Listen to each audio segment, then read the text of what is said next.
Mr. Speaker.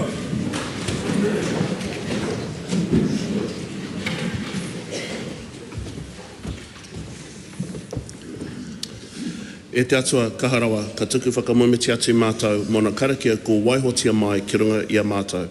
Ka waihi o mātou pānga whaioro katoa ki te taha, ka mihi mātou ki te kingi me te inoi atu, mo te arihitanga i roto i o mātou whakaaroarohanga. Kia mohi ai, kia whakaiti ai tā mātou whakahaere i ngā take o te wharenei. Mo te oranga, te maungarongo me te aroha o Aotearoa. Āmene. Amen.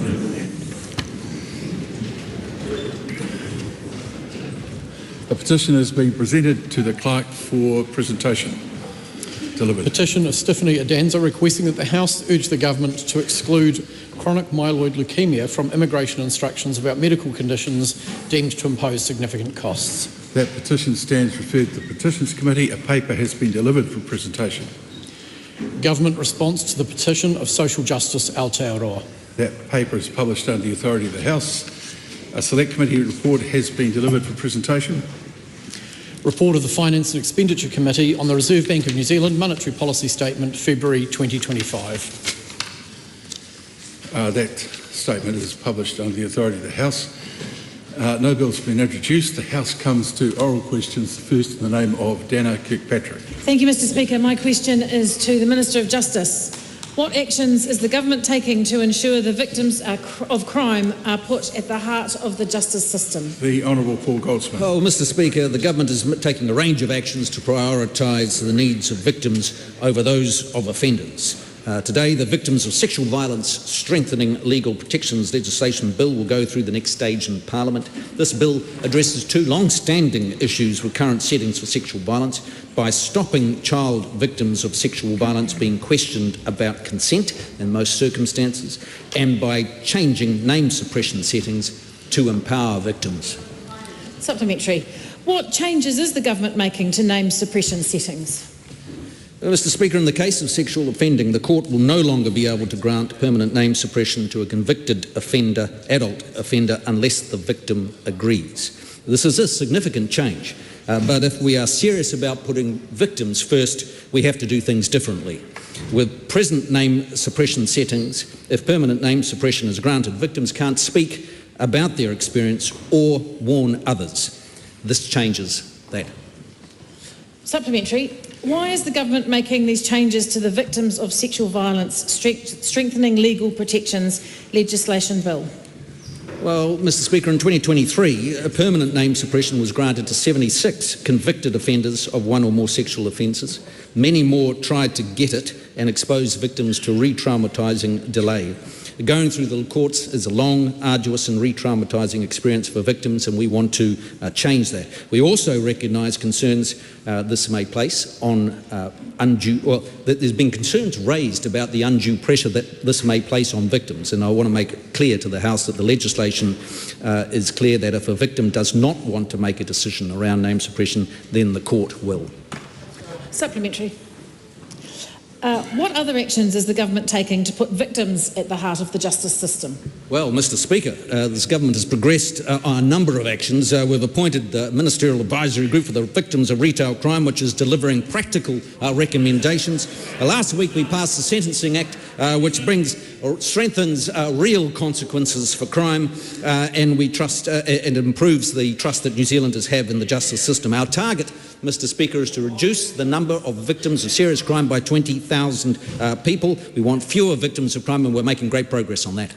The Honourable Dr. Duncan Webb. Thank you, Mr. Speaker. Was the Minister putting victims of crime first when he used statistics from a tweet to erroneously claim reductions in violent crime rather than the official Crime and Victims survey, which show no substantial progress? Well, I think you'll find, the member will find that the next iteration of the Victims of Violent Crime surveys is showing continued great success towards our target. And in contrast to the previous government... No, you don't need to do that. What I'd like... Thank you. That's good. Question 2, the Right Honourable Chris Hipkins. Thank you, Mr. Speaker. To the Prime Minister, does he stand by all of his government statements and actions?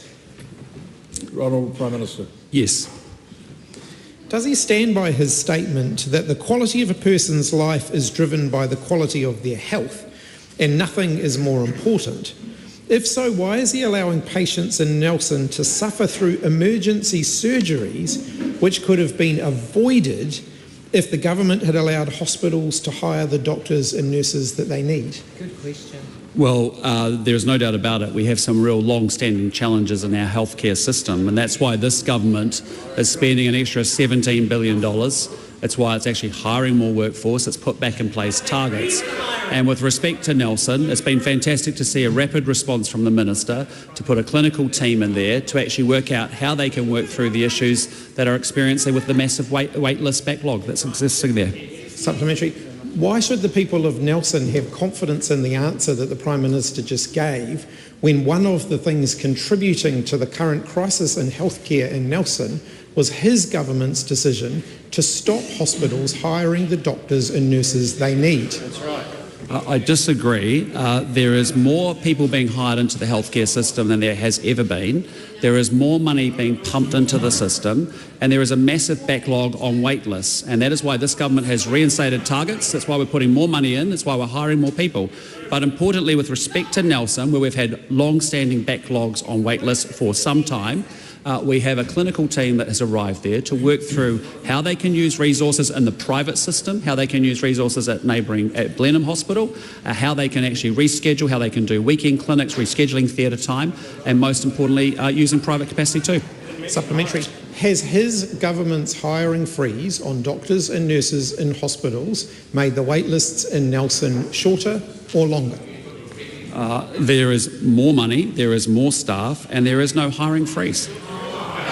Supplementary question. Why should New Zealanders have confidence the health system is improving under his leadership when half of the GPs surveyed by New Zealand Doctor say they feel more pessimistic now than they did before he appointed Simeon Brown as the Minister of Health just a few months ago? Well, the Minister is doing an exceptionally good job clearing up a botched merger of the health system that the last government left behind. And New Zealanders can have faith that this government will sort the mess out, as we are many other messes, because we are investing $17 billion more. We are hiring more staff. We have 2,000 more nurses in the system than we did when we came to power. They are paid well relative to their New South Wales counterparts. Attrition is low. And importantly, we've set back targets so that everybody in the healthcare system is very clear about what we're asking them to deliver. Now we need to see an improved Health New Zealand organisation. Supplementary question. Well, was the GP wrong when he told New Zealand Doctor in response to Christopher Luxon's government's policies, quote, "This is popularist and lobbyist policy over common sense. We have felt no benefit or support from the change. Nothing has been done for GPs, and we might remain in a precarious position which cannot be fixed by sound bites." Well, what I'd just say to that member is the wait lists in Nelson are unacceptable, and they have ballooned across the whole country. But 4 months for an elective surgery, waiting more than 4 months, went up 2,500% under the last government. Waiting more than 4 months for a first surgery, first specialist appointment, went up over 6,500%. So we are dealing with a challenge around wait lists that we have inherited, and we are working our way through it very well. So what does he say to the general practitioner who said, quote, "GPs are demoralised and sick of it and are being made sick by all of these political manoeuvres. Well done, Simeon. In just a few short weeks, you were able to break this previously relentlessly optimistic GP. Hope you are proud. If you find this response puzzling, Mr. Brown, you better find out why you don't understand in a big hurry. You have an awful lot to learn." Well, I just say I am very proud of our new Minister of Health because he's doing a great job. And I just encourage the member, go check out what was announced 2 weeks ago as part of our primary care package to make sure that people can get access to their GP in their community. And think about the 100 doctors that we're actually expediting so they can actually practice as GPs. Think about the 400 extra places we're making available for nurses to become nurse prescribers or nurse practitioners. Think about the $285 million going into GPs with respect to making sure that they can take more people onto their roles. And I just say to you, we are doing what we can as fast as we can to fix a botched system that we inherited from the last government. Supplementary question. Why does he dismiss the concerns of general practitioners, such as the one that I just quoted, when another GP told New Zealand Doctor, quote, Now I hate it. I wish I never went to medical school. I wish I never became a GP. I feel on the verge of tears going to and from work most days," end quote, under his government. Well, again, in terms of primary care, where there has been no investment from the previous government, no actions from the previous government, this minister, in a matter of weeks and months, has put together a very comprehensive plan that we are proud about. We know there are long-standing challenges in the healthcare system. We're putting more money in, we're hiring more workers, and we're being clear on patient outcomes. We want a higher performing organisation, we want more productivity in the sector so we can deliver better outcomes for patients. And that is why we've actually added 100 placements for overseas doctors, so they're not sitting there like Uber drivers as they were under that last government's administration. That's why we've hired 400 extra graduate nurses to make sure they can do nurse prescribing and nurse practitioner work. That's why we're spending $285 million to incentivise doctors to open up their roles and get resources into their GP practices. And that's why from July 1 we're offering a 24/7 digital access service to make sure that people can access their GPs with quality, timely access to healthcare. We are patient focused, unlike the last administration, which was actually just reorganising decks on a deck chair on the boat and not caring and delivering outcomes for New Zealanders. We are going to deliver outcomes. And you may wish to gaslight and you may wish to do revisionist history, but we are getting the job done. Good. Gaslight. Right, that's enough. Absolutely enough. Taku te Ferris. Tēnā koe te pika. To the Minister of Education. How does the proposed removal of resource teachers of Māori funding align with the government's commitment to te reo Māori revitalisation and improving Māori student achievement? The Honourable Erica Stanford. Mr Speaker, I want to make it very clear that the proposed removal of these roles is to reinvest this funding directly into our government's commitments to te reo Māori revitalisation and improving Māori student achievement. And we have an extraordinarily strong track record in this area already, where we have funded literacy and numeracy resources in te reo Māori for the first time across the country, along with professional learning and development. We've launched a world-first phonics check in te reo Māori. We've refreshed Te Marutanga o Aotearoa, and we're developing purpose-built tools to monitor student progression. Mr Speaker, the proposed reinvestment of the Āti Māori resource will be directed back into supporting te reo Māori and Māori achievement. Supplementary. Can she guarantee to all the Māori communities out there of immersion schools that she is talking about Māori immersion teaching and not Māori in mainstream teaching? Well, to that point, Mr Speaker, it's really interesting that the Āti Māori role that we are looking at disestablishing is in fact extraordinarily inequitably dispersed across the country, in that many of the roles are attached to schools that are not funded for any Māori immersion learning at all. And that's the very problem we're trying to solve. We are trying to make sure that that resource is directly invested into kura kaupapa Māori, into Māori immersion learning, and into mainstream schools where there is Māori immersion happening. And that, Mr Speaker, at the moment is not always the case. Supplementary. If the resource teachers of Māori roles are disestablished in 2026, as is being proposed, what specific alternative support will be provided to ensure Māori medium teachers receive the necessary guidance to deliver high-quality programs to level 1 and 2 Māori immersion students? Well, Mr Speaker, the member will need to wait for the budget, because many of those decisions will be made through the budget. But could I say already what we have done in this area to ensure that we are raising the achievement of Māori learners and ensuring the revitalisation of te reo Māori is to ensure that there are Tier 2 structured literacy staffing entitlements available in kura kaupapa Māori and Māori medium settings as well, along with all of the resources that we're providing that are consistently available free across the country for the first time ever in literacy and in numeracy as well, along with all the professional learning and development, which goes directly to making sure that we are revitalising the language and raising Māori achievement. Supplementary. Why has she relied on reports from 2008 and June 2012 to justify disestablishing resource teacher Māori positions, while failing to acknowledge the Mataro report, which was developed in collaboration with the Ministry of Education and provided clear recommendations to strengthen the service? Well, Mr Speaker, I'm actually relying on a 2014 Ministry of Education report which found quality issues including inconsistent practices across the service, the fact that the service was not equally distributed, and it found insufficient evidence of the impact based on current data reports, which means that we can't evidence a lift in student achievement. And to that end, Mr Speaker, that is linked into the fact that, for example, we have 5 Aotearoa Māori resources or teachers in Southland, 3 in Invercargill, where there is only 1 kura kaupapa. 2 of them are in Mosgiel in an English medium schools with no Māori language funding. What are they doing there? Mr Speaker, we are making sure that this resource and the money that's put into this resource is directly impacting tamariki Māori in Māori immersion and kura kaupapa settings, and currently it is not. Question for David McLeod. Tēnā koe e te pika. Ki te minata o te whānakitanga Māori, he nā kaupapa kua tautoko mai koe kia whakatipu haere i nā Pākihi Māori. The Honourable Tama Potaka. E te māngai huroa, i nāna he rā kuana taku nāku ki te whakarewa, i te rautaki tōnu i Māori, hei ara tautoko i ngā mahi whakatupu i te ohanga Māori.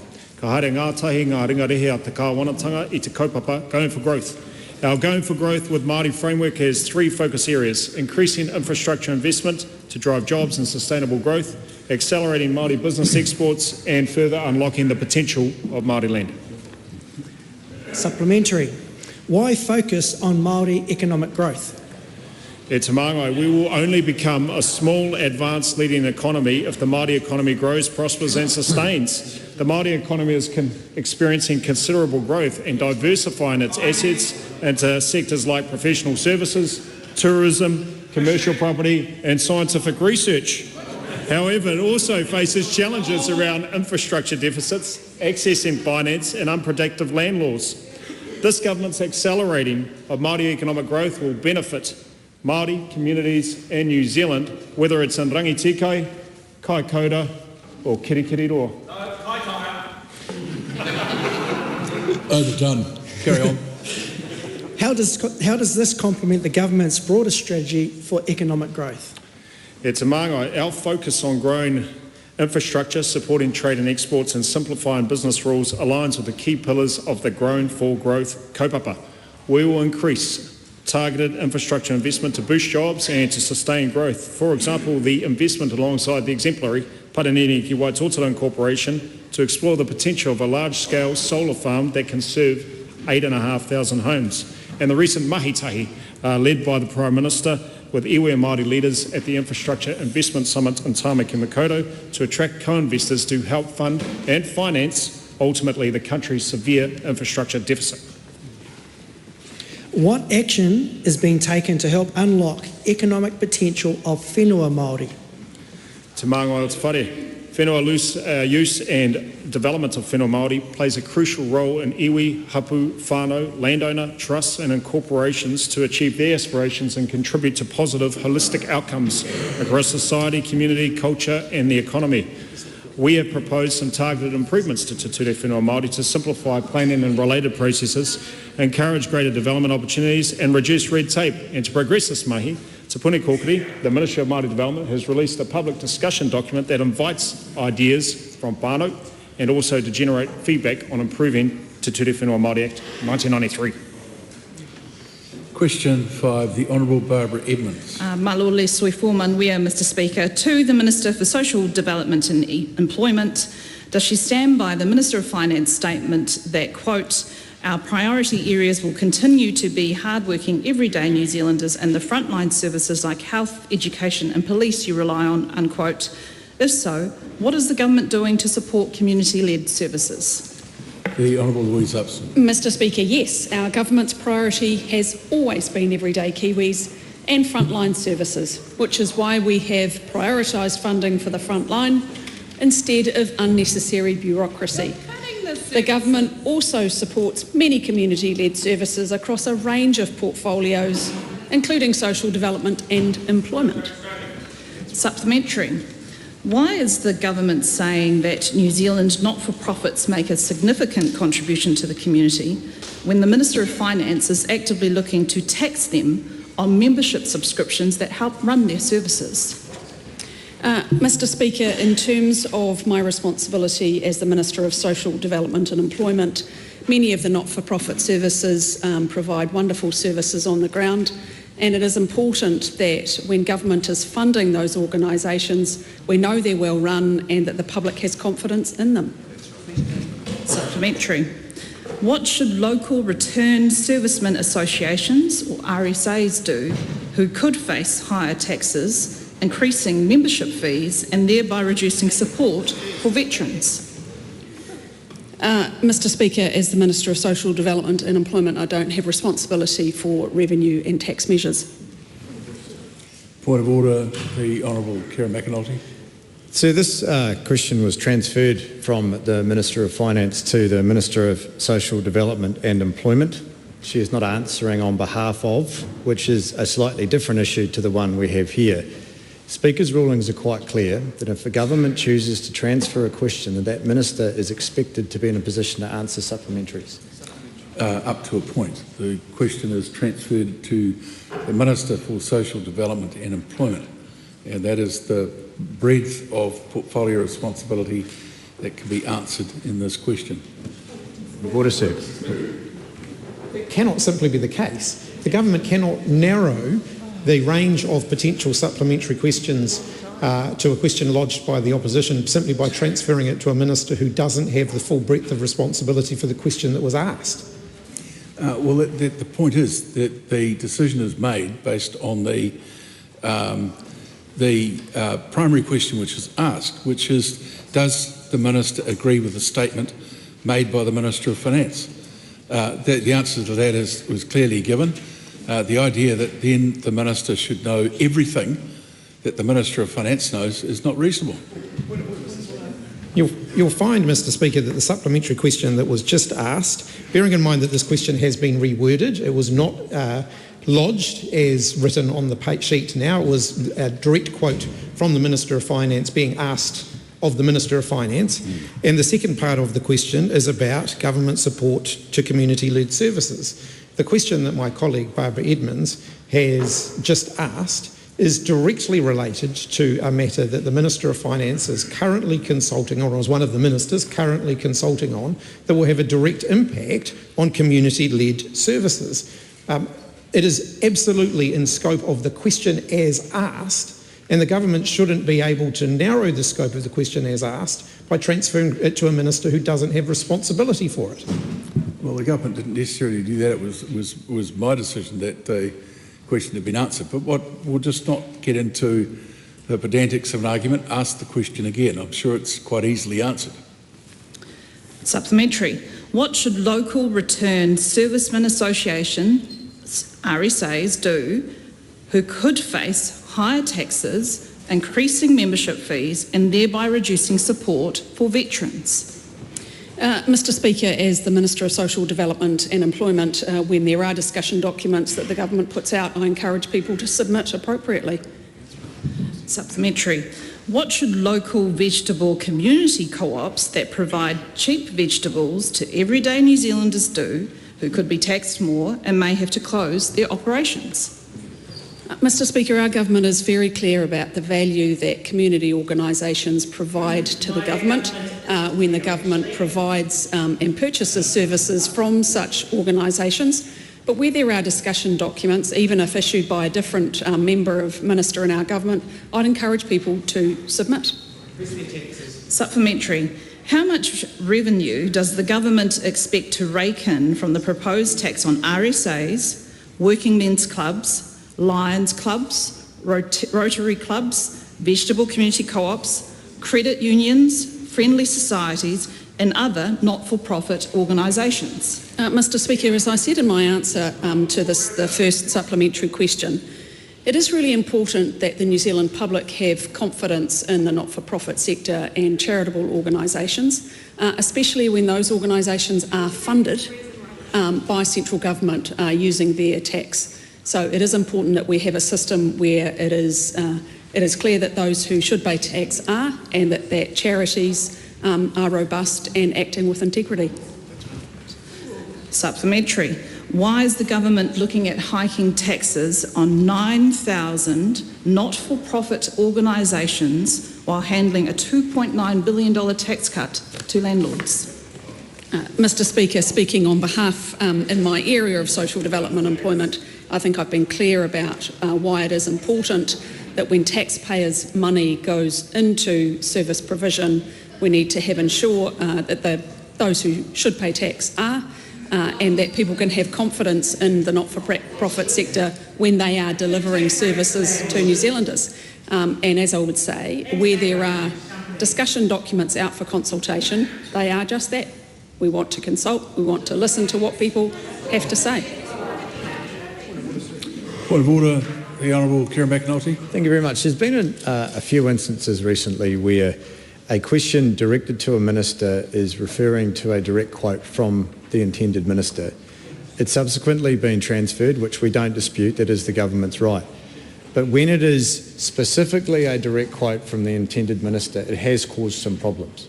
Would you at least reflect on that particular type of question and whether it is appropriate to transfer instead of just getting a minister to reply on behalf of the minister if they, in an instance where they might not be available?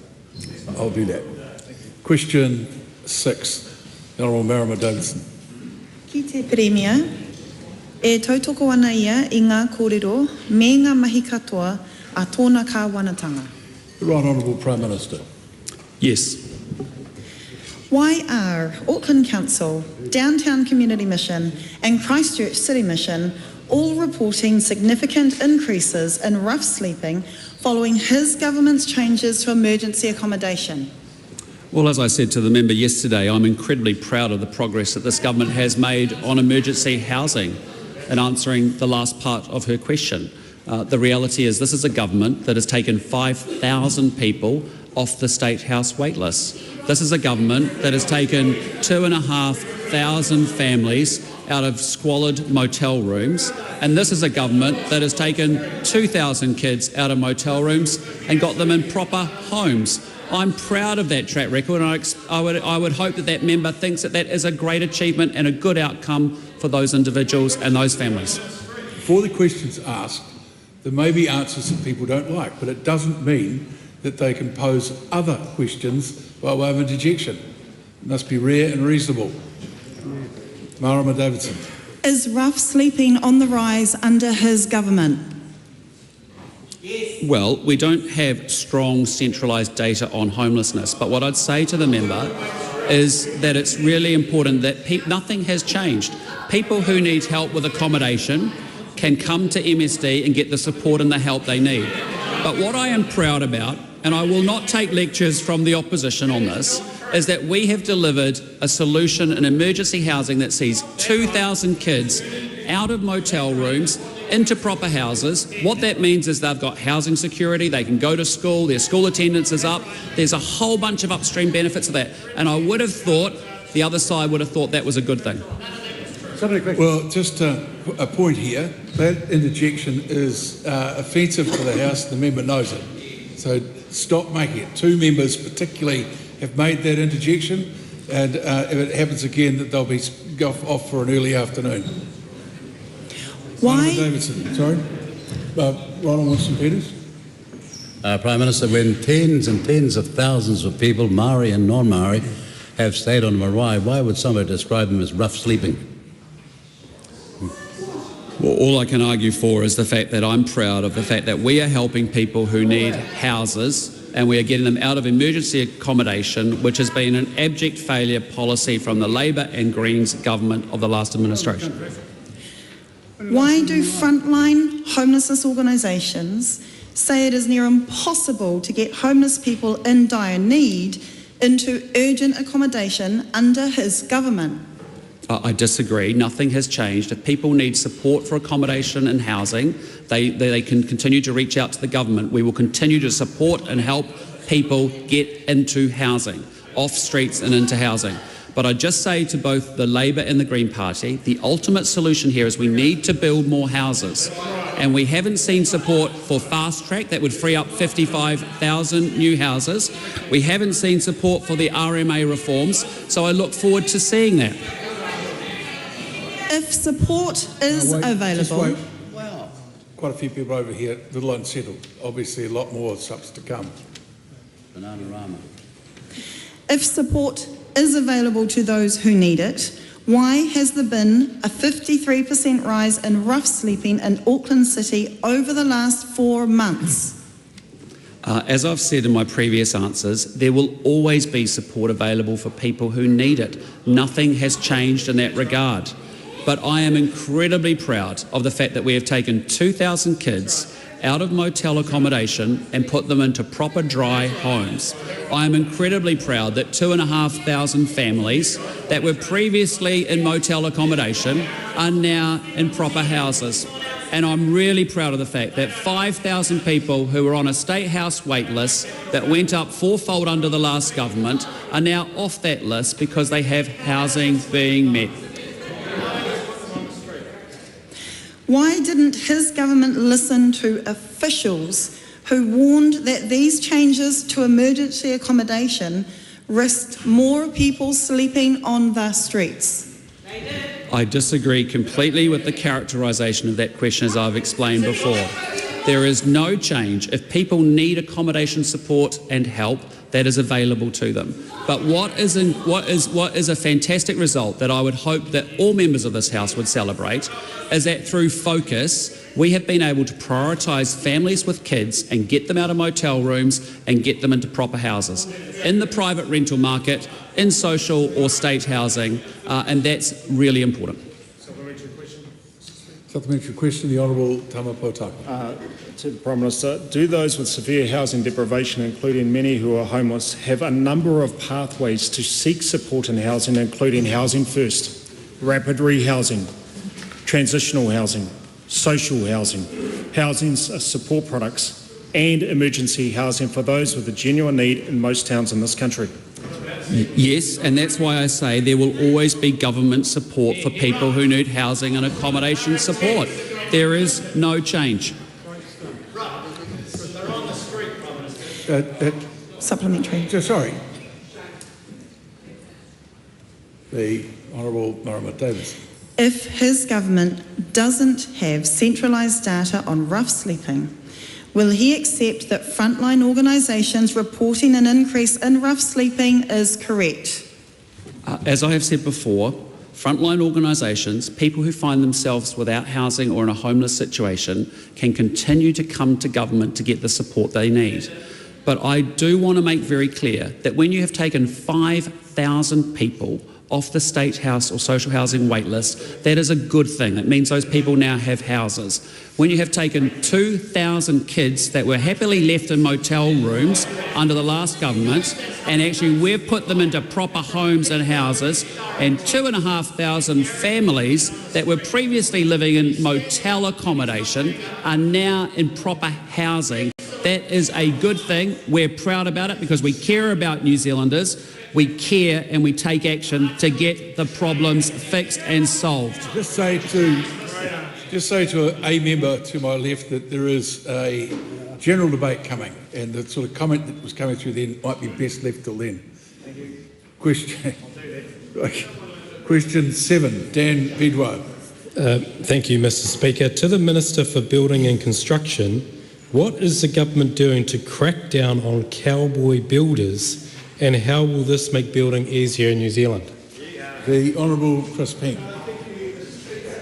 We're taking decisive action to make building easier and quicker in this country that will benefit Kiwis with homes that they can afford. At the same time, though, is reducing the compliance burden from those with a good track record in building at scale. We also need to ensure that the small minority of builders who are careless and cut corners are held to account. Supplementary, Mr. Speaker. What changes did the government announce today?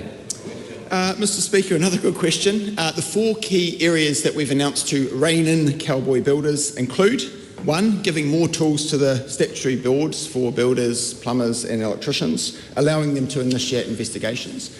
2, making information public when a builder has been suspended for disciplinary reasons. 3, introducing a waterproofing class for licensed building practitioners so that Kiwis can have confidence in those vulnerable wet areas of their homes. And 4, establishing codes of ethics for key trades so that disciplinary action can be taken in the event that tradespeople engage in deceptive practices. Supplementary, Mr Speaker. What impact will these changes have for Kiwis? Mr Speaker, it's about consumer confidence. Kiwis need to feel assured that they will have quality, safe homes, but I would also point out that the building sector itself has also welcomed the changes that we've announced. The majority of tradies in this country, sir, are reliable, honest, ethical people doing a great job, and they don't want to be tarred with the same brush as the relatively small number who are letting the side down, and we're acting accordingly. Supplementary. Are there more changes planned to tackle cowboy builders? Mr Speaker, yes indeed there are. These will include increasing penalties where appropriate, but also tackling that long-standing problem of phoenixing, whereby dodgy builders and unethical people seek to avoid liability simply by creating a new legal entity. We're excited about the possibilities this will open up in terms of our granny flats policy, for which I give due acknowledgement to our friends and colleagues of New Zealand First for their advocacy. Kiwis deserve to have confidence in their tradies, sir, so that we can be more trusting of those who are doing good work, and it's part of the government's overall plan of making building easier and more affordable, growing the economy and lowering the cost of living for Kiwis. Question 8, the Honourable Dr Aotearoa. Thank you, Mr Speaker. My question is to the Minister of Health and asks, does he stand by his statement, no more excuses? We measure success in one way, better outcomes for patients. If not, why not? Mr Speaker, in the context it was made, yes, we know that too many Kiwis are waiting too long to be sent in emergency departments, receive first specialist assessments and have elective procedures. Our focus is on patients and delivering timely, quality health care for all New Zealanders. This starts with bringing back our critical health targets to drive accountability and ensure better outcomes for all New Zealanders. This has already led to key initiatives including Health New Zealand's Elective Boost, which will deliver an additional 10,579 elective procedures by June to reduce wait times. Supplementary, if there are to be no more excuses, why are Health New Zealand officials appearing on TV New Zealand to dismiss concerns raised by Nelson doctors that women are deteriorating while they're on wait lists and needing emergency hysterectomies rather than timely planned care? Mr Speaker, as the Prime Minister said earlier, the Health New Zealand has a team in Nelson to address the concerns that have been raised, to ensure that patients are being put first in the Nelson region and to get on top of the wait lists. That will include taking actions such as ensuring that outsourcing is happening. I'm advised that in the Nelson region, outsourcing has not been taking place as it has in other regions, and that is something which is being worked on. Bringing surgeons in from Blenheim to carry out more procedures in Nelson, getting teams in from other parts of the country to help get through first specialist assessment wait lists.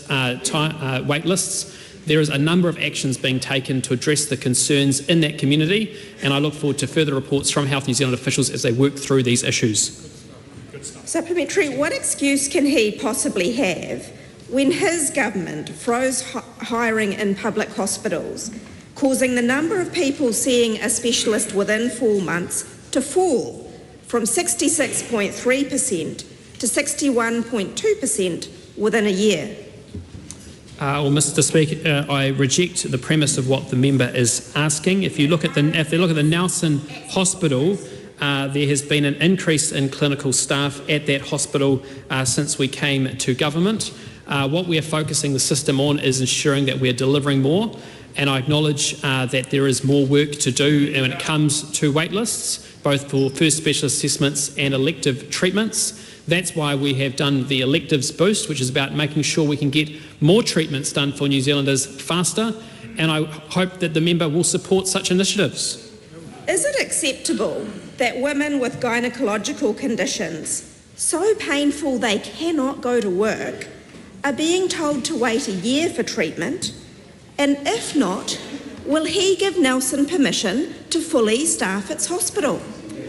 Well, Mr Speaker, I acknowledge that there are too many Kiwis waiting too long for treatment, and if the member looked at the track record of her government, would realise that this is a problem which has grown over time, and what we are focused on doing is ensuring that the focus goes back on the patient, that we are delivering more treatment, and I welcome the member. I hope the member will support the elective boost, which is about making sure we get more treatments done by working across both the public and the private system, so we can get more done for Kiwis.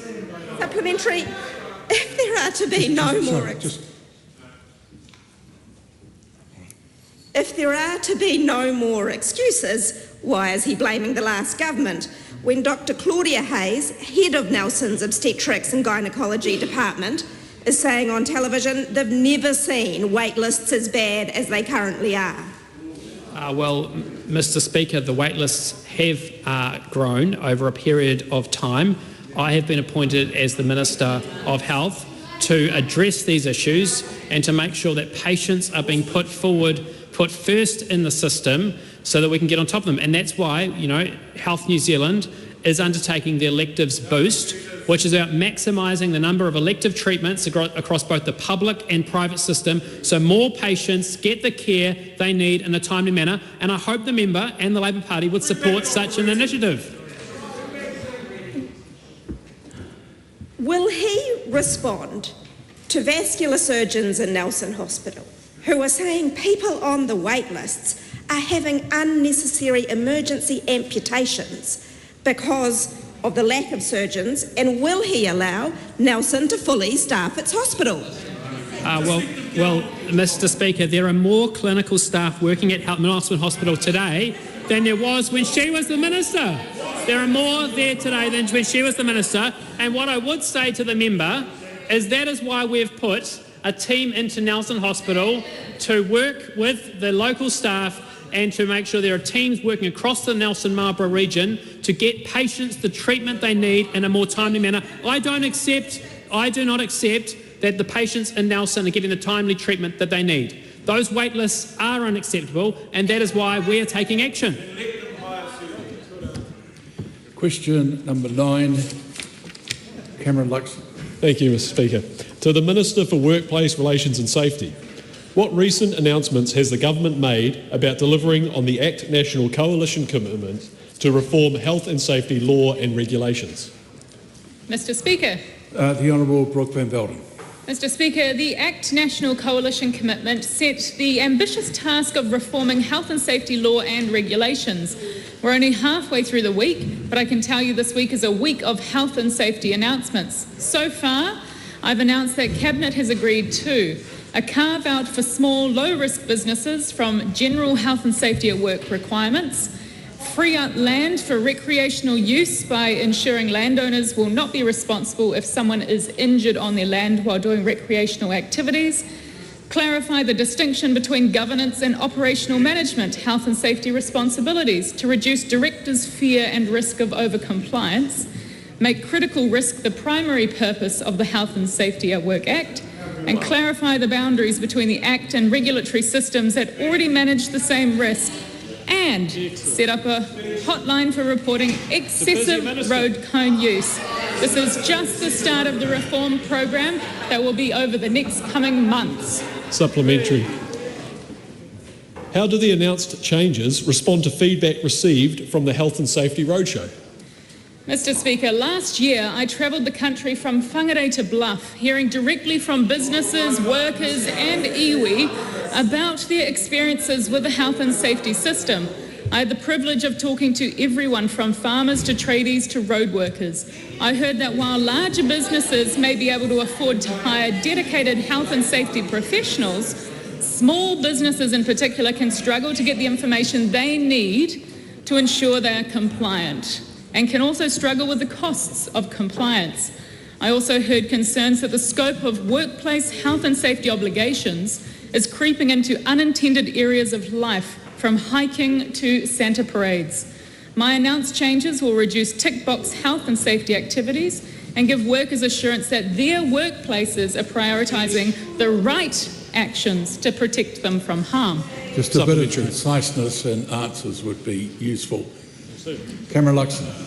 What differences will workplaces that are small, low-risk businesses experience as the result from these announced changes? I know the struggle small businesses face in dealing with red tape and regulation, and this change will help them focus on what matters most. What these changes mean in practice is that businesses would no longer need to worry about putting up signs warning workers that the water coming out of a hot water tap is hot, or that they should hold onto the stair banister. If a worker is working from home, businesses would no longer need to have a plan for how to deal with the risk that the worker might get lonely. I want to see small businesses focusing on the critical risks, dangerous machines, hazardous substances, and other risks that can cause serious injury, illness, or death. Supplementary. How will the announced changes reduce excessive use of road cones? WorkSafe will be manning a hotline for the public to report on excessive road cone use. It will then be WorkSafe's job to provide confirmation and guidance on instances of road cone overcompliance to help NZTA bed in the new risk-based temporary traffic management guide. Having WorkSafe focus on this pilot for 12 months will be a culture shift for the agency, but it signifies the broader direction this government is taking the health and safety system. Supplementary. Yeah, good. And then we'll have a concise answer. Thank you. How will the announced changes improve access to land for recreational use? Mr. Speaker, this week I announced that Cabinet had agreed to the legislative change so that landowners will not be responsible if someone is injured on their land while doing recreational activities. I've heard from a wide range of representatives of the Kiwi public who believe these changes will improve access to land for their particular recreational hobby, from deer stalkers to the Federated Mountain Clubs of New Zealanders. And I expect that hikers, trampers, fishers, deer stalkers, people who love the great outdoors will have more access to it. Nice. Question 10, the Honourable Deborah Russell. Just wait for a moment while everyone settles down. Thank you, Mr. Speaker. To the Minister of Climate Change, is he committed to New Zealand staying in the Paris Agreement? Mr. Speaker. The Honourable, Scott Mr. Simpson. Speaker. The Honourable Scott Simpson. On behalf of the Minister, yes. Who represents the New Zealand government? The Prime Minister who said pulling out of the Paris Agreement is the fastest way to make New Zealand incredibly poor? Or the Minister for Foreign Affairs who said Paris is an international agreement that National went and signed up to and nobody knows why? Mr. Speaker, on behalf of the Minister, what I can confirm for that Minister, or that member who was a previous Minister, is that this coalition government is completely committed to its international and domestic climate change agreements. Does he agree with David Seymour, who said the Zero Carbon Act is wrong and the Paris Accord is wrong? Mr. Speaker, on behalf of the Minister, what other parties say about policy or their own ideas is their business, and I have no responsibility for that. Does he agree with trade expert Stephen Jacoby, who said calls for New Zealand to leave the Paris Agreement are completely mad, as it would mean the loss of market access and come with significant economic and reputational cost? On behalf of the Minister, Mr. Speaker, I want to reiterate this coalition's commitment to the international and domestic commitments that we have signed up to, and the member asking the question well knows that. What confidence can New Zealanders have in this government's climate commitments, which are integral to our trade agreements, when his coalition partners are attacking their foundations? Well, I'm not sure whether the member has been listening to my answers, but I want to reiterate that this coalition government is firmly committed to its international and domestic obligations. And I'm very confident that we can continue along that path. There is still work to do. Lots of progress is being made.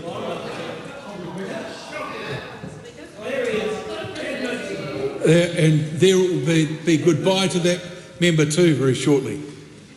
A lot of hot air over there. Winston Peters. Is it not wise, Minister, for any smart, intelligent political party, or dare I say it, a government, to constantly re-examine the premise on which former policy was made to ensure that the principles on which decisions were made are still accurate and still working? Mr. Speaker, the Deputy Prime Minister makes a very good point, because surely New Zealand is the only country on the planet that is transitioning from gas to coal.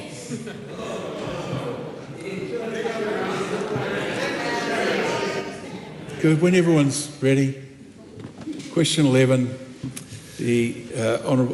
Dr. Hamish Campbell. Thank you, Mr. Speaker. To the Minister of Commerce and Consumer Affairs, what recent steps has the government taken to unlock data and increase competition? Mr. Speaker. The Honourable Scott Simpson. Well, thank you, Mr. Speaker. Last week the government passed the Customer and Product Data Bill, and that's a bill, Mr. Speaker, that provides a framework for open banking, open electricity and open other economic sectors as well. This is a piece of legislation, Mr. Speaker, that will increase competition by giving Kiwis more control and power over their data currently held by other entities with whom they trade. So the idea is that they will ultimately be able to get a much better deal, increase competition, and Kiwi customers, Kiwi consumers will be the better for it. Supplementary. How will these changes impact Kiwis? Mr. Speaker, Kiwis deserve to get the best bang for their buck.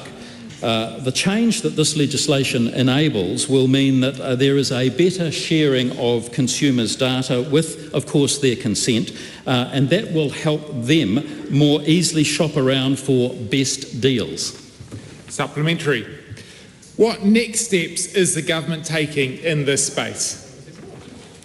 Mr. Speaker, the framework now being in place means that the first cab off the rank in terms of the open sector framework that this is providing will be the banking sector.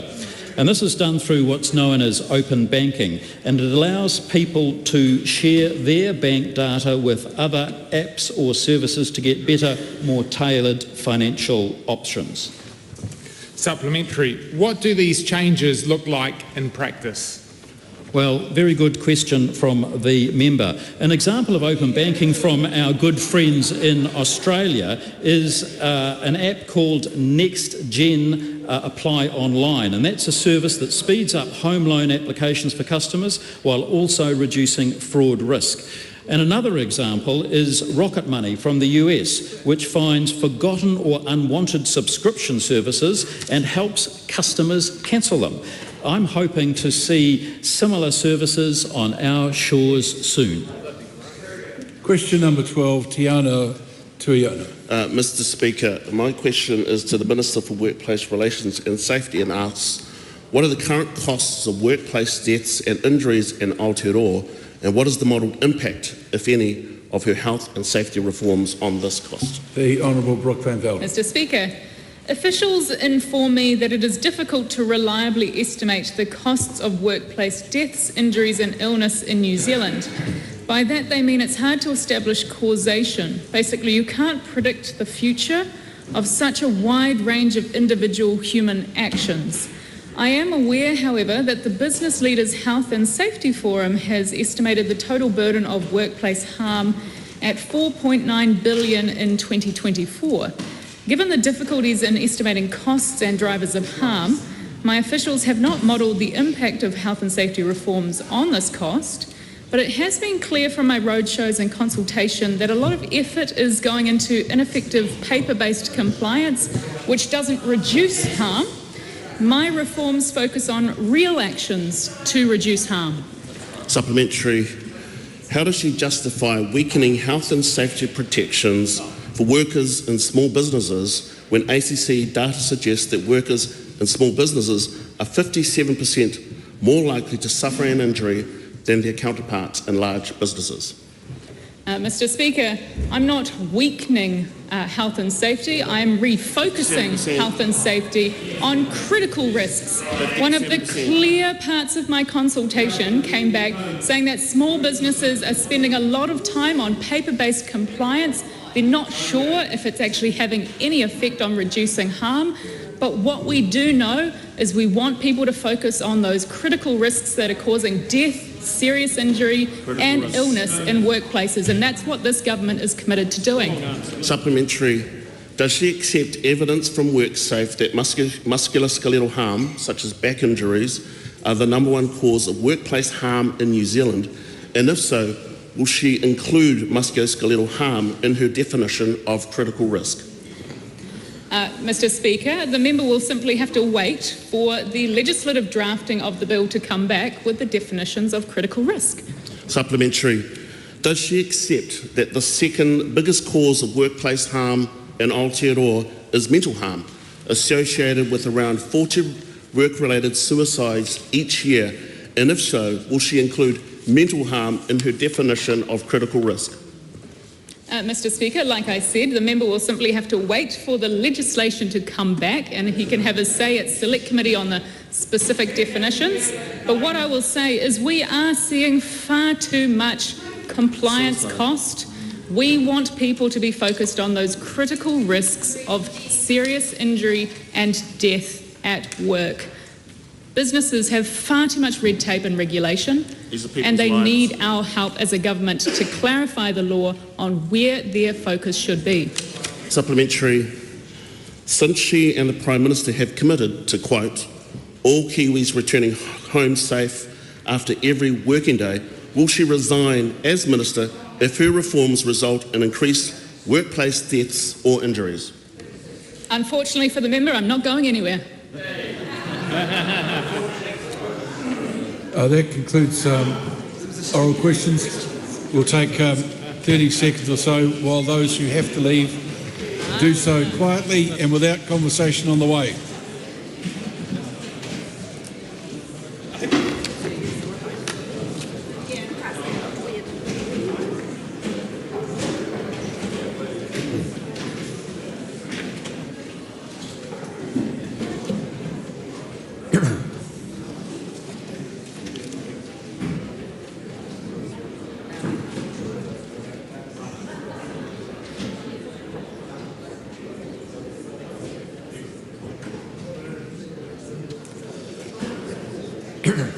Without conversation on the way. Would some honourable member care to move that the House take note of miscellaneous business? So moved, Mr. Speaker. The Honourable Shane Jones. In 1867, the first 4 Māori came into our Parliament. Patterson from Ngaitahu, Mete Kingi from the west coast of the North Island, Nene Russell, the nephew of the great Tāmati Waka Nene, and Te Moana Nui from the Tairāwhiti. They came with a sense of reverence, respect, and a total acceptance of the privilege of standing to be a member on behalf of Māoridom in this House. Oh no, not those masqueraders. Oh no, not that crowd over there. Have absolutely no respect, no desire, no acceptance of the obligations of being a member of Parliament. Throwing it around in the media that if you belong to the Māori Party, you're possessed of a superiority complex. If you belong to the Māori Party, then the rules that define this House, based upon the bedrock values of mutual respect, transparency, democracy, service, no, not to that crowd. They hope, based on their own threats, they hope to rock this institution and destroy the foundations upon which it sits. The conceit of such an assertion, the shame that they bring on the hundreds of people who have sought to come to Parliament and represent in a credible, legitimate, integrating way the Māori face of New Zealand. But no, this crowd beat to a different drum, because what they don't tell you is they've achieved nothing. They made promises to the Māori voters of New Zealand, and they've turned it into an exercise all about them individually. Where were they? Where were they when the real work had to be done? They've never had a chance to form a government, and if I have my way, in 1,000 years they never will. What has our side of the house done? $60 million worth of geothermal energy will flow from Māori land in many respects. Who fixed up Waitangi? Announced on Waitangi Day by the Minister of Māori Affairs, $10 million. Who dedicated overdue money to Ratna Pa, Minister of Māori Affairs, on the day of the Ratna celebration? Who went into the heart of Taranaki and made an allocation of pūtea of money to Parihaka, Minister of Māori Affairs? Oh, the list keeps going. The list keeps going. There's nothing as loud and ugly as unwanted envy, Willie. Let me keep going. What about the Māori marine farmers? Extension of all their rights till 2050. New Zealand looked at this side of the house. That's where the answers are. I want to finish this brief contribution by identifying what my colleague has said. As a consequence of the Labour Party, we are the only nation in the world that is transitioning from gas to coal. Look no further than our friends from the Green Party, who, with their poison pen letter writing exercises, are condemning us to economic Armageddon. But New Zealand, your lights will stay on, because this side of the house realises coal and gas have a key role to play to ensure that we have sustainable flows of energy. Not for us, shallow virtue signalling, pronoun entanglement politics. That belongs at the margin of New Zealand politics. And if anyone doubts the seriousness with which we are treating the natural resource estate, look no further than the words on this portrait. I shall read it out. Drill, baby, drill. Make New Zealand great again. And there's one party who has consistently worn that as a badge of honour. And that party sits as a part of this government. Patriotic, nationalistic, and not afraid to call out foreign, alien, unacceptable political practices. We want the sunlight. We want lightness. We want the torch of democracy to shine on everyone who stands against me.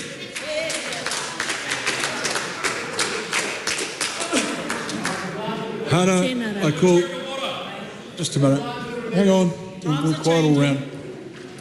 Call on Hana Rāwhiti Maipi Clark. Tēnā rā koe te whika o te rā, tēnā rā tātou e te whare. E tū ana hau ki te waha i ngā kōrero mo te Pāti Māori i te rangi nei. Mō ngā take, nui e pehi ana i ngā whānau o te motu, ara ko te kai. Ara ko te ngā kai roto i ngā kura, e pehi nei o mātou tamariki ki a mātou kaumātua. Nō reira, as a Māori electorate MP, bearing in mind that Māori seats cover up to nearly 6 to 8 general seats, so you could just imagine the long list of various constituent cases that we face. And as a 22-year-old, it's been a bit of a hefty work, but one of the biggest issues that we have heard is the access to food. Not just the cost of living, but the cost of surviving and being able to put food on their plate every meal. From kaumātua, pakeke to tamariki, Māori and non-Māori. Recently, as a party, we have realigned our portfolios that align with real issues of today, and one of my new portfolios is access to food. Now, that may not seem big for other parties, but however for us, that's one of our biggest priorities. So while some people are currently talking about whether or not our stance and resistance to our country's founding document, where this coalition broke the tikanga of this land by introducing a bill like the Treaty Principles Bill, we'll be focusing our platform and light on the public having access to food. This coalition has made it hard for everyday Kiwis putting food on their table. From lunches, grocery prices, GST. Just over 3 days ago, we saw the survey announcement of more than 500,000 Kiwis accessing food banks every month. Aotearoa has some of the highest kai prices in the OECD. In January alone, our food prices rose from 1.9%. Despite these high prices, our largest 2 supermarket chains have reported record profits in recent years. Foodstuffs reported $52 million in profit in 2023. When I think of school lunches, I have had over 400 responses and the disappointment of, I quote, the delivery of bugs and hair in kai. Kai is frozen, kai is scalding hot, kai is late, kai cannot be identified, and kai is not safe for consumption. From dedicated advocates for children and community principals like Chris Patel at Kopu Arahi School in my electorate of Hauraki, who for the last 45 days at least has continued to scorecard this government's school lunches program. These are the problems, and there are many, but our solutions from my co-leader's members' bill and the GST off kai. Some may think $50 is nothing, but for many of us, that's an extra 2 meals that went on GST. School lunches, this was the original initiative from the Māori Party. To me, introducing the first kai sovereignty policy, which was developed in my work with Ministry of Primary Industries, rolling out a pilot program where low-income communities could grow kai. This pilot program now feeds hundreds of that community all year long. To even in my electorate of Hauraki Waikato. Now don't get me wrong, I'm quite pohara, but I've actually built pātaka kai in every rohe of my electorate, and we provide kai and female sanitary essentials, and we're having to top this up weekly because that just goes to show the extreme need for it. Even though this does not completely solve kai being at every person's plate at every meal.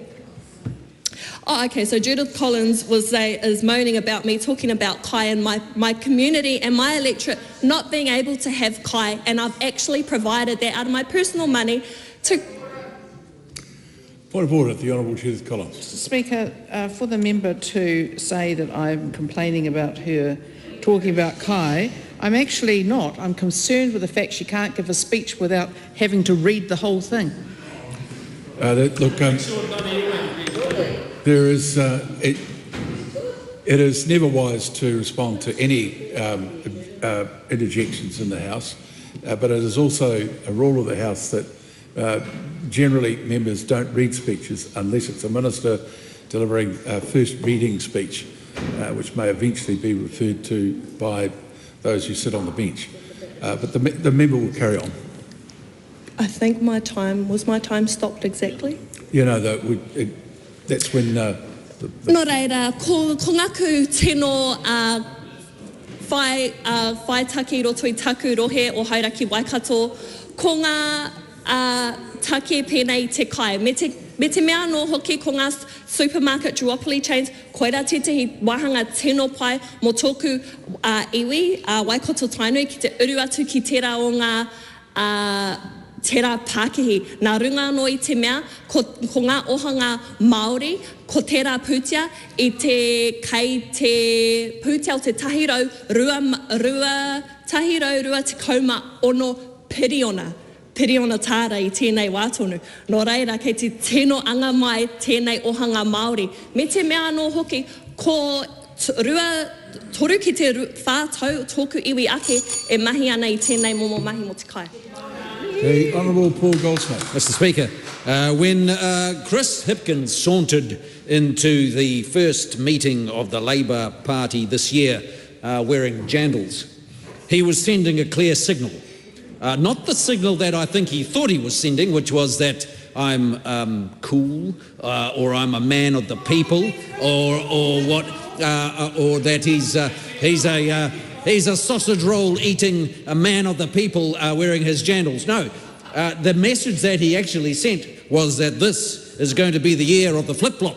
And he has demonstrated that that is indeed the case. And he started off in the way that he meant. And a classic example that we've seen of that this year has been in response to Tamitha Paul's long-running and outrageous length of things that she saw all about criminal justice and the laws. And remember when our friends from the Greens stood up and said that having police around the place made people feel unsafe and it was a bad thing and we don't need all these patrols around the place. And then Chris Hipkins stood up and said, yes, that was a stupid thing to say. There was a stupid thing to say, he said. And then lo and behold, he reflects on it for a little while and changes his mind because we point out to him that it's a funny thing. Mr. Hipkins can say how stupid the Greens are, but when you look at the voting record, it's exactly the same. They vote exactly the same when it comes to justice. They don't support anything that the government has done. And so we pointed out that slight contradiction, and then lo and behold, over the weekend, what does he say? I think, quote, I think subsequent to what were some strident comments at the beginning, I think the Greens raised some legitimate issues. Oh dear, oh dear. So one week they're stupid, the next week we've had a bit of a think about it, and now perhaps have raised some legitimate issues. And that's the point. When it comes to the justice system, the previous Labor government, helped by the Greens, was all about trying to reduce the prison population, irrespective of what was going on in the community. And lo and behold, what we saw over that 6 years was an increase in violent crime and real public concerns about law and order. And this government's changed that. We're no longer focused on reducing the prison population come what may. We want to have fewer people in prison, but only when our streets are safer and people are committing less crimes. Our focus is on reducing the number of victims of crime. And so it makes no sense for Mr. Flip-Flopper-in-Chief to stand up there and say, on the one hand, Tamitha Paul is stupid for talking about the police making people feel safe, and on the other hand, voting alongside the Greens against the gangs legislation, which is making a real difference, voting against the Sentencing Act, which is restoring real consequences for crime in this country, voting against the 3 strikes legislation, which again is bringing back significant changes, and voting against taking the funding away from the cultural reports, which turned into a cottage industry costing millions of dollars and not getting anywhere ahead of things. And so the inconsistency is dramatic. And then, of course, well, our friend Ginny Anderson is one to emulate Chris Hipkins, and she watches him and follows him very closely. And I thought it rather entertaining to see her flip-flop when she said that the gang legislation was going to be a disaster. Oh my gosh! If you take the patches of the gang, what it does? Oh, that's going to be terrible. It's they'll get upset. The police are going to be made a fool of themselves. It's not going to work. It's going to be a shambles. We're going to have chaos everywhere. And lo and behold, this worked very well. It worked. Lo and behold, over the summer, people have found that they're not surrounded by gang patches everywhere. And even old Ginny Anderson was able to flip-flop enough to say, well, actually, it's worked better than we anticipated. And I fully expect within a few months' time she'll be rocking up to the House and saying that the sentencing bill is actually working better than I thought. It's amazing. If Parliament sends a clear message that we want to see real consequences for crime when people are committed for crime, and that message gets through, and actually we see people being a little bit more judicious about what they do, and that leads to a continuing in progress towards our goal, which is to see fewer victims of crime in this country.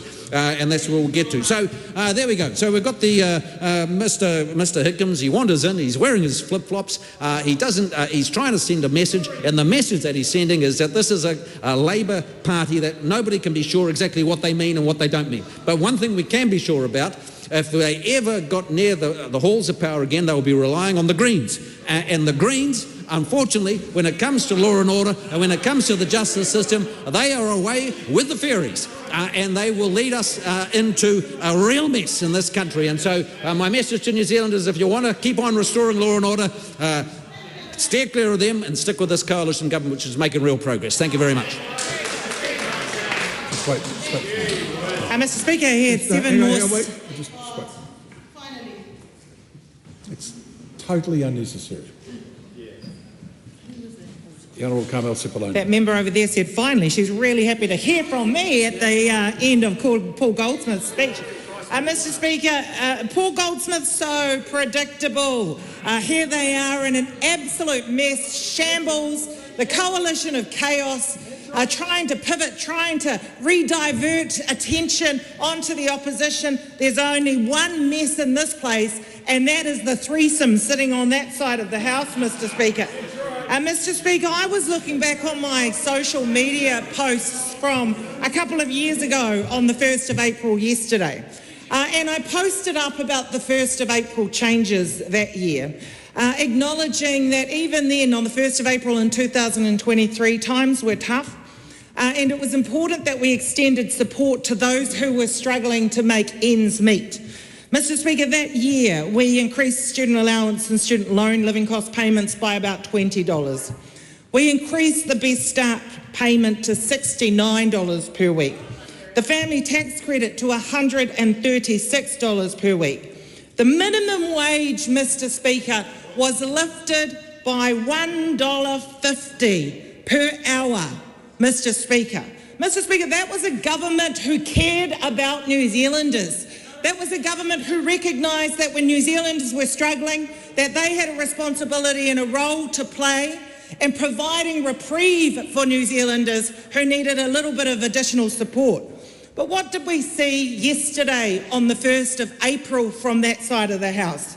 We saw bugger all, Mr. Speaker. That's exactly what we saw. Mr. Speaker, we saw 35 cents. 35 cents. 35 cents is all that we saw for the minimum wage per hour going up. Not even enough to keep up with the cost of living. Mr. Speaker, these are the people that are working in our essential services. Only a few years ago, we were all so reliant on our supermarket workers.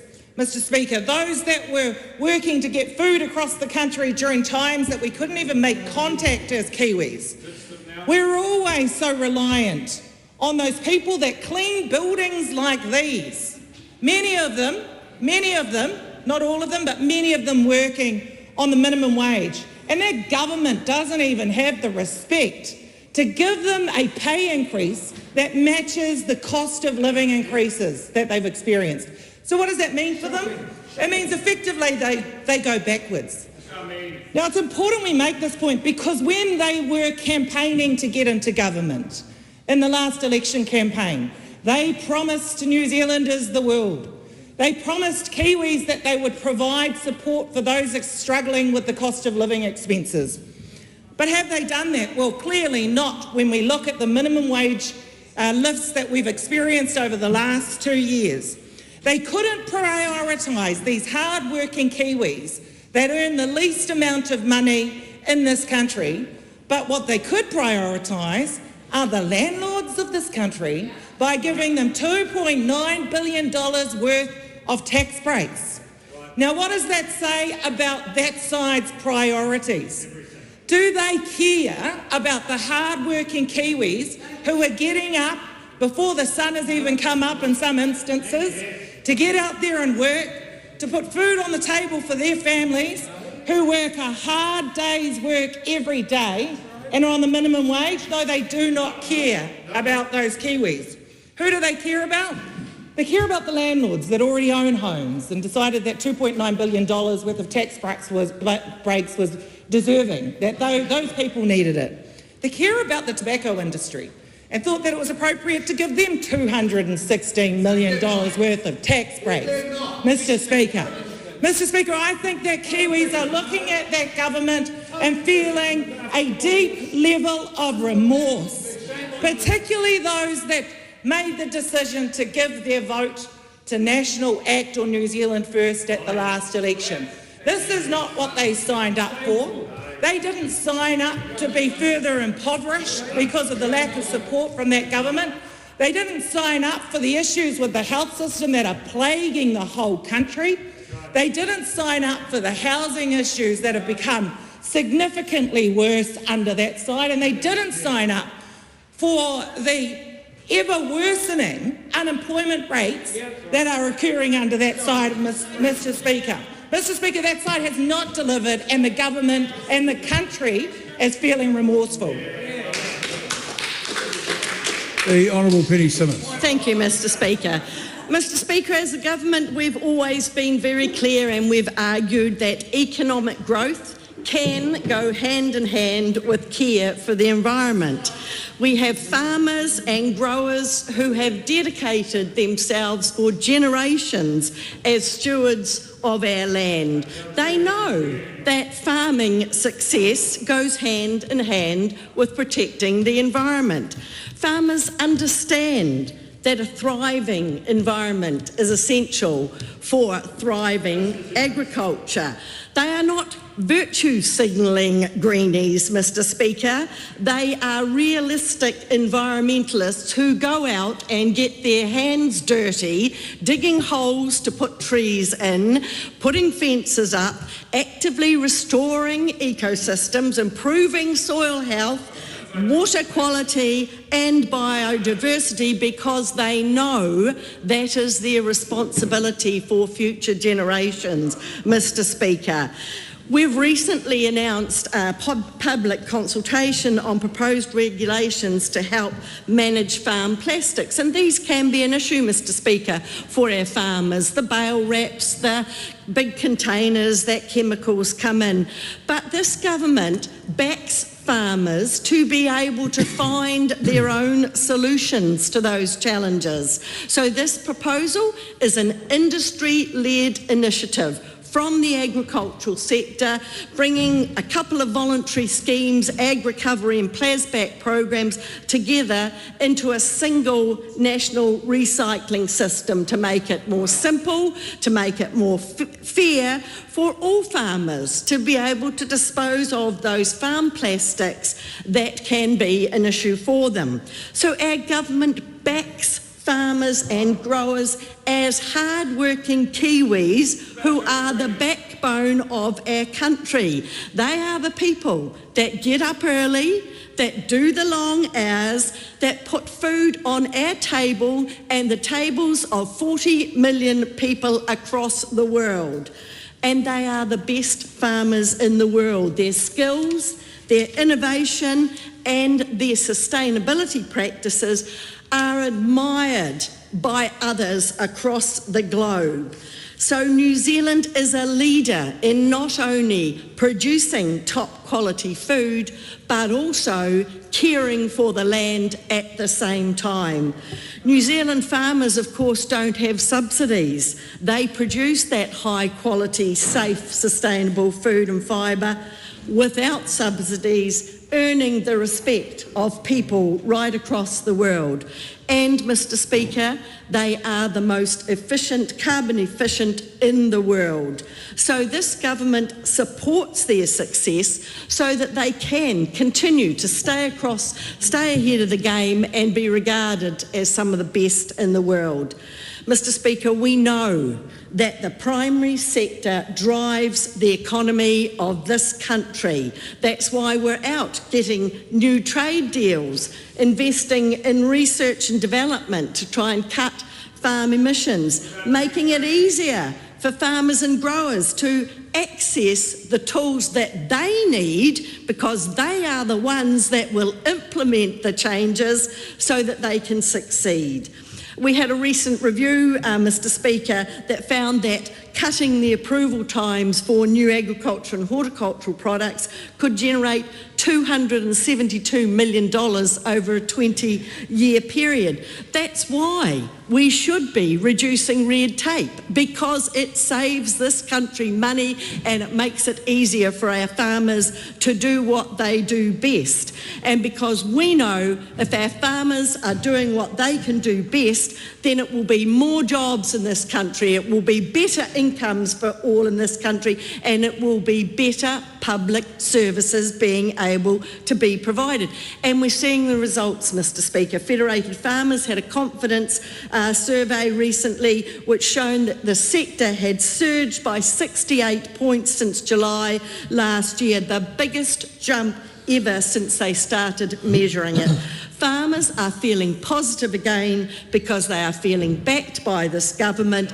They know that we are cutting red tape, we are allowing innovation, we are supporting rural communities, and we know that farmers will do the best they can for our environment at the same time. Thank you, Mr. Speaker.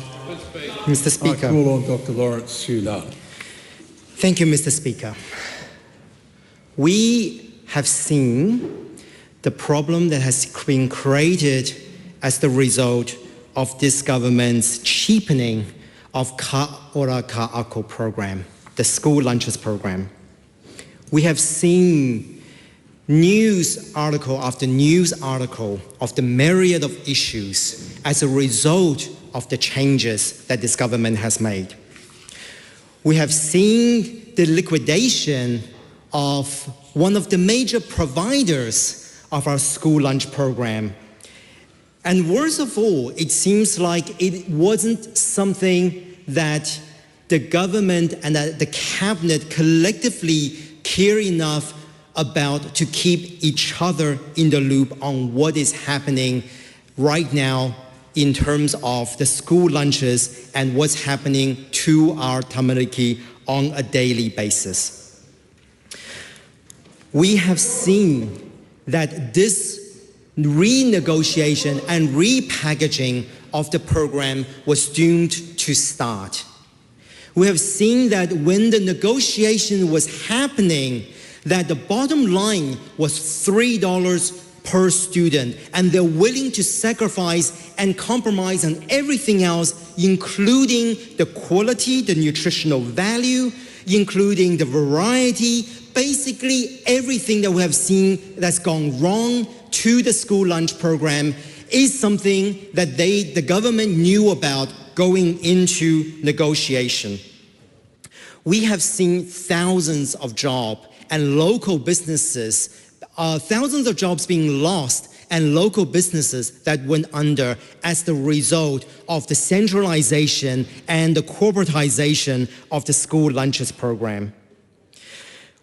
We have seen through our post-hearing questions when we did our scrutiny with the Ministry of Education that the evaluation of the program was fundamentally around the value for money and the cost-benefit analysis, and it's just the dollar figure, but not broadly speaking on the essence or the purpose of the school lunches program, which is to feed our hungry tamariki. We know 1 in 4 tamariki in Aotearoa live in households where food run out, and sometimes often. That is not normal for a country like Aotearoa in an OECD, as part of the OECD. But, Mr. Speaker, we now have a choice. We can either continue down the path of cheap, low-quality lunches for our hungry tamariki, or we can actually step up and invest in the future of our children. We know that the achievement of our tamariki, of our akonga at school depends on the nutrition of our tamariki receive on a day-to-day basis. We hear from the schools that despite the reducing quality, this is something they still want to keep, because at the end of the day, they can't bear the fact that their students and their local communities are going hungry. Mr. Speaker, having a good quality and warm and nutritional kai for our tamariki in school is not just a social policy. It is not just simply a public good, but it's also smart economic choice. Because we know that well-fed kids learn better and they stay healthier, and it doesn't put burden on other parts of our system. It is not something that operates in silo. We should be able to have warm and nutritional kai for our tamariki, more so than what is currently being made available. One of the things that we heard when I visit schools who have internal models is when they have internal models, they're able to ask the children and interact with the children on a day-to-day basis and ask them, how was lunch? Did you enjoy that lunch? This allows our children to have agency in knowing that they are part of the decision-making of lunches at school. And that is only a good thing. We can have jobs for our local communities, and we can build local resilience. So, Mr. Speaker, I have full hope and aspirations for our school lunch programs because I believe in our future. I call on the Honourable Brooke van Velden. Thank you, Mr. Speaker. I rise today to talk about health and safety. It is part of the ACT National Coalition Agreement to reform health and safety law and regulation. And when I set out on this project, I had the option of just doing normal government consultation or doing things a little bit different. And I decided that it was important to go right around the country and talk to as many real-life Kiwis as possible about their experiences with our health and safety system. I travelled from Whangarei to Bluff, talking to tradies, road workers, farmers, building and construction, people who work in manufacturing, the people who get up every day and go to work, who don't usually get the time to meet a politician and tell them exactly what they think about the laws and regulations that underpin their work. And the conversations and travels that I had around the country confirmed that there was a need for change. There is too much red tape and there is too little clarity in our law about what business owners and workers need to do to comply, to keep people safe, but importantly to comply with the law. And because there is a lack of clarity, there is a huge amount of fear in our small businesses. We have heard from the small business owners and workers that for the big companies out there, they have HR departments. They have people whose whole role is to understand how to comply with government. But for the small businesses, they are struggling and they are asking for our help. I had one person talk about how they work in the admin part of their department, and at the end of every month they actually laugh together about, has anybody hurt themselves with a stapler, because our bosses upstairs need to know that they've got some paperwork trails in case things go wrong. We've got too much paperwork and focus on compliance and not on actually reducing real harm and risk at work. That's why this government is committed to refocusing our health and safety system on critical risks, things that will hurt people, cause death, serious injury and illness, and less on sweating the small stuff. You know, if you think of a couple of the small businesses I've recently visited in my Tamaki electorate, you know, there's a new Pilates studio, there was a couple of real estate agents, a photography studio, a couple of cafes, there is a local hairdresser. They're all doing very vital, important work in our local community, but they're not big, risky operations, so they shouldn't need to comply with the same standards. That's what this law is about. It's for those small retailers and small businesses. I want to touch on another area, which is land ownership. Now, I travelled around the country and talked to a lot of people, including farmers and iwi, and I really want to express my thanks for their welcome on the land, in particular to Te Arawa. And one of the things that I heard was that they have a deep sense of connection to their land. They want to share it with people, but they're also exceptional business people.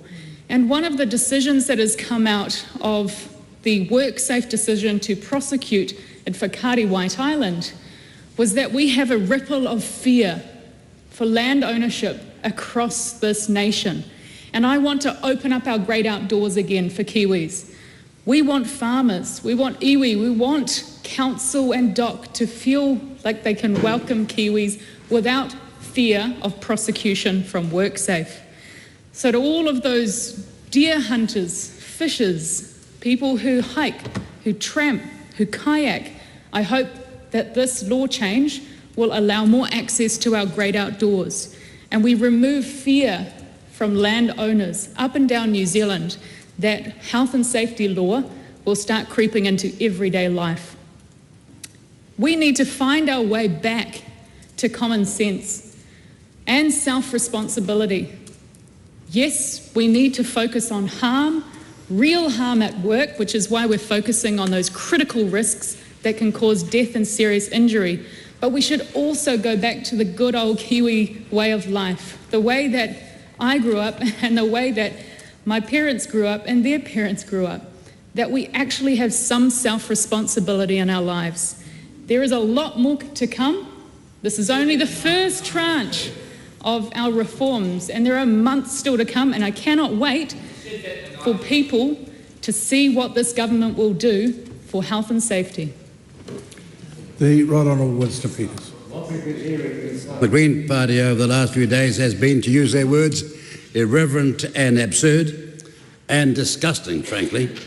Without trying to state the obvious, the Greens have lost their way totally. Remember Fitzsimons? Remember Rod Donald talking about the environment? When was the last time you heard those people talking about the environment? No, in these days, they're focused on basing themselves around the likes of, I'm a professional protester, maybe Minto for the last 50 years, that's all he's been doing. And they're frothing at the mouth about Gaza, defunding the police, the Communist Economic Manifesto, and advocating, and I quote, puberty blockers and surgery for children on demand. That's what that Green Party's been out there advocating, and all of a sudden they're being found out. You know something? They're trying to explain to New Zealand what the term bushy means, along with what the blue spiral emoji is and how an eggplant emoji is, to use their lousy explanation, just the way the rainbow community does it. Oh, no, they don't. That ain't true. We have been airmailed and messages constantly over the last few days from members of the rainbow community saying they back us, and they are totally disgusted with what Chloe Swarbeck is trying to say and to justify and to involve them in. Those are the facts. The Greens suffer from the same ignorance as the Māori Party does. Oh, yes. They speak for Māori. No, they don't. The Green Party think they speak on behalf of the rainbow community. Oh, no, you don't. We will not be cowering from asking them the hard questions and finding you out, and very shortly. New Zealanders are sick of this insipid cancer of woke that has crept into our society. New Zealand first declared a war on woke, and we're on the front line of it, and we will not put up with your bull dust any longer. I got news for you, and it's all bad. You're not getting away with shouting now. Oh, no, you don't. No, you don't. You're going to be here gone tomorrow, I'm telling you. You'll be here like a flash in the pan. I've seen your type 1,000 times. Come today, gone tomorrow, totally forgotten. Look, we packed the James Hay Theatre last weekend, 800 people and more in Christchurch, and they've had enough too. When did they ever pack a hall? Couldn't even pack a telephone booth. Oh, I won 3 seats, sunshine, and I've been around for decades. You'll be gone next time, especially that loud mouth. Especially that loud mouth. All those protesters and lefty shills need to ask themselves the question is, do they want to be part of the solution or are they part of the problem? And if you're part of the problem, then our message to you is very clear. Get out of the way. Get out of the way. It's disgraceful act for the Greens to say that New Zealand persons, they claim we are fanning the flames about this police matter and a guy called Doyle. Now, you know, we asked a simple question. Have you told the police? And guess what? They had all these complaints about threats, but they never told the police. How do you like that? And then they decided the best course of action to stop all these complaints being duplicated was to tell the public. Never told the police, just told the public. And that's why it's a fraud. And it's not going to be defended. And when we find out what's on those posts, when we find out what's criminal about those posts, there's going to be a day of reckoning. That's what this is all about. We're all caught by the same rules here. The Green Party, air nor, she says. Yeah, what a prize Tōrō. You know what Tōrō is? You know what Tōrō is? A long tongue. And you've got it. Tōrō, keep quiet. This is how deluded the Greens are, you know. How deluded the Greens are. How are Doyle's own social media posts that he posted himself suddenly disinformation?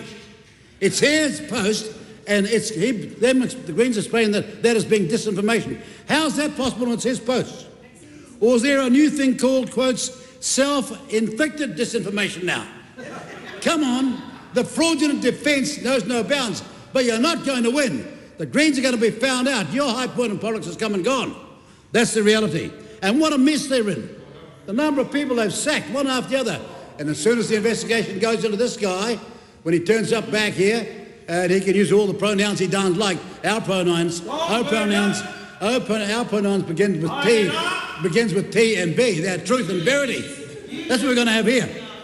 Oh, listen to that. Shouting out down there, you know that woman there? She said that she won her seat. No, she didn't.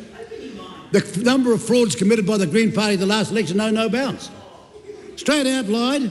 Straight out got a man called Henry, a respected name, and they cheated him of his seat. And they're going to be found out the moment the authorities start doing their jobs. So our conclusion is very, very clear. The public have a right to know who and what they're voting for, and very shortly they will. Call on Arana Williams. This is not a government that is dealing with the cost of living pressures on ordinary New Zealand Kiwis. We've got New Zealand First here who are completely distracted by these issues when New Zealanders need advocacy in the supermarkets that are taking $1 million of profit out of every day out of the pockets of ordinary New Zealanders. This used to be a party that campaigned on the supermarket duopoly and the way that it should be changed. But instead, we've got the party of big business and a party distracted who are the ones who are doing tough talk to any industry that they can get their hands on.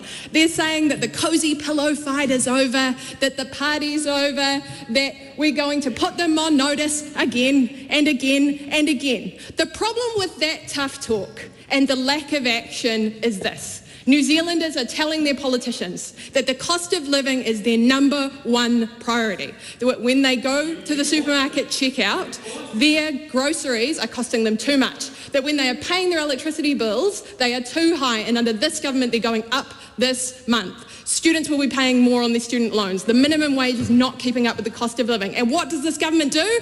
It takes a year and a half to ask them what to do. I'm going to speak directly to the National Party MPs here today who represent the constituents who are being done over by the supermarket duopoly. I've got an example here of the Taupo electorate compared to my electorate in Manurewa. New World Turangi is one of the many New Zealand supermarkets that has a monopoly over the geography in its catchment. It's about an hour's drive to the next competitor of any size, so people are basically captive in that supermarket zone. In a recent survey, University of Sydney researcher Lisa Asher compared a basket of fresh produce and dairy products from New World Turangi compared to Pack and Save Manukau. At Pack and Save, the basket of goods was $75.35, and at New World, it was $94.82. People in Taupo are paying $20 extra for a small basket of top-up goods every time they go to the supermarket, compared with the competitive market that exists in Manukau where there is choice. That's because they are forced to choose from a smaller range of products on offer at that supermarket, and the prices are higher. This is an electorate for every MP to deeply care about. This is affecting New Zealanders far more than any tax cut could possibly give them relief. Every time New Zealanders go to the supermarket checkout, they are paying into a system which is taking money straight out of their back profits, over and above the cost of doing business, and they need government intervention. It's a year and a half to ask for information that this government solution is, when Labor has laid the groundwork for reform. Without the Grocery Commissioner publishing those reports, without the ability to monitor what is going on in the market dynamics in New Zealand, there would be no ability to do this reform, but we have the ability to do it now. The government needs to take serious action on the cost of living, and this is one thing it could do in its plan of cutting services to actually help New Zealanders with the costs that they are being pushed onto them in their household budgets when their wages won't keep up with the rising costs and they have no solution for their rising rents and rising housing prices in sight. The meetings that Labor will be having in those electorates will make it very clear that National MPs who are concerned about this and the ACT MPs who seem like they won't support these measures are representing electorates where their people are being fleeced, and small to medium-sized businesses who are the suppliers to the duopoly are also being squeezed. We need politicians who represent these areas to actually want to take action and actually see this through to regulatory change, because the cost of living is biting for ordinary Kiwis. This month, National is making life even harder for so many people in our communities. Tens of thousands of workers are effectively taking a pay cut because the minimum wage is only rising by 35 cents, which is below inflation.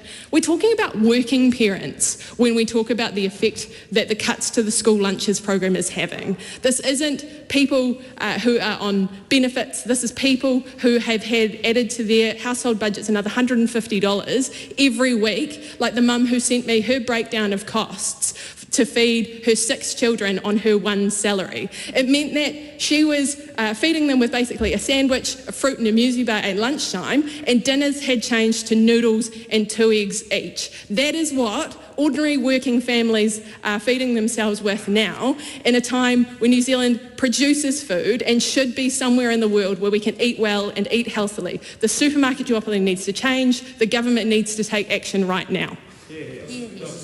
Tom Rutherford. Thank you very much, Mr. Speaker. I'm going to bring some positivity and optimism to the debate this afternoon, Mr. Speaker, unlike the negativity we have just heard for the last 5 minutes. And I want to take colleagues and those watching at home on a tiki tour of the beautiful Bay of Plenty electorate.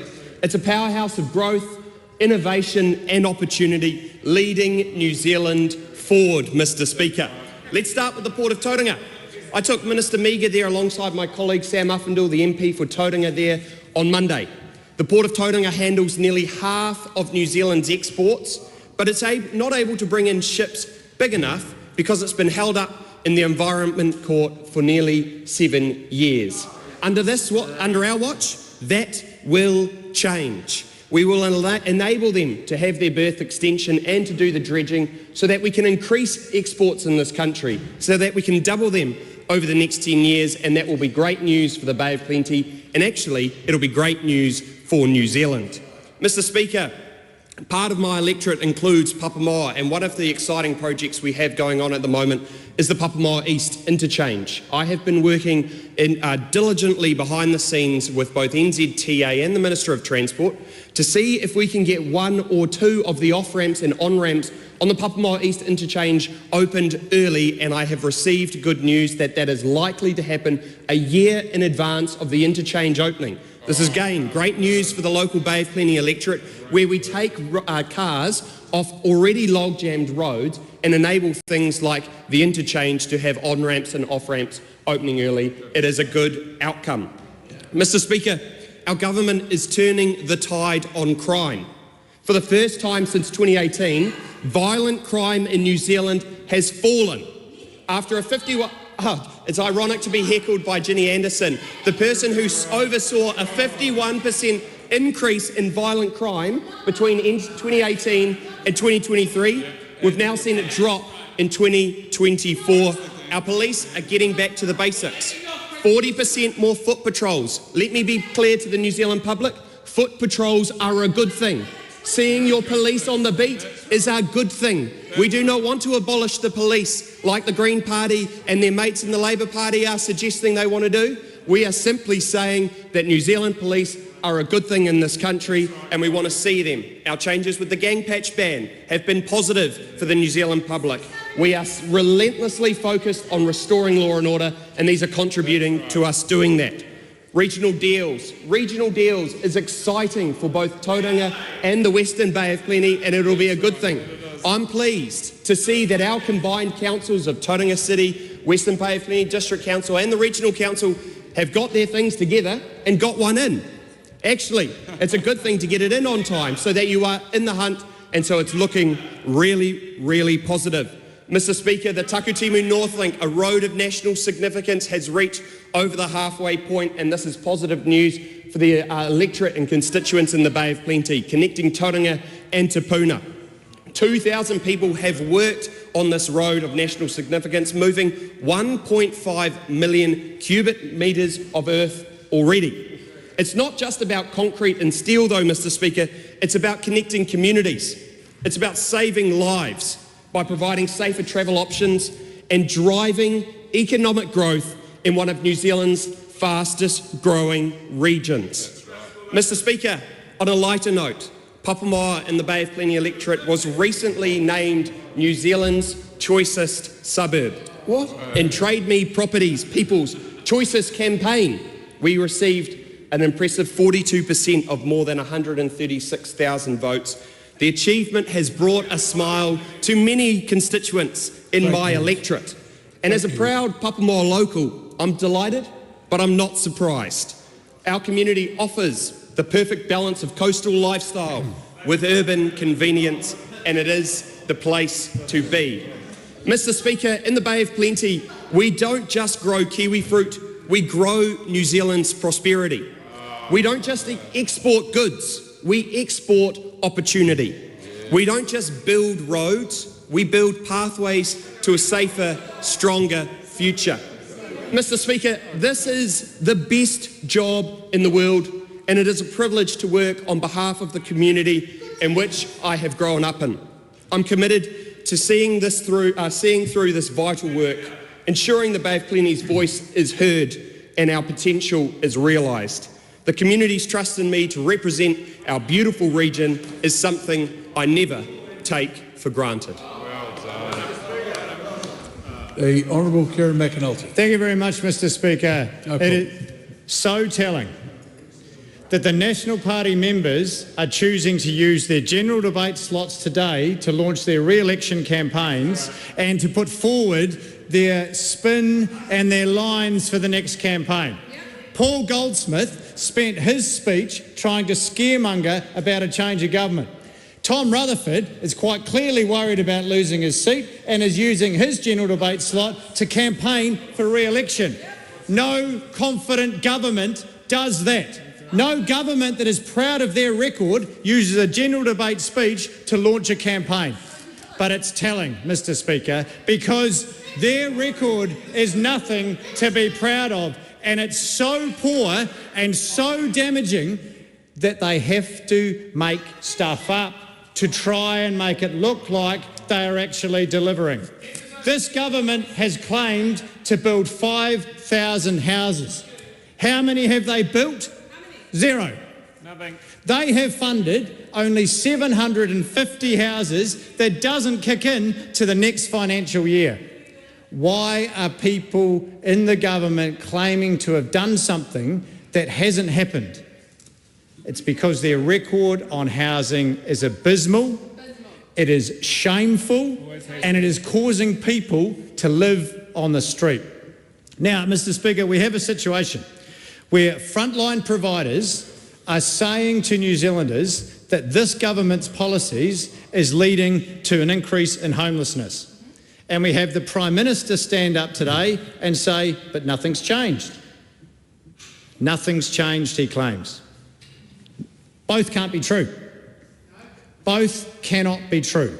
You can't have frontline providers using real-life examples every single day, they say. They are getting people that are coming in genuine need, desperate for housing. They go to MSD, they either get declined or they are told that because of the government's changes in policy, there's no point in applying. So they're being prevented from applying, or they get declined if they do apply. That is what they are saying. Let's look at the proof. A 53% increase in homelessness in Auckland in 4 months. That's right. A 37% increase in Wellington of rough sleeping and a 40% increase in homelessness in the last year. Those are the facts. Those are the facts that were outlined not only by the City Missions, but by Salvation Army as well. So it would seem to me that they are telling the truth. So why is the Prime Minister saying that nothing's changed? That's interesting. He's claiming in the House that nothing has changed. Except it's his government that changed the policy. Those two things don't marry up.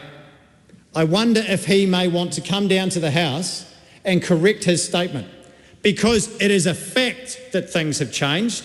It is his government that has changed them, and it is his government that has led to people living on the street. They are living on the street, they are living in cars, they are living in tents, they are living in garages, because this government isn't letting them into emergency housing. No one is saying that an emergency housing situation is ideal, but it's a hell of a lot better than sleeping rough. But that is what's happening because of this government. Let's look at some more facts. This government has stopped the expansion of Kaingaora homes. They have only funded community housing providers for 750 houses for 2 years, so 1,500 between 2 years. That doesn't kick into next year. They have changed the criteria that is preventing people to get into emergency housing, and homelessness has increased by the hundreds since they came in. And the Prime Minister stands up and says nothing changed. To quote Winston Peters in his general debate speech today, Mr. Speaker, which was allowed to be said in the House, straight out lies. That's a quote from Winston Peters in his speech. If it's good enough for him, it's good enough for me. Straight out lies is what he said, and I would argue that we've seen a few today. We have seen a few, and it is outrageous. Why can't the government just be upfront with New Zealanders and say, we don't believe it's the government's job to provide emergency housing? Sorry, the member's called a point of order. Point of order, Mr. Speaker. Just for clarification that the member opposite just made an allegation that Winston Peters was lying. No. No, he didn't. No, he didn't. He referred to the fact that Mr. Peters used the term straight out lies describing a situation. He then claimed that it was okay for him to use the same terminology for a similar situation. Look, the language in the House changes from time to time. I make the clear distinction between saying to an individual member in the House that they have misled the House with a mistruth, as compared to referring to some information that might be put to the House, not necessarily belonging to the member. Quite different. Please carry on. Thank you very much, Mr. Speaker. I'm not surprised they want to shut me down through points of orders, because I think I'm hitting a nerve. Isn't it interesting? I say straight out lies and they don't like it. Well, maybe they should face the facts. Your policies, I say to this government, their policies are making people homeless. They should be ashamed of themselves. They should be honest with New Zealanders as to the reason why. Parmjeet Palmer. Thank you, Mr. Speaker. Mr. Speaker, and I was at Hawke's Bay Better Home and Living show. And I must say the engagements that we had there, because we had our stall, the engagements were great. There were a lot of people coming through and giving us their supportive feedback. And I want to thank each and everybody who stopped by at our ACT Party stall to provide their feedback on how we are doing in government. And in those conversations, Mr. Speaker, there were conversations about my new bill, which is the Education and Training Equal Treatment Amendment Bill. The support for my bill was also huge, Mr. Speaker, and I must say, and I must tell the House as well, that I've drafted this bill because I've received so much correspondence from students, from parents, even from staff members. I remember when I raised the issue of at AUT, staff members and students getting additional points for their ethnicity if they are Māori and Pacifica to travel to attend a conference or present at a conference. Since that time, a lot of staff members have been in touch and they have been sending their frustrations and experiences, sharing their experiences with me. And Mr. Speaker, I know that there are a lot of people frustrated about such policies where universities allocate resources on the basis of students and staff members' race. And that's why I have come to this conclusion that we need a legislative mechanism to resolve this issue. So what this bill does is, this bill is to ensure that public funding for tertiary institutions is race neutral. But what it allows, Mr. Speaker, is it allows allocation of funding and resources on the basis of other factors such as a student's merit, a student needing academic support, a student's geographic location, a student's economic status, a student's disability. And the other thing which is important to note in this bill is that this bill doesn't prevent if a private organization comes along and wants to give money for a particular sector of students. For example, if an EV comes along and says they want to give scholarships only to Māori students, that is totally fine because that is private money. So what this bill does is it just ensures that public funding is allocated in a way that is race neutral. So there was a lot of positive feedback, Mr. Speaker, because we don't want to see our tertiary institutions allocating funding in a way which is limiting other students from progressing. We don't want students to be judged on the basis of their race. While, Mr. Speaker, I was receiving this positive feedback, I actually received a stark reminder of why my bill is so important when I saw a social media post.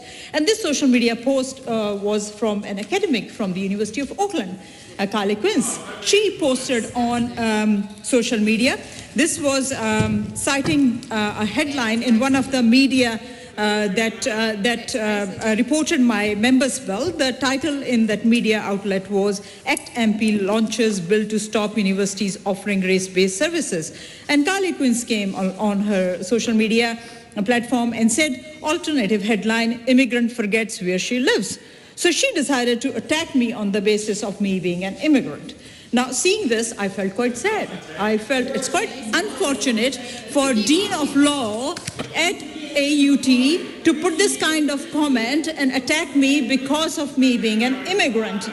Now, another concerning thing about this is, Mr. Speaker, that AUT campus, if you go there, you will see so many students from migrant families. And I wonder if they are being shut down by her, if these students have differing views different from her views.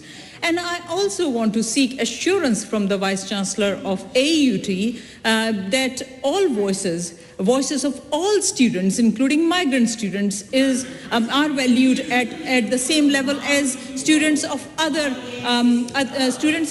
backgrounds or ethnicities, those who are considered to be non-migrants. It's really important to get that kind of assurance. Mr. Speaker, it was not just one academic who commented. There was another academic from the University of Auckland, Veremu Tipuna. He is a cultural advisor. That's the title, a cultural advisor. And he referenced my status as an immigrant, totally fine. And then he says, stop being the lapdog of my bald-head masters. So these are the kind of comments that these academics are putting on social media. Mr. Speaker, there are a lot of questions to be asked about these people because they are public-facing academics. They're dealing with these students, those who are, many students, those who are from migrant backgrounds. Mr. Speaker, we need to stop this nonsense, and that is what we will do. We all are migrants, and I'm sure, Mr. Speaker, that Adam and Eve were not born in New Zealand. Thank you, Mr. Speaker. I call on Government Order of the Day number 1. Victims of Sexual Violence Strengthening Legal Protections Legislation Bill, second reading. Speaker, I present a legislative statement on the Victims of Sexual Violence Strengthening Legal Protections Legislation Bill. That legislative statement is published under the authority of the House and can be found on the Parliament website. I move that the Victims of Sexual Violence Strengthening Legal Protections Legislation Bill be now read a second time. And Mr. Speaker, our society abhors sexual violence in all its forms. Our justice response to this and to all forms of serious violence is to be clear about our denunciation of it through real consequences in sentencing and by protecting society from the worst offenders.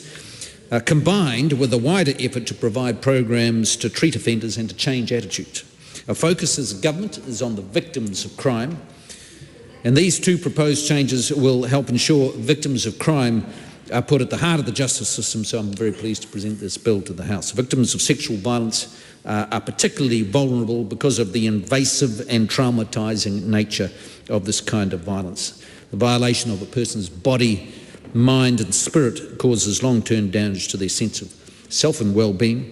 The court processes could cause further harm, and we're committed to improving this experience.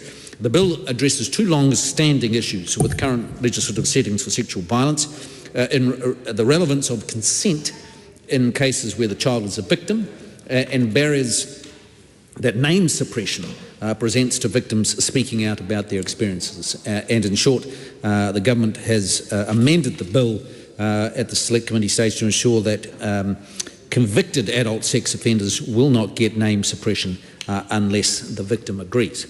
So I just want to go through, the first part of the bill is focusing on amending the Crimes Act to stop, in most cases, child victims of sexual violence being questioned about their consent.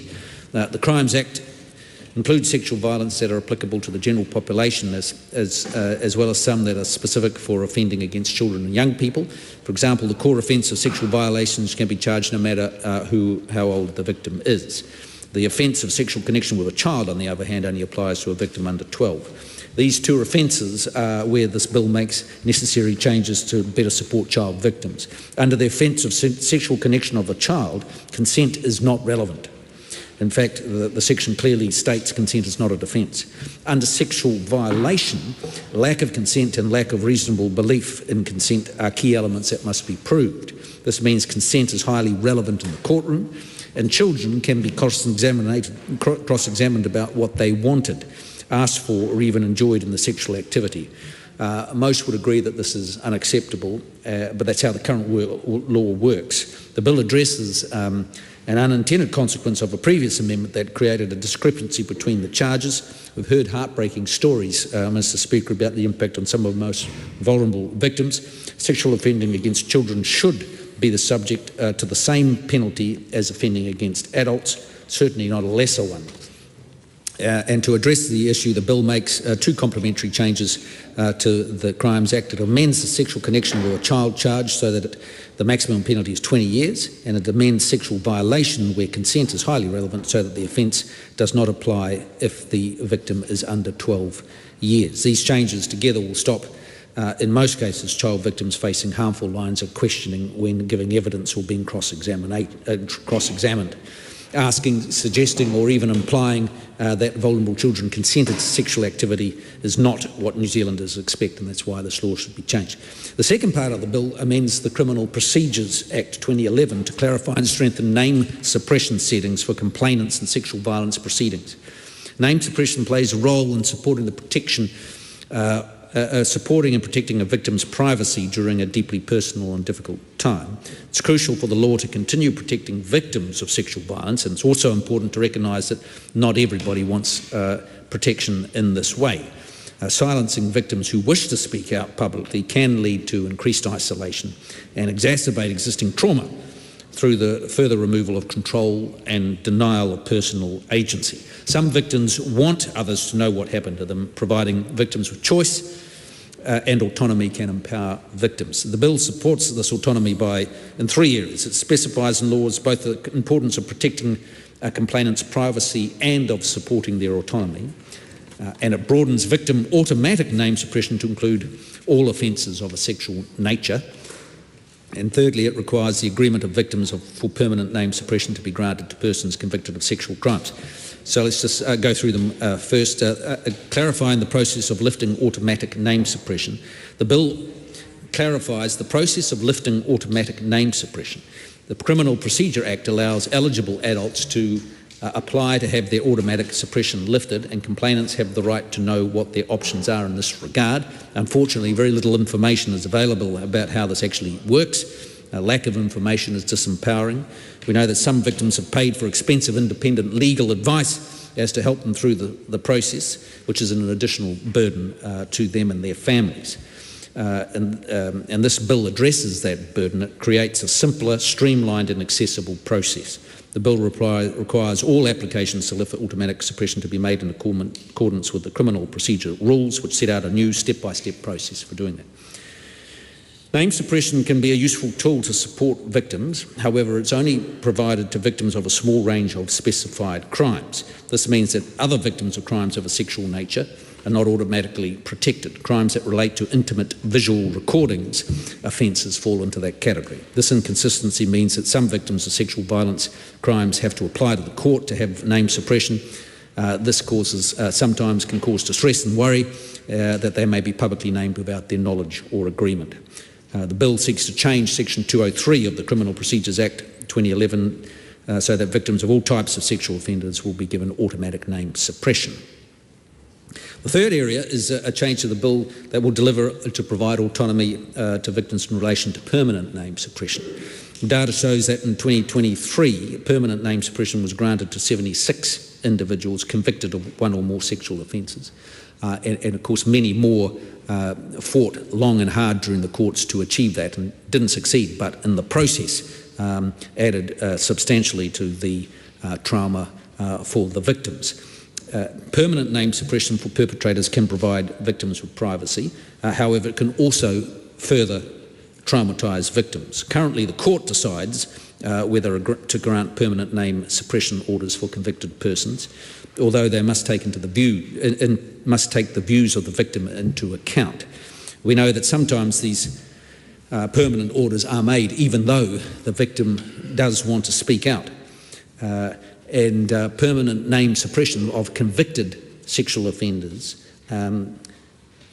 does not enable the victim to talk about what happened to them with other people for fear of breaching that name suppression. It doesn't enable them to warn others. And victims and their advocates have told us being able to talk about what happened to them and to warn others is a terrible position to be in. It makes victims feel silenced. It imposes a stigma that they have to carry, and it can drag on for years. I acknowledge that this is a significant change and may be perceived as limiting judicial discretion. However, we believe it's justified, and we believe that we do need to do things differently in this space. If we're serious about being serious about being a victims-focused justice system, I think this is the sort of thing that we need to consider and do. This bill places the power in the hands of the victims to decide whether name suppression will be allowed. We've heard from victim advocates that placing this autonomy in the hands of victims will help with the healing. It will empower victims by putting their views first and ensure the openness of court proceedings and hold people convicted of sexual offences to account. Now, it's often been raised, a number of people have raised the concern, well, would this put unwanted pressure on victims to have to make such a decision? And so we've been very clear in this legislation as it's drafted that no victim has to do anything if they don't want to. If they don't want to have to make that decision, they don't feel comfortable about it, and they don't respond to questions about it, that's fine. Then it will revert to the current process where the court decides on name suppression. So it's only for those who want it. But we think it's an important message to send that if you're convicted of a serious sexual offence, part of the punishment is that people will know about it, and you'll have to face the consequences of doing that. And it is only if the victim has actually agreed with the idea of permanent name suppression. I'm proud to bring this bill to the House because I think of what it means for victims. I want to acknowledge those who have provided their input, particularly victims, their families and advocates who have shared their stories so that we can improve our system. I want to thank the Select Committee for all the hard work that it's done. Thank you very much. The question is that the motion be agreed to. The Honourable Jenny Henderson. Ngai o te whare. Labour stands in support of this bill because it aligns with our fundamental commitment to protecting victims and particularly children and ensuring that they are not subject to further harm or distress within our criminal justice system. This bill fits squarely into our view that we need to continue to strengthen the rights of victims, particularly victims of sexual violence in New Zealand. It builds on our strong track record of making sure that we have those supports in place for victims of crime. We boosted the Victims Assistance Scheme, providing 10,000 more grants to victims of serious crime, and we doubled the funding of victim support. Also establishing Te Aotearoa, New Zealand's very first action plan to get rid of or reduce family and sexual violence. Along with this, we also increased legal aid access for over 93,000 people and removing some of those barriers to accessing justice. So this bill is started out as a Labor bill, and it's had some add-ons in it as it's moved through the Select Committee process. But it is another bill ensuring our justice system serves and protects the victims of crime and does not, hopefully, re-traumatise them through the justice process. The bill makes two big amendments that I'll speak to briefly, Mr Speaker. First one is protecting child victims from further trauma. This was an issue that was raised by members of the Women's Caucus in the last parliamentary term when it came to light through a court case that a child, someone 12 or under, in a case where there had been a sexual violation trial, that the defence of consent could be used. We found this absolutely abhorrent and took action to make changes so that the law did not enable this defence to be used in New Zealand. So currently the offence of sexual violation under the Crimes Act 1961 requires the issue of consent to be considered, even when the victim is a child under 12 years. We consider this to be unacceptable, and we commend the government in continuing to pass this legislation. This bill amends the law so the offence is instead classified as sexual connection with a child, eliminating any requirement for the child victim to be questioned about consent. It's quite alarming that our law still had this in it, to be frank. This change ensures that the focus remains where it should be, on holding offenders accountable without subjecting young victims to unnecessary and traumatic cross-examinations throughout the court process. Additionally, the bill increases the maximum penalty for this offence to align with that of sexual violation. This sends a clear message that offences against children will be treated with the utmost seriousness, and we support this strongly. Under Part 2 of this bill, we, in the current law, complainants of sexual violence cases are automatically granted name suppression to protect their privacy.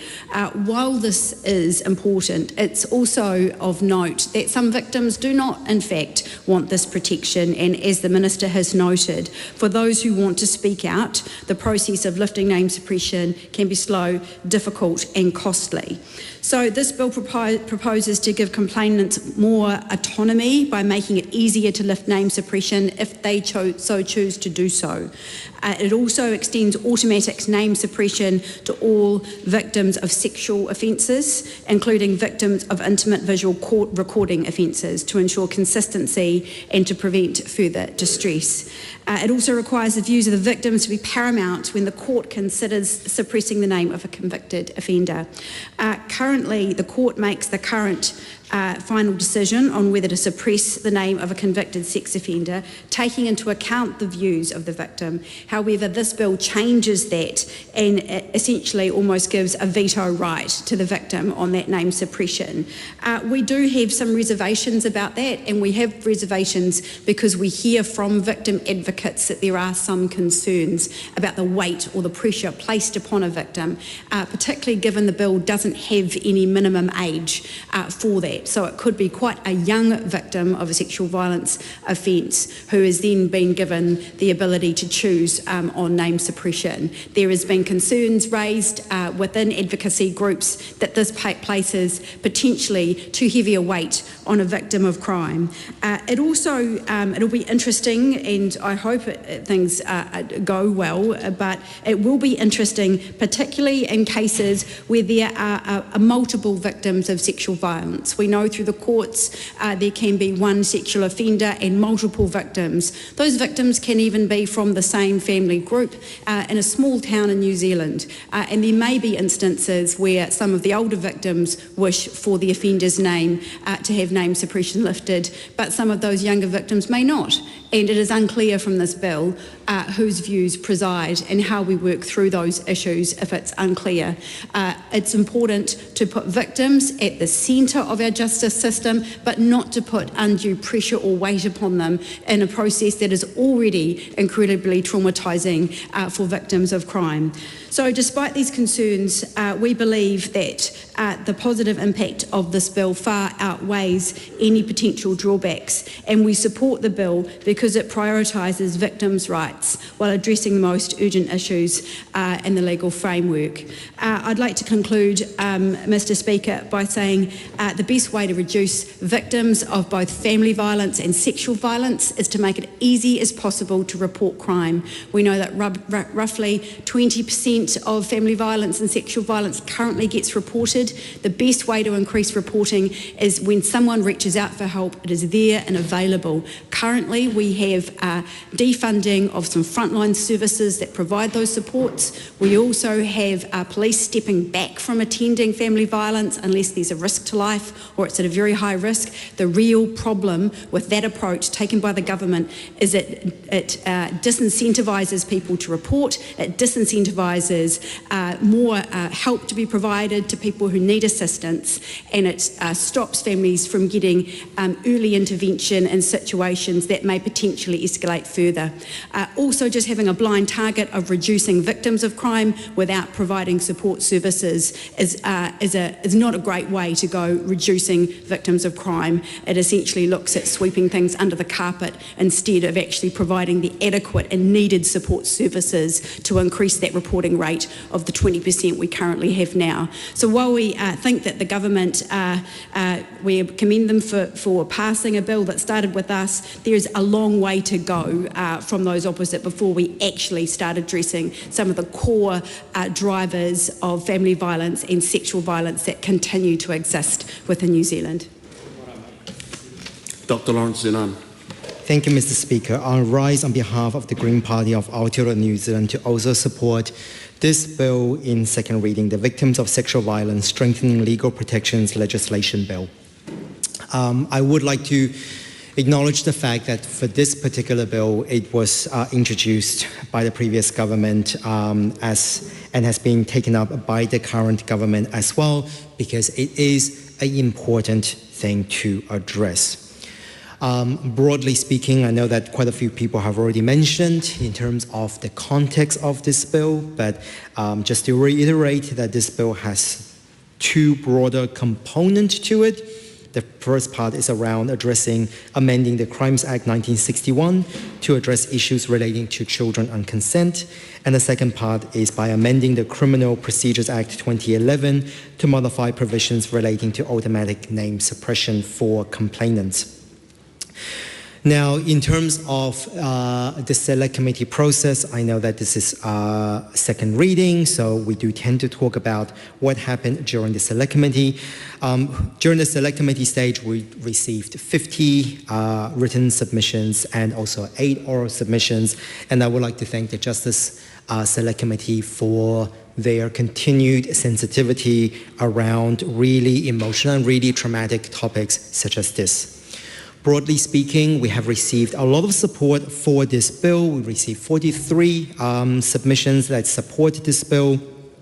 And a number of people have commented on the specific details of the bill as well, which we can address in due time.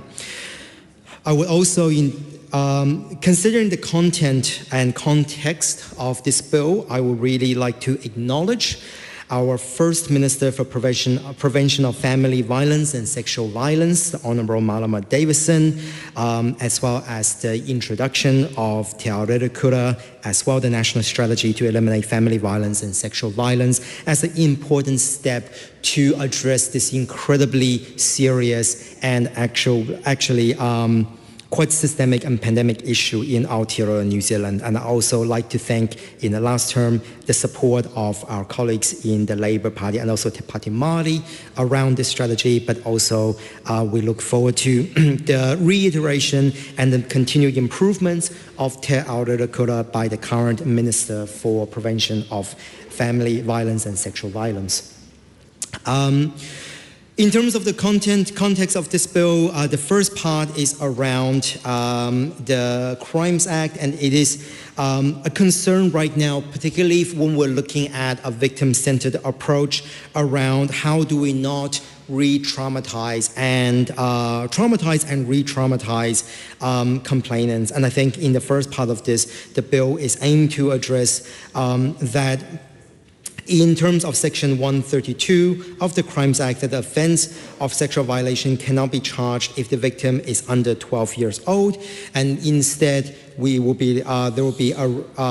instead the charge will be sexual connection with a child, and this would reduce the risk that the child must undergo questioning about sexual consent while giving evidence in the court. And I think this is an incredibly serious issue for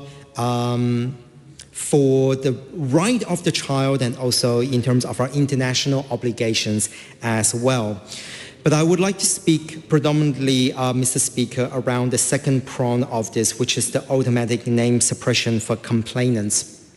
And as we've heard from some of the speakers already, that when we're looking at, particularly in the case of domestic and sexual violence, we are looking at a case of power dynamics as well, not only in terms of traumatization, but how do we empower the victims to be able to do what they need to do. And I think, as we see in the department report, that this particular automatic name suppression under the Criminal Procedures Act 2011 wasn't done as intended. It was, with the very best of intentions, it's supposed to be a mechanism that protects the complainants, but instead it actually has the counter effect of people who would like to go through the process of lifting the name suppression, being burdened by some of the processes and bureaucracy that we see in the current system and application when it comes to the lifting of such name suppression. As we've seen in other cases in this House, particularly when it comes to family and sexual violence, there's been a number of legislations, Mr. Speaker, that the Greens has actually supported on because we genuinely believe it takes a very victim-centered approach. And so, for example, in the bill that came up last year around litigant abuse, this was something that the Green Party very much supported because, again, we understand that when a complainant makes a case, particularly towards domestic or sexual abuse, that often there is a power imbalance with that. And that particular legislation around addressing litigant abuse is a very important step towards ensuring that we have the same equitable access to justice as required by our, basically by our rule of law and the very basis of our judiciary system. But just again, on the automatic name suppression, I think in the context of this, although this was brought to the House during first reading in 2023, we have seen global movements around the empowering of complainants when it comes to them being allowed to waive that name suppression. And over here, I really want to highlight and acknowledge Giselle Pericot from France in terms of the case that went through the French court last year as someone who has faced horrendous abuse by her ex-husband, and severe abuse, and the courage and the bravery it took for her to waive that name suppression, for her story to be told, for her to regain her dignity. I think this is the crux of the bill that we are looking at here, which is why this is something that we support and we think it is important to address.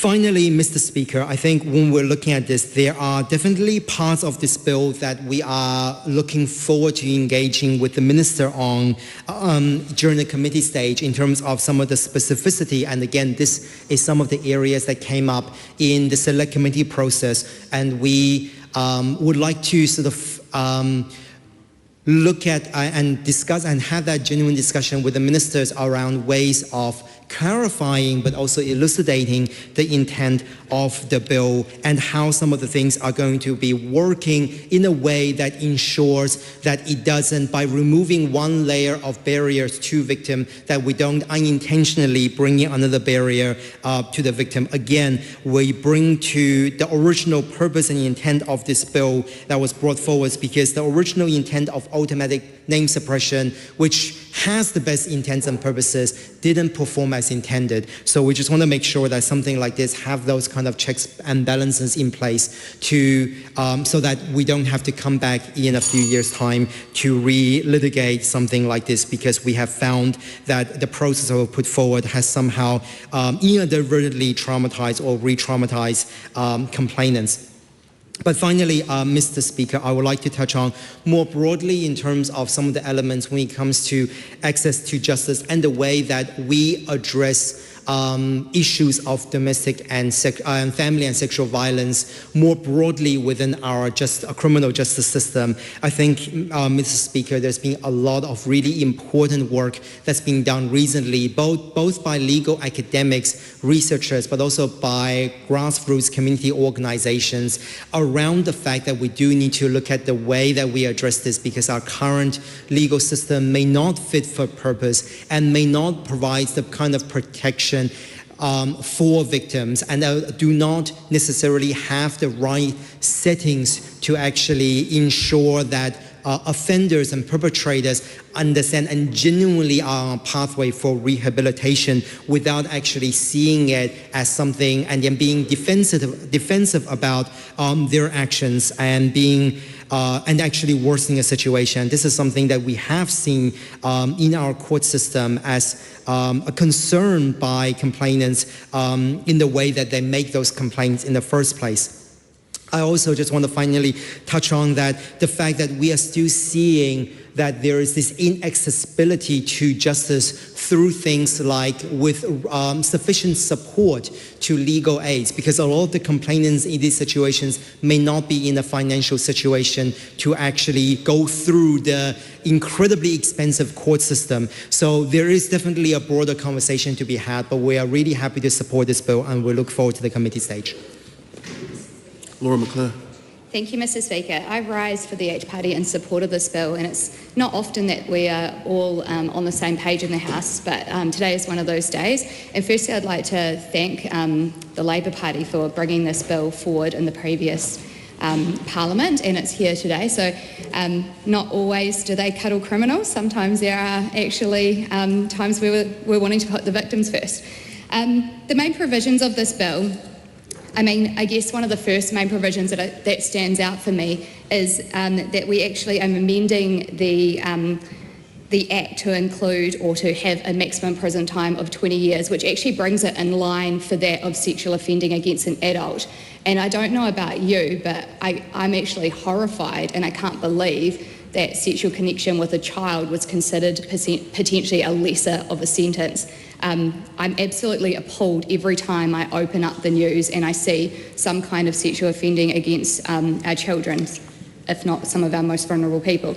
And I just want to highlight some headlines, and this is a bit of a dark side of New Zealand in a way you can say, but 5 days ago, Palmerston North man jailed for sex abuse, sentenced to 7 years. 2 days ago, serial sexual predator jailed for child sex abuse in Auckland after acquittal in a dog indecency case.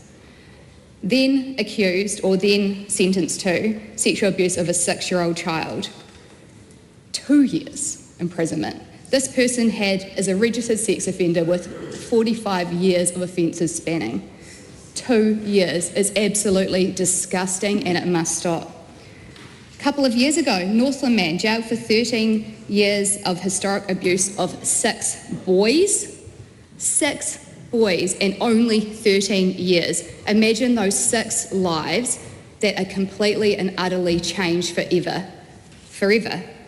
Man jailed for sex crimes in Timaru last year for 2 brothers. 3.5 years only. And I know Mr. Meagher's in the house, and I remember actually forwarding this to him, being outraged at the time. Yes, this happened when this offender was in their youth, but 3.5 years. Those 2 brothers, that is their lives that are completely changed forever. So firstly, I think the fact that we are now going to be sentencing based on a maximum penalty of 20 years is a good start, but we want to actually see those sentences. The New Zealand public out there want to know that the victims are actually being put first, and we want to make sure that they are relevant for the crimes. So it is a really important piece of this bill and how it actually works. Broadening the victim automatic name suppression to include all offences of a sexual nature, and I think this part is really important too, because there are at times where a victim may not be identified, and they may in fact actually, that part of evidence may be used, and they may not even know that they are involved with this, which is actually quite scary. And I think about the case that we were talking, or Lawrence Nunam was talking about earlier in France, and imagine if you didn't know that you were one of those victims. And you didn't have any suppression up against, there was no name suppression, and you're watching the news unfold, and it turns out you know that person, and you are potentially one of those victims. The fact that at the moment you have to actually go and be granted or apply if you are knowingly a potential victim is absolutely outrageous. So I think to automatically do that is a really good change to the law. Look, I think this has been well litigated, and my point here would be that the ACT Party always supports the victims first when it comes to our crime. Yes, there is opportunity for rehabilitation, for the prevention, but when we're talking about sexual offences and we're talking about our kids, as a parent and as a person, I cannot think of anything more damaging that could happen to one person in their life, and that would just carry on throughout. So I think we need to really think about our sentencing and how we actually take that into account, the whole picture, the whole damage, the whole lives that are actually affected by this type of offending. Thank you. Honourable Casey Costello. Great ring in today. I rise on behalf of New Zealand First to speak on the Victims of Sexual Violence Strengthening Legal Protections legislation bill. I think first we have to pause with a degree of tragedy and sadness that this type of offending is not only prevalent, but it is victimising younger and younger victims, and our ability to stop it is requiring us to be a lot smarter, a lot stronger, and a lot more decisive in our policing actions. And it highlights again how important our police service is, because anyone who deals with this type of offending, you are forever traumatised by it, and it takes a special level of skill and compassion and capability for those police officers to have to deal with this. To deal with the victims is a tragedy, to deal with the offenders and walk away feeling whole is even harder. Because the nature of investigations of this is that you do have to build a rapport with your offenders, and you do have to try and get into their minds, and it's a dark, dark place to get out of. As the Minister of Customs, I'm also aware of the prevalence of the intimate visual recording, and the team that is involved in policing that offending is also a very special unit of enforcement people who have to be given full credit for the nature of what they deal with on a daily basis.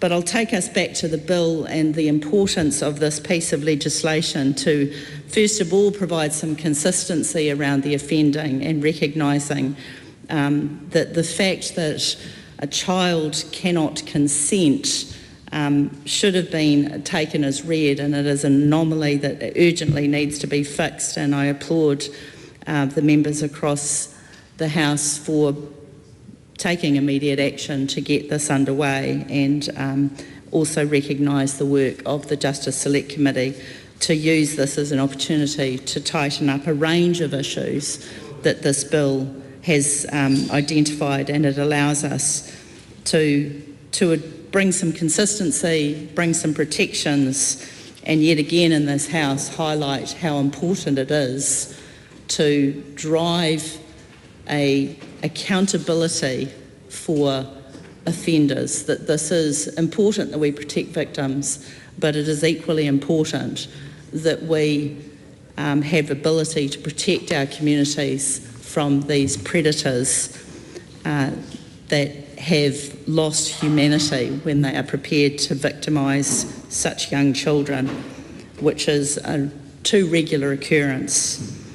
The name suppression component is, I think, one of the areas where, having dealt with a number of victims, the sense of being able to take control of your destiny, to be able to determine whether you choose to be held in the dark on this, or whether you choose to stand up and shine light on the abhorrent behaviour. And we've seen a number of cases in New Zealand as well, where victims have chosen to not hide in the shadows, to speak out and to put the shame where it should lie and offload the shame from themselves.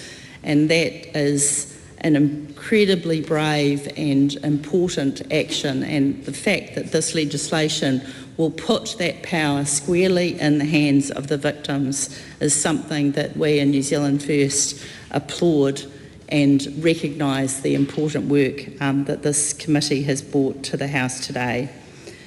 There is a lot of work still to be done in this space, and as we on the side of the House where we try to put the victim ahead, is this is just another step in the right direction. I think that we have an opportunity here, when we recognise these pieces of legislation with support across the House, that we can achieve really powerful things in the combating of the protection of our victims in New Zealand, but more importantly, how much work we have to do to make sure that those that commit these offences are not only held accountable, that our communities are protected from them, and the lengthening of prison sentences is a reality. And it is something I have said repeatedly in the House, that sometimes we have to have penalties, not because we think they're a deterrent, not because we think this is a nice political thing to do, but sometimes we have to protect our most vulnerable from predators who will continue to make more victims unless we keep our societies safe from them. So in concluding, Mr. Speaker, I would like to acknowledge first those that work in this enforcement space, those hard-working and dedicated detectives and investigators that are constantly out there dealing with the very worst of society, and that they are the ones that help combat this battle, and that this piece of legislation will allow us to contribute to better outcomes for our victims in New Zealand. And I commend the bill to the House. The next call is a split call between Te Pāti Māori and Te Pāti Kātariki. E te pika. I call Takutai Tashkent. Mātua tama warua tapu me nāna hira pono me te māngai hei tautoko mai ai nei ākanei ai.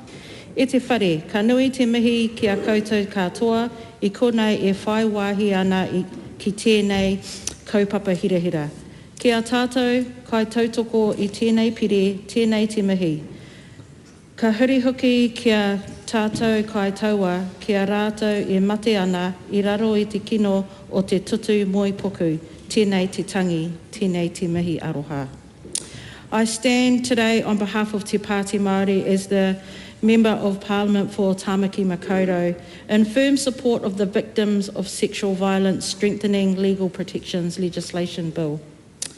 It is deeply troubling that in Aotearoa in 2025 we are still amending laws that have historically done more to protect predators than their victims. There is no good reason why a child under 12 years old should be questioned in a courtroom about whether they wanted or asked for what happened to them. The extension of automatic name suppression to all victims of sexual offences just makes sense. But what I commend the Minister for today is the amendments that gives victims the power to determine whether their predators are granted permanent name suppression. E te pika, this is significant because heinous sexual crimes such as those committed, as I understand, in the 1990s, which a political party and leader in this House were alerted to in November 2022, were kept silent. The leader, who is soon to be Deputy Prime Minister, referred the victim's family to a lawyer of his choosing and remained silent while this criminal, Tim Jago, continued to serve as the president of the ACT Party. Tim Jago's identity was kept secret, a secret for 737 days, e te pika, following his conviction in January 2023. For fear of swaying the electoral result and depriving New Zealanders of the right to be informed about who was leading a political party in this House seeking election. A point of order, Simon Court. I think this matter's been well canvassed outside this House. I'd just like to ask the Speaker for his guidance.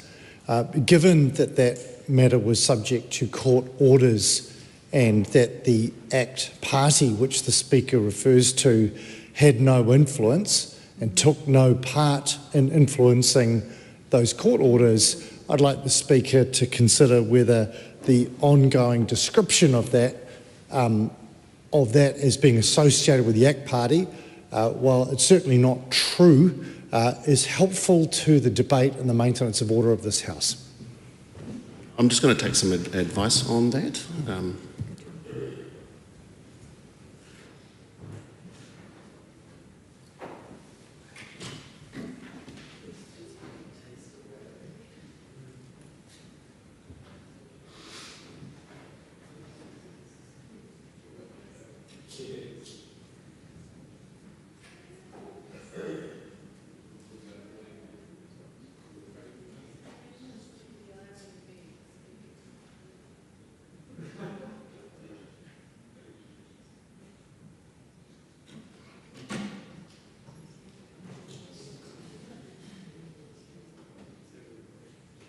Cool. Thank you very much, and thank you very much for the point of order. I acknowledge that a lot of this has been already in the public domain, so that is acknowledged. But I also draw the House's attention to Standing Order 121, personal reflections, where a member may not make an imputation of improper motives against a member, an offensive reference to a member's private affairs or personal reflection against a member. So if as the member continues in her speech, may I ask her to stick to the confines of the bill? I think the point the member was making has been made, and I would encourage the member to use that time accordingly. Takutai Tashkent. Thank you, Mr. Speaker.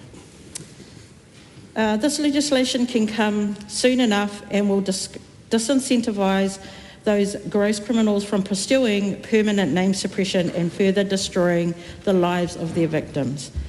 It is staying on this very House and on the political party for betraying the trust of New Zealanders and for exploiting laws that protect... Point of order, Simon Court. Speaker, given that you've just provided direction to the House and to the specific member about Standing Order 121 not to reflect by imputing improper motives against a member's private affairs, that this member, while speaking... Point is taken, I understand. So, Mr. Speaker, I just ask that you enforce your direction now. And so if I can ask the member to continue to... the point has been made around the information that is in the public domain, but as I said in Standing Order 121, to refrain in the remainder of the speech in terms of connecting it to the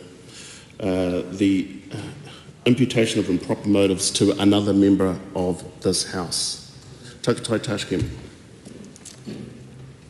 Protecting our tamariki is our fundamental duty, yet the system has failed them, allowing children to be questioned as if responsible for their own abuse. This bill ends that injustice. A child under 12 cannot and should not be asked about consent because consent is never a factor in their lives.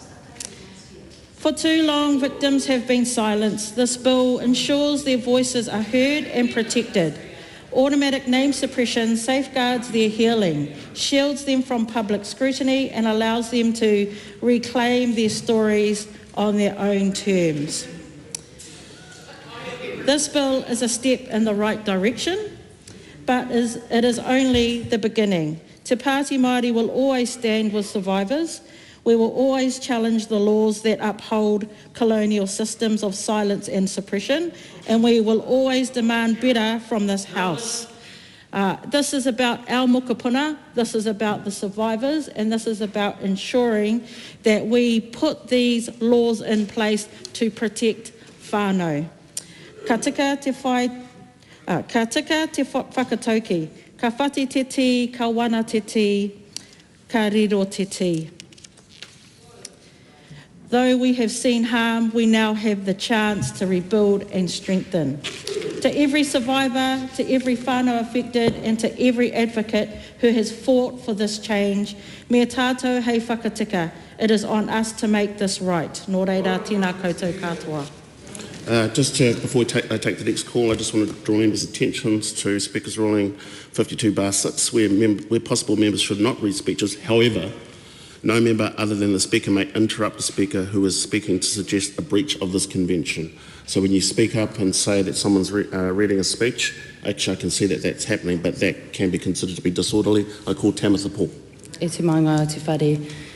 Thank you for allowing us to take a call on this, and I will be supporting this bill on behalf of Te Pāti Kākariki, but I do want to acknowledge the Speaker before me for her insights and for her honest and raw kōrero. I know that it can be confronting for some to hear, but I'm glad that you are speaking truth to that, given that victims weren't able to speak truth to that for a long time during the election. So, in terms of this bill, this is about people who have been victims of sexual violence, and when reading about the bill and following it through, it reminded me of a time in 2020 when I supported a large group of women here in Wellington who had been sexually abused by a prominent musician group in our city. And that was really hard because so many of those young women didn't want to speak up because they wanted to protect their own identities. Some wanted to go through the court system, some didn't. Some just wanted accountability. Some were afraid of accusing people with big names of the sexual harm that they had caused. And that was a blockage to their path towards the justice that they wanted. So very much aware of the barriers that exist within our justice system for victims of sexual violence who are pursuing different pathways of justice. And when we talk about victims, there's not one solitary kind of uniform path that all victims want to take. Sometimes it is in the courts and sometimes it's not. But I can understand why a large number of victims of sexual violence do not choose to go through the courts, and that's because of the scrutiny that they're subjected to. It's always, you know, what were you wearing? What were you doing? What did you do to encourage someone else to violate your rights? And that to me is wrong. But it's even more wrong and sinister and cruel to do that to children because their brains are still developing. They're still trying to understand the world. They see everything in those positive lights, and to cross-examine a child about something that happened to them of such a disgusting, just inexcusable nature is wrong. So I'm glad that we are supporting this bill today so that children don't have to defend themselves in courtrooms for violence that happens towards them. And I wanted to also note a case that went through the courts in October last year, which was between ACC and a woman who had been sexually abused during her childhood from the ages of 2 years old to 17 years old. And at the time last year, if you had been the victim of sexual violence as a child, you weren't able to be compensated for that violence and for the loss that it caused you in your adulthood if you didn't report that violence as a child. And thanks to this brave woman and her legal team, in particular Beatrix, one of her lawyers. They appealed that decision by the courts. They took it to the Court of Appeal, and now any survivors of sexual violence who were violated as children are able to be compensated due to that. And that could look like 100,000 people being eligible for support from ACC to the sum of $3.6 billion. So that's a really great thing that is also happening to support victims of sexual violence. I just wanted to conclude our support for this bill by acknowledging some local organisations here in Wellington who made really great submissions on this bill. It wasn't an easy topic to hear about at all. Discussions of consent and children and their experiences in the courtroom. It was really difficult to listen to, but I'm grateful for the advocates and the experts from Toa Nest, from Thursdays in Black, and from Wellington Sexual Abuse Help, who helped to inform this conversation.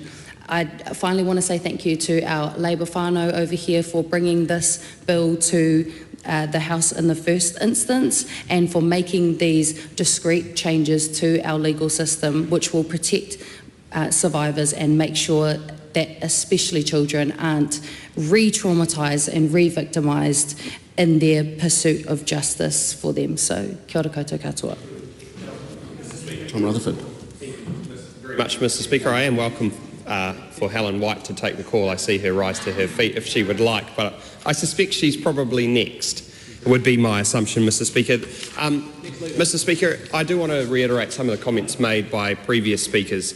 This is a bill that was brought forward previously by the previous Labour government, picked up by the Minister of Justice, Paul Goldsmith, and continued on. So it does show the support of the bill from both sides of the House, previously led by Labour and carried on by the National Party, and shows that there is some agreement around what is actually being done through this legislation. The bill does seek to secure and strengthen legislative safeguards for victims of sexual violence when they participate in the court process, and it is focusing on two particular pieces of legislation: the Crimes Act 1961, probably before you were born, Mr. Speaker. I'd hate to make an assumption of your age, but easily, quite considerably before you were born, that legislation was there, and the Criminal Procedure Act 2011, not so sure on that one, Mr. Speaker. I'd hate to make any comments regarding that, but it is focused on those two pieces of legislation. For the Crimes Act 1961, it's to address issues relating to children and consent, and to the Criminal Procedure Act 2011, it's to modify provisions relating to name suppression, and it's that I want to focus on in particular. The changes being made as the part of the bill around the Criminal Procedures Act 2011 is to clarify and strengthen name suppression settings for complainants in sexual violence proceedings. It specifies in law both the importance of protecting a complainant's privacy and of supporting their autonomy, and also broadens the victim's automatic name suppression to include all offences of sexual nature, and requires the agreement of the victim for permanent name suppression to be granted to persons convicted of sexual crimes. And that's a good thing, Mr. Speaker. It puts the power of the decision-making around name suppression in the hands of the victim rather than leaving it to the person convicted of the crimes. That's a positive step to ensure that those people who commit these heinous crimes can't hide behind the secrecy anymore. If the victim of the crime is comfortable to say, yes, I want to waive the right of permanent name suppression for them as the victim, then it should be the exact same thing for the person who was convicted of committing these heinous crimes in New Zealand. And therefore, Mr. Speaker, I commend this bill to the House. Okay. Helen White. Thank you. The member who just spoke is exactly right. I was leaping up to take a call, inspired by the speeches in the House from every side in support of this piece of legislation. I picked up the family and sexual violence portfolio for Labour, and it was a very heavy portfolio to pick up. I have known people who have been affected by sexual violence, and that's not a surprise because 1 in 6 New Zealanders is affected in this way. The issue of violence and sexual violence towards children, and that's what it is one that I think we do need to acknowledge has a special element. It doesn't mean that anything that's happening to adults is anything but terrible. But when this behaviour occurs, the very nature of childhood changes. You take away a child's childhood when that happens to them. So it is astonishing that we had a law that suggested that sexual connection with a child was a 14-year sentence, whereas there was a more serious crime which involved looking at whether there was consent, and really begged the question as to whether you should charge under the other act so that you could get a 20-year maximum sentence. And it did suggest that we were not treating one of these crimes as serious or as serious. And it surely is. It's surely a terrible thing.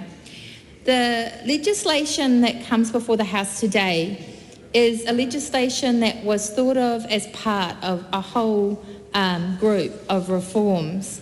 And that framework is something I'd like to talk about for a minute, because it was part of a group of reforms called Better Outcomes for Victims, and it involved a New Zealand pilot, actually 3 New Zealand pilots, that started in July of 2023.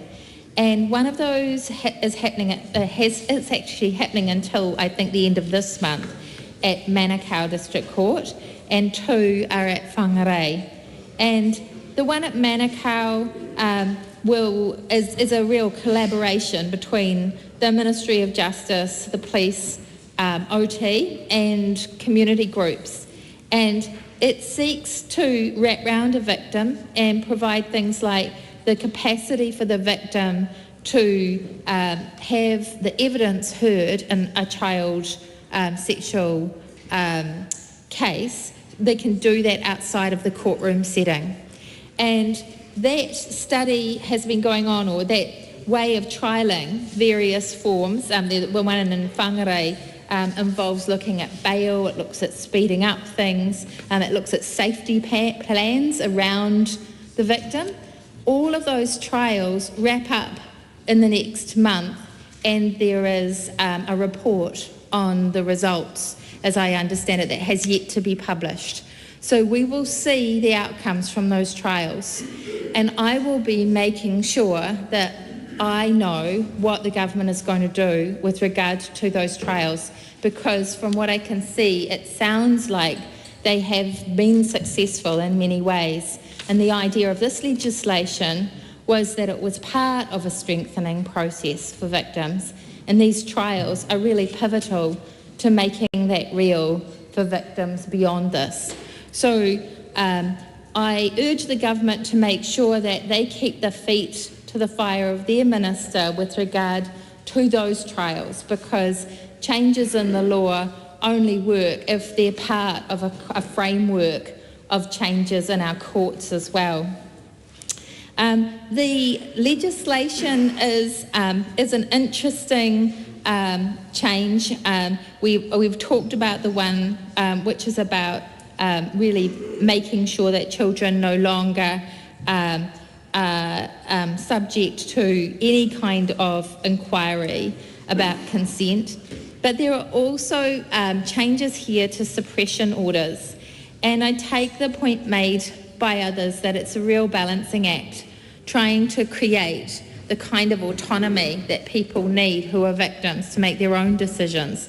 But also the point that's made in the Labour Party's report after the Select Committee, that there's a concern that we can't be too foolish about the nature of some of the stresses on children, for example. If a child is being asked whether they consent to a suppression order, they do it within a context. And so it's going to be really important that we don't put weight on children which is inappropriate to them being children. Because as I said at the beginning of this speech, the very acts that they have been subject to have taken away so much childhood. And to treat them as mini adults in that way and ask them to have that weight is really asking a bit much. So I think we have to be very careful about how we pursue that one. It's just simply not easy.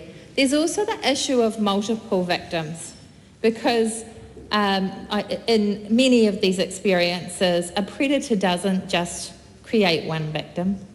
The predator will continue to act in that way because they have crossed some line in their own head that justifies this kind of action. And so it's really important that people in this situation accept that there's more than one victim, and that there will be different victims out there who might want this treated differently as well. So one victim in a family might well wish to have the name of the perpetrator out there. Another one may, for all sorts of reasons, not wish that to be. And while I take the point made by the New Zealand First speaker tonight that there is an issue where we should be celebrating people's lack of shame when they come forward and they are willing to say that this has happened to them and it's not their shame. That's a really important point.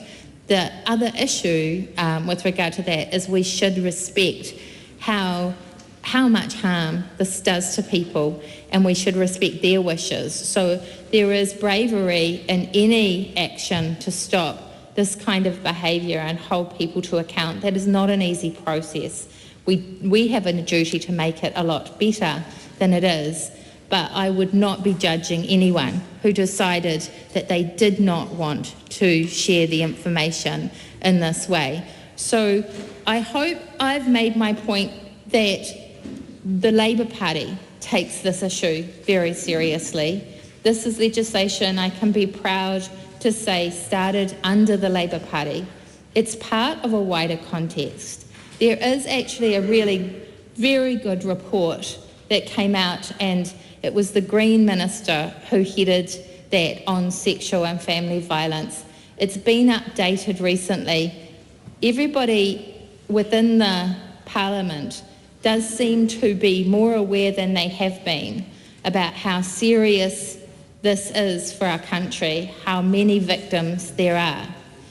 But we have to make sure that it isn't just about words, and it isn't just about changing our laws. It's about making sure that we resource our people, our victims, and our court system enough to make sure that when we go through these processes, and when the victims of this kind of behaviour go through these processes, we are truly taking a different approach from the one we have taken, because the one we have taken for many, many years has failed. And in fact, it's ingrained some terrible crimes. It's meant that perpetrators have continued to exist and to do more harm.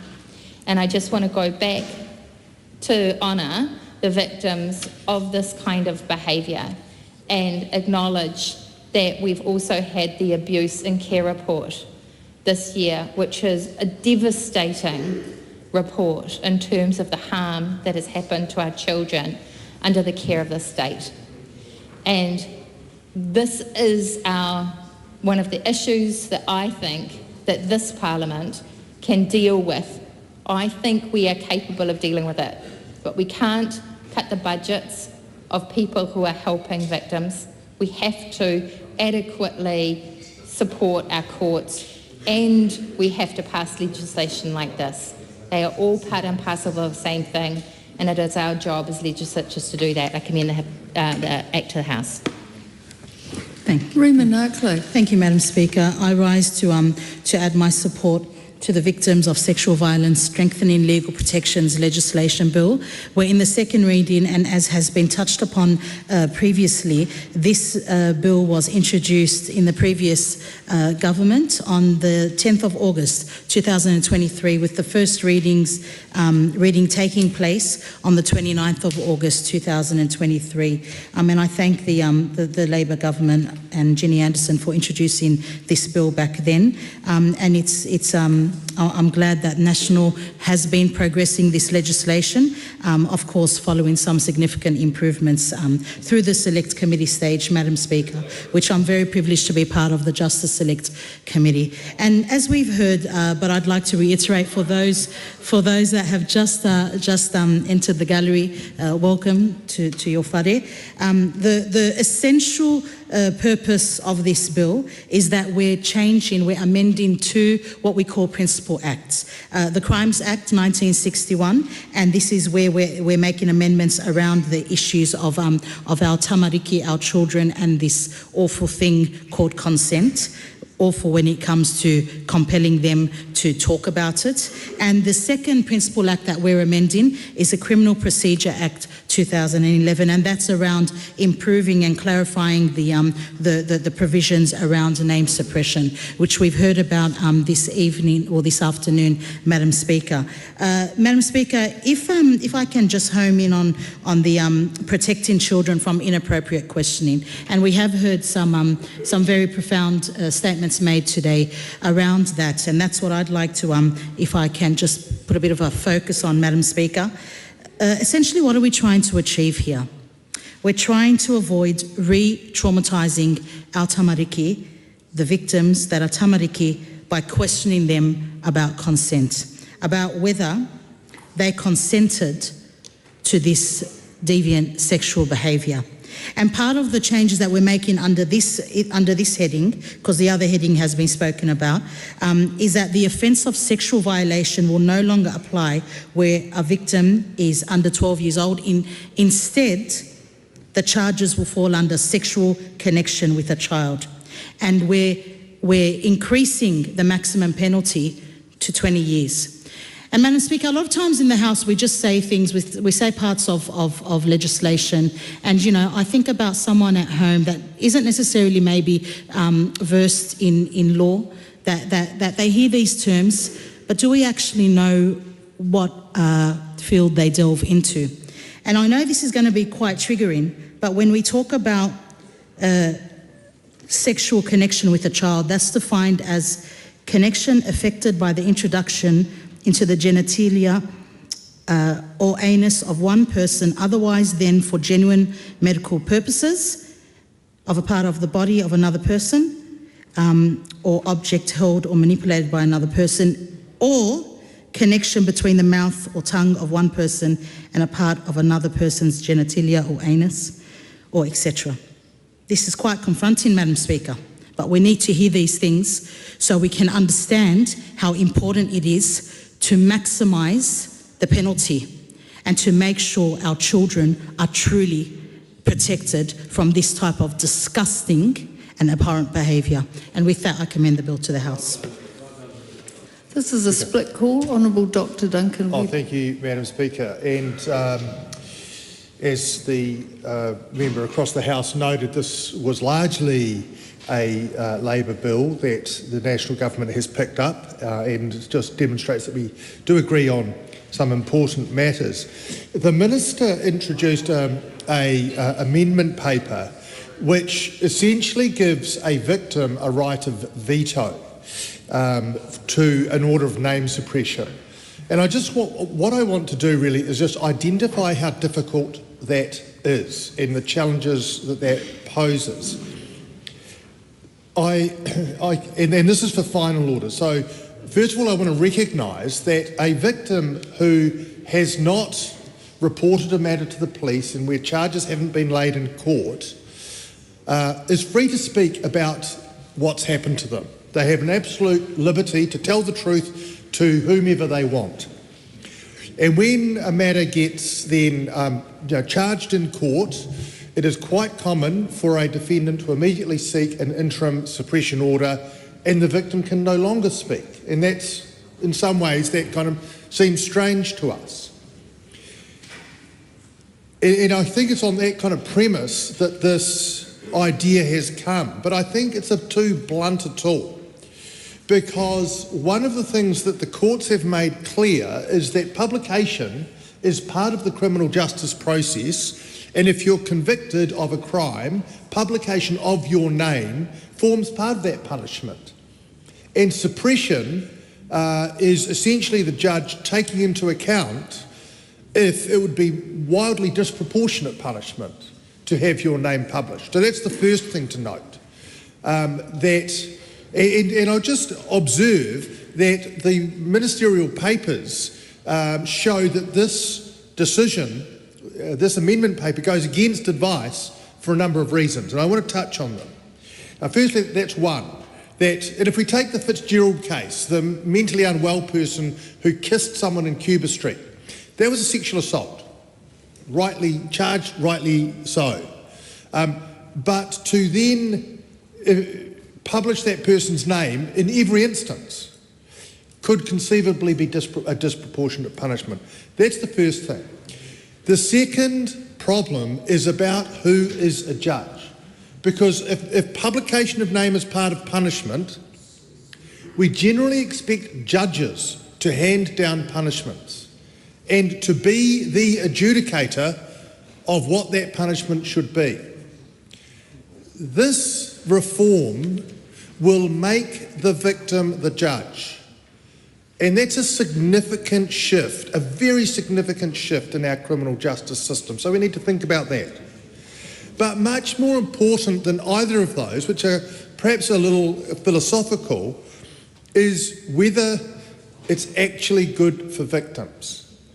First of all, there's the problem of multiple victims. Now, the Minister will say that where there's multiple victims, each victim kind of has ownership of their own, the offending that occurred to them.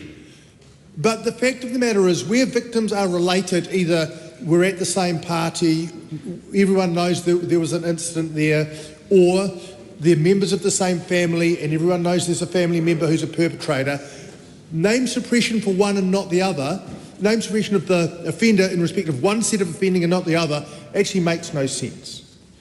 It's impossible to work through in a practical way. And so that's hard on victims. And the other way it's hard on victims is this. Sexual offending sadly often happens in family contexts or in friend group contexts. And if the victim has the power to say yes or no, there's a real risk that real pressure will be brought to bear by friends or family on whether or not that veto should be exercised. So, and this was put in to the bill at a late stage. We don't think there's been enough thinking around it. If we need to change the needle on name suppression, and there's a good argument that we should, then let's have a discussion about that. But this is a blanket reform and a very blunt instrument. We think there's a real risk that this will harm victims more than it protects them. And we will certainly take those reservations to the next stage of this bill. Dean Bidwell.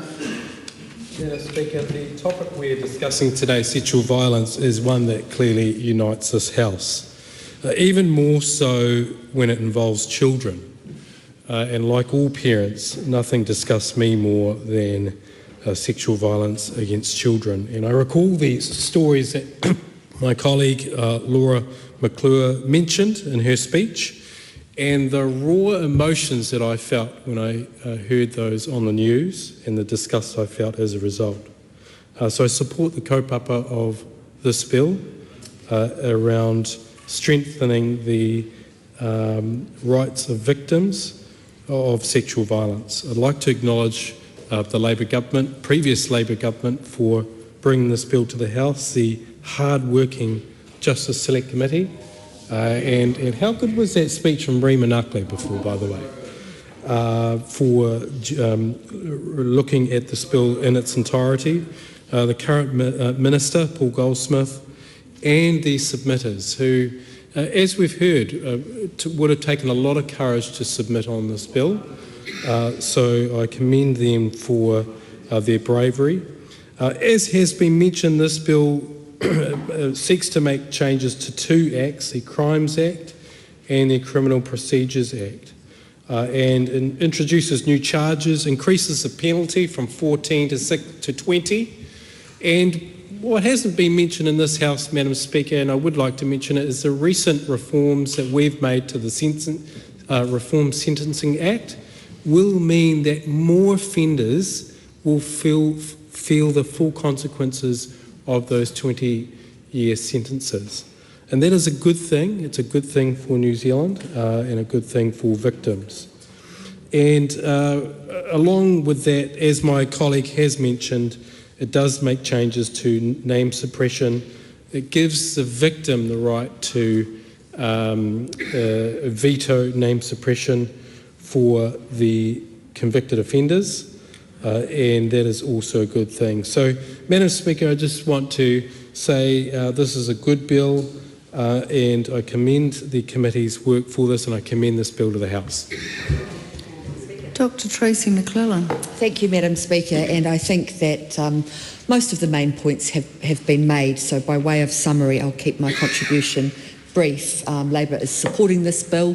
Most of the work had been done and introduced under the previous Labor government. We're very pleased that the current government has seen fit to be able to carry this forward. It's important. I don't think many people would disagree with that.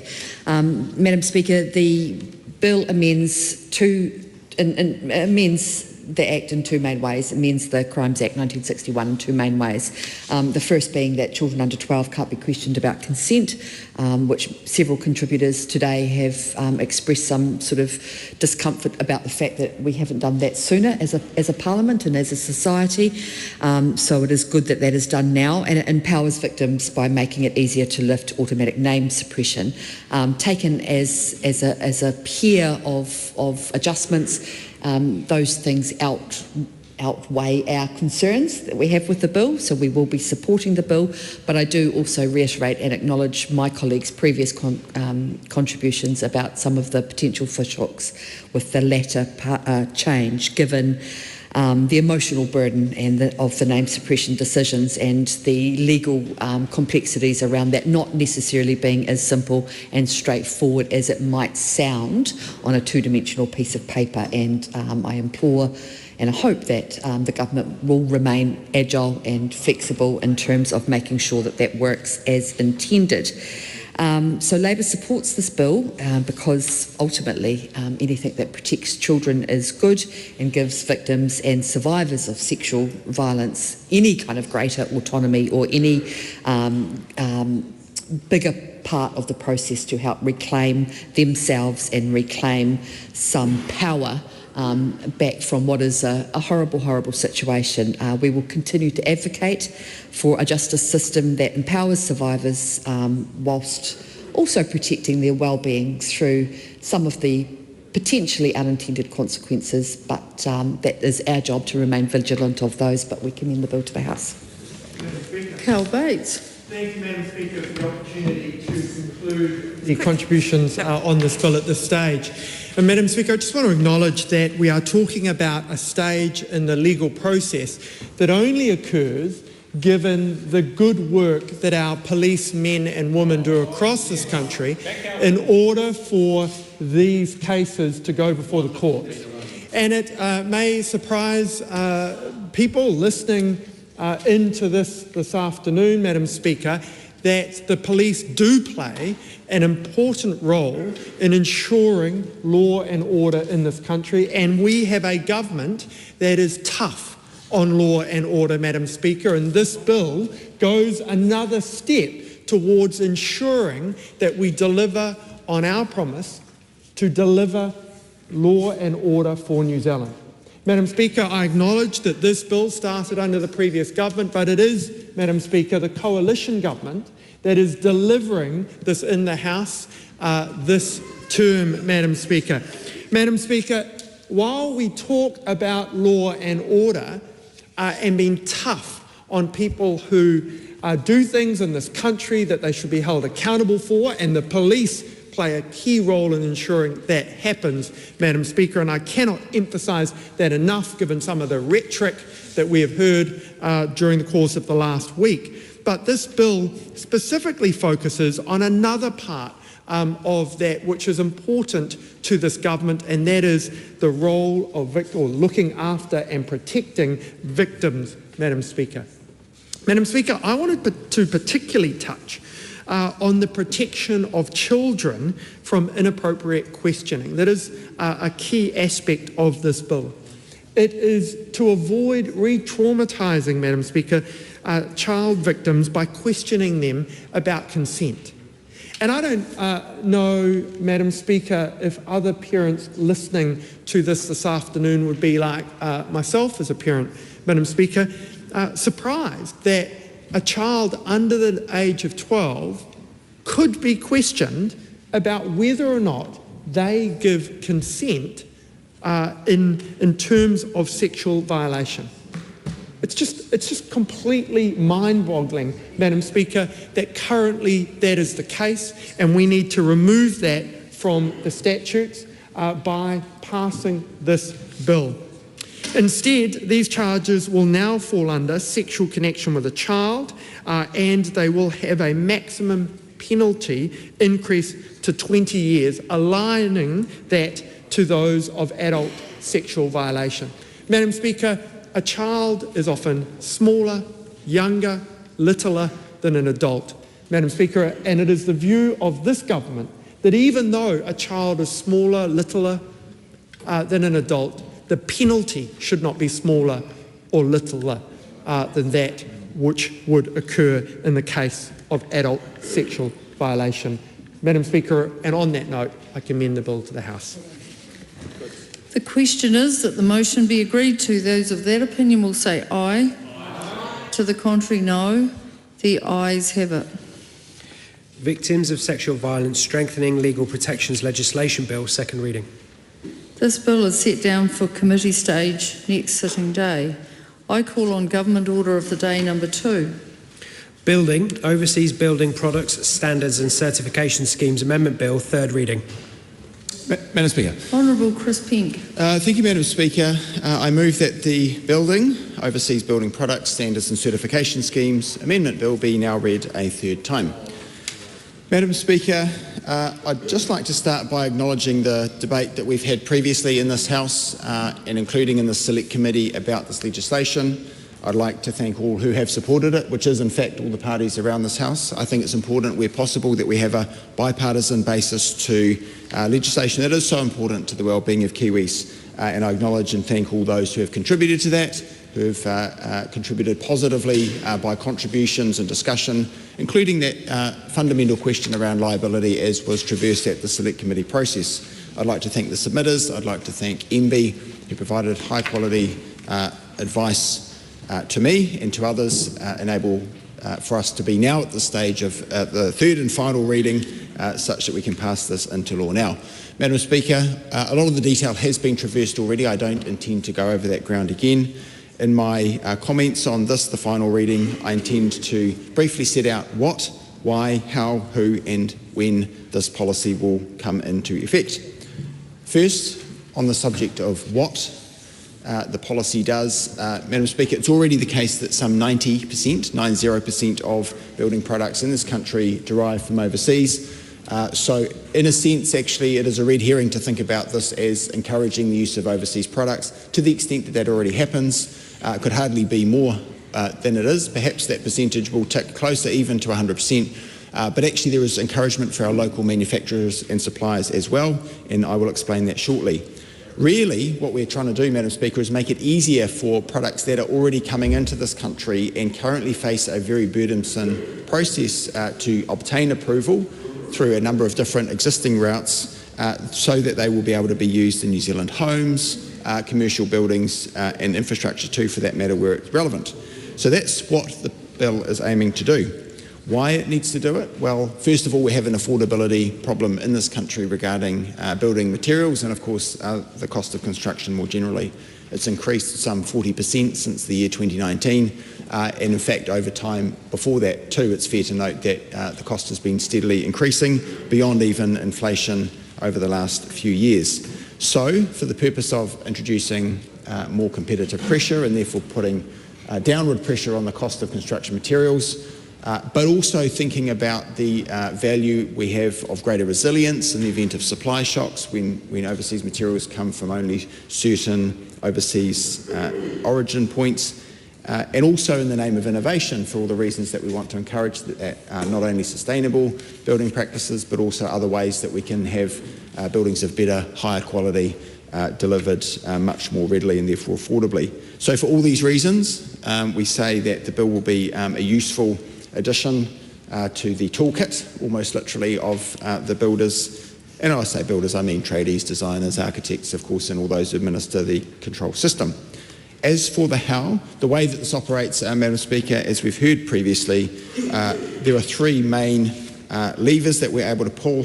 One is to make it easier to use products that meet overseas standards, and these are standards by design that will be equal to or higher than those that exist already in this country. It's not an exercise in lowering standards. Second, streamlining the citing of overseas standards and also requiring the acceptance of products that are certified overseas. So there are whole schemes that we're able to adopt, and we will do that on the basis, Madam Speaker, of standards and certification systems from jurisdictions, be it whole nation states or on a state-by-state basis, that are credible and comparable.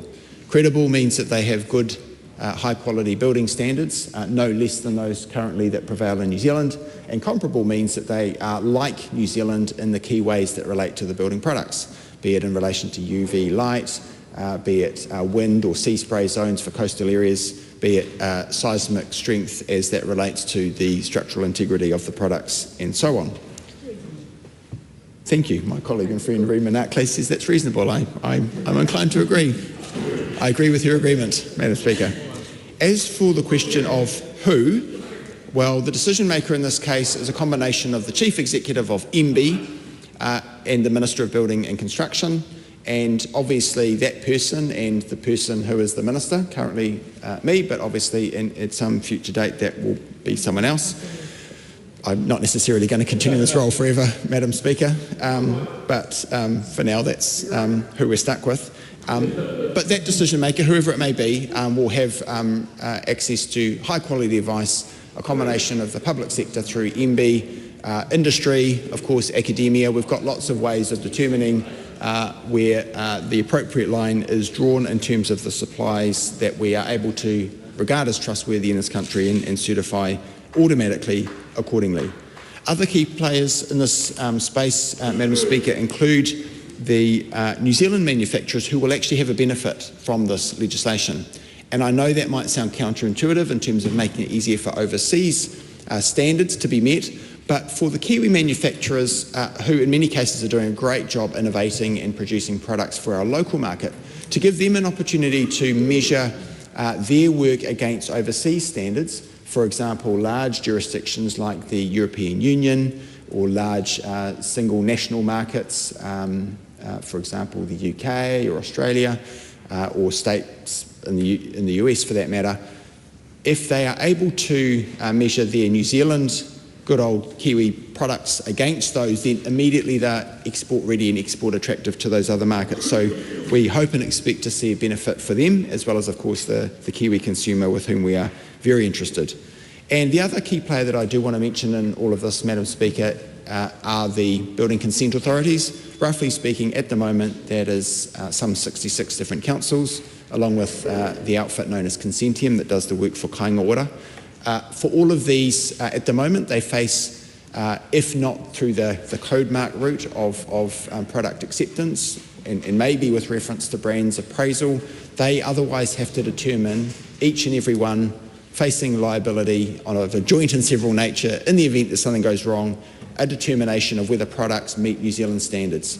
And that's a huge burden for them to bear. It's an accountability, it's a responsibility, it's a liability that they bear on behalf of their ratepayers. I think it's actually not particularly fair to them.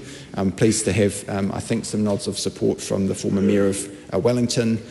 Local government around New Zealand, I think it's fair to say, is united in wishing for the issues of liability that pose such a burden to them to be resolved. That's a larger piece of work that we are engaging in. We know that something must be done in that space for the benefit of all concerned, but for the purpose of this bill, this regime, as pointed out by the Select Committee, we need to make it really clear that councils will not be on the hook for the failure of a product that's approved in this way, provided that it's installed correctly and is the right kind of product for the right kind of purpose. And through the building consent system, they will have the opportunity to determine that. Finally, Madam Speaker, the question of when. On the passage of this bill, which I think will be not much more than an hour or so, I'm thinking following the dinner break, but not much beyond that, hopefully, there will be a law under which there will be a framework with regulations able to bring in certification standards and regimes that will be effectively a rolling wall approach. So initially, and it might be as soon as, for example, June of this year, maybe July, but certainly from that point onwards, progressively, it will be possible for regulation to be set out, published on the MB website, notified in Gazette, where people can see what is allowed in this country. There will be tens of thousands of new products available very soon. Madam Speaker, I'm grateful to everyone who's worked hard to bring this policy to fruition, indeed to pass it into law shortly, and I commend this bill to the House. The question is that the motion be agreed to. Aruna Williams.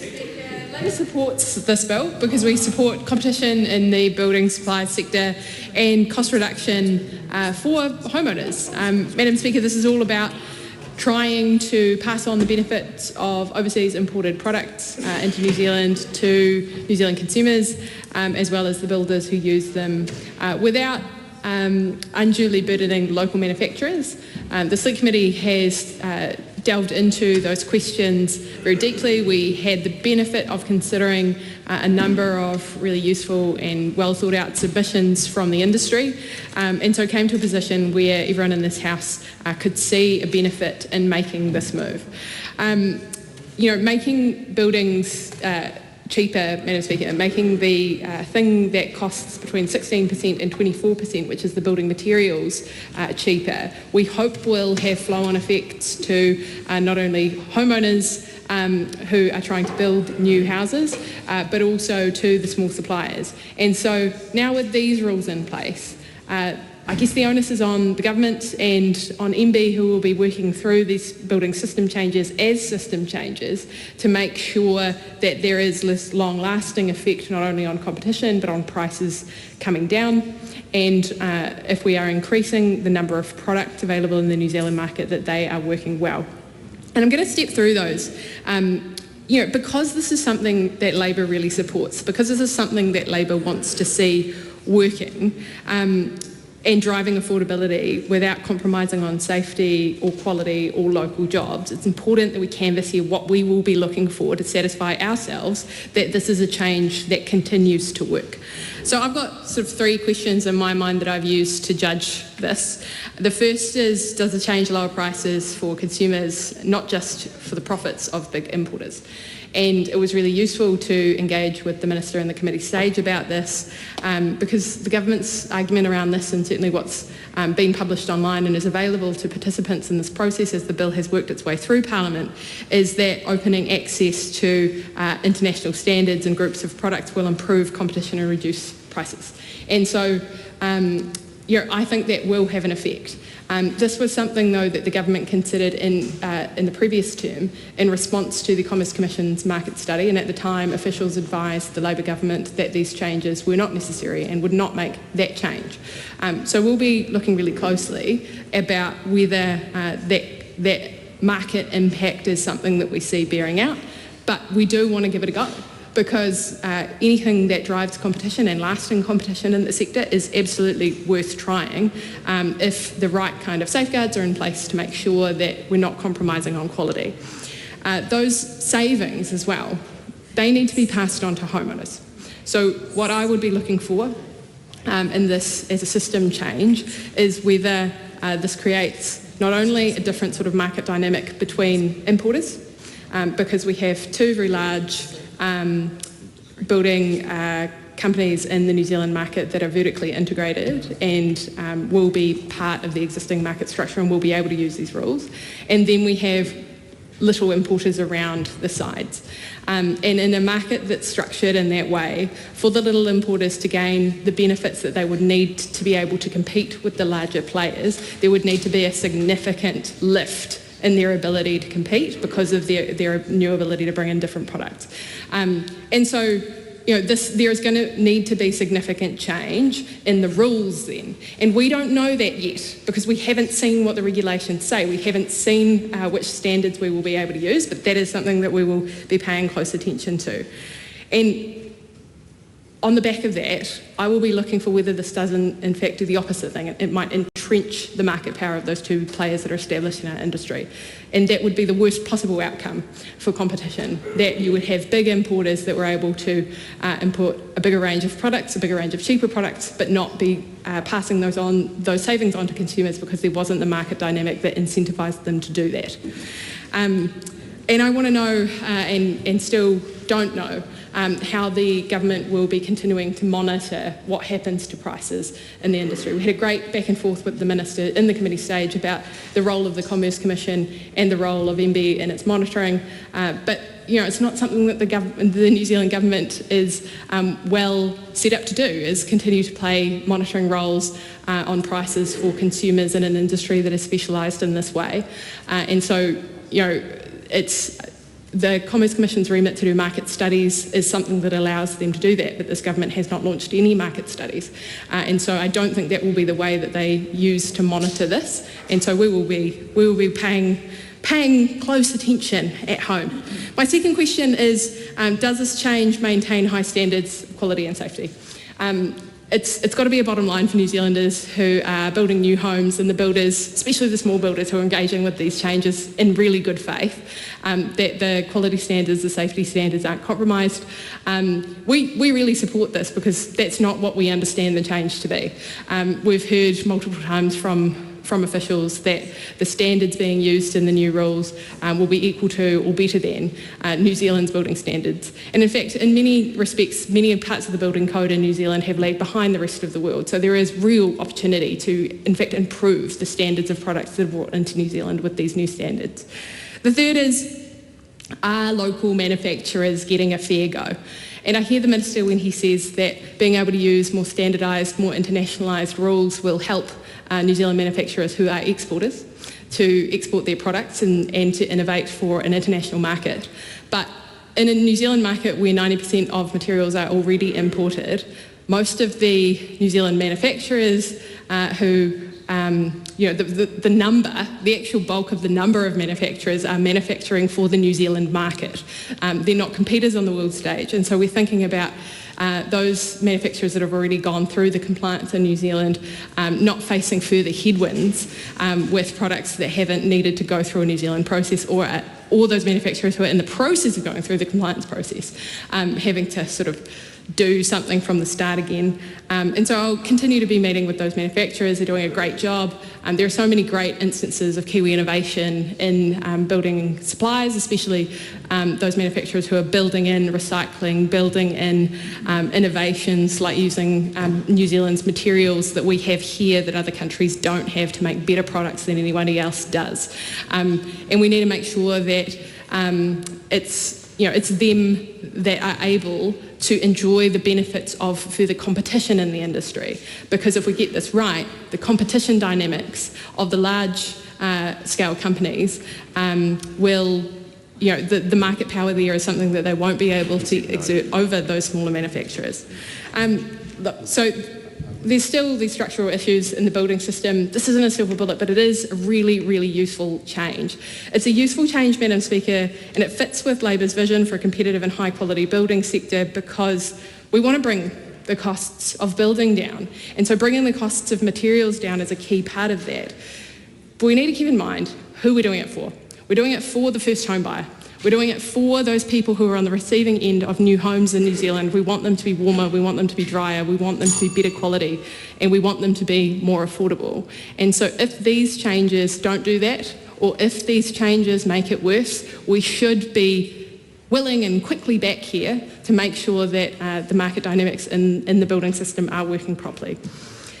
And we also have to look at the long-term competition impacts here and make sure that actually we're building out a system that in New Zealand we can get things built and that these chokeholds in the New Zealand economy of the duopolies and monopolies that exist within many of our supply chains aren't holding us back from being able to realise the growth that we should be experiencing. So Labor agrees with this, but it needs to go along with strengthening our domestic manufacturing sector and prefabrication of housing, and we also need to support innovation and ensuring competition. Thank you, Madam Speaker. Dr. Lawrence Yunnan. Thank you, Madam Speaker. I rise on behalf of the Green Party of Aotearoa, New Zealand in support of the Overseas Building Products Standards and Certification Scheme Amendment Bill. Madam Speaker, the purpose of this bill would amend the Building Act 2004 to remove barriers to overseas building products by being used in Aotearoa's building product market. But I think, to look at it more broadly, I first want to sort of touch on some of the key aspects that we discussed during the committee stage. And again, we would like to thank the Minister for this particular bill, as always, on being very engaging and very informative in the discussion during the committee stage. Just a couple of key themes as a part of that. I think one of the first and foremost observations of this bill is that a lot of the bill actually ties into how secondary legislation is going to present itself. And I think it is by nature of those secondary legislation that we are able to see how beneficial this particular bill will be for the communities and also for businesses, but also for just the everyday, ordinary, everyday people of Aotearoa. So I think that is something that is quite important to mention, that although that the primary legislation that we have seen in front of us is reasonably robust, and we had a very robust discussion, we are looking forward to see the secondary legislation and how they will eventuate. In terms of this bill, there are a number of aspects that we discussed sort of substantially, and the first one is around, I guess, the very focus of this bill, which is sort of what sort of international opportunities is this going to be presenting itself by being able to look at some of the overseas standards. So we kind of discussed in-depth Section 4 of this bill and Section 6, and particularly around the approval process of the certification process of overseas product. And one of the things we had a discussion with the Minister on is around how this will look in terms of some of the overseas requirements in compliance with New Zealand requirements when it comes to things like sustainable building practices, which I will talk more about later. But I think fundamentally, as the Green Party's trade spokesperson, I was really interested in how this particular legislation interacting with existing but also prospective trade agreements, and the one that I highlighted in this case and with the Minister, and we had a very good discussion around this, is the Agreement on Climate Change, Trade and Sustainability, and how this would potentially interact with the environmental goods sector section of that particular agreement. Madam Speaker, one of the other things that we did also discuss quite a bit is it's around the competition and potentially actually some of the nervousness that local communities may experience as a result of this bill.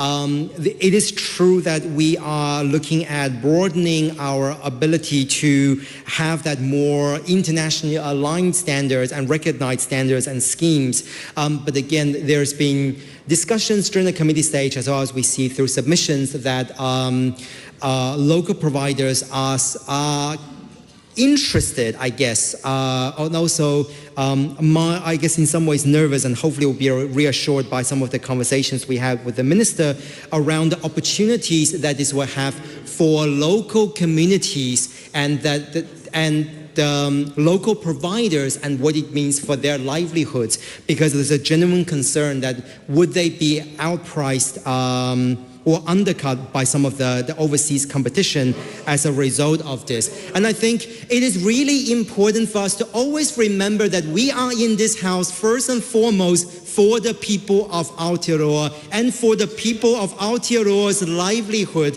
And it is important for us to know that there are genuinely livelihoods at stake over here. And I would assume that people who are certain parts of this party who are sitting next to builders and etc. who very much may be affected by, as a result of this bill, will be sensitive and recognize to that particular fact. So this is something that we have heard during the committee stage, Madam Speaker, and I think it is really important for us to highlight.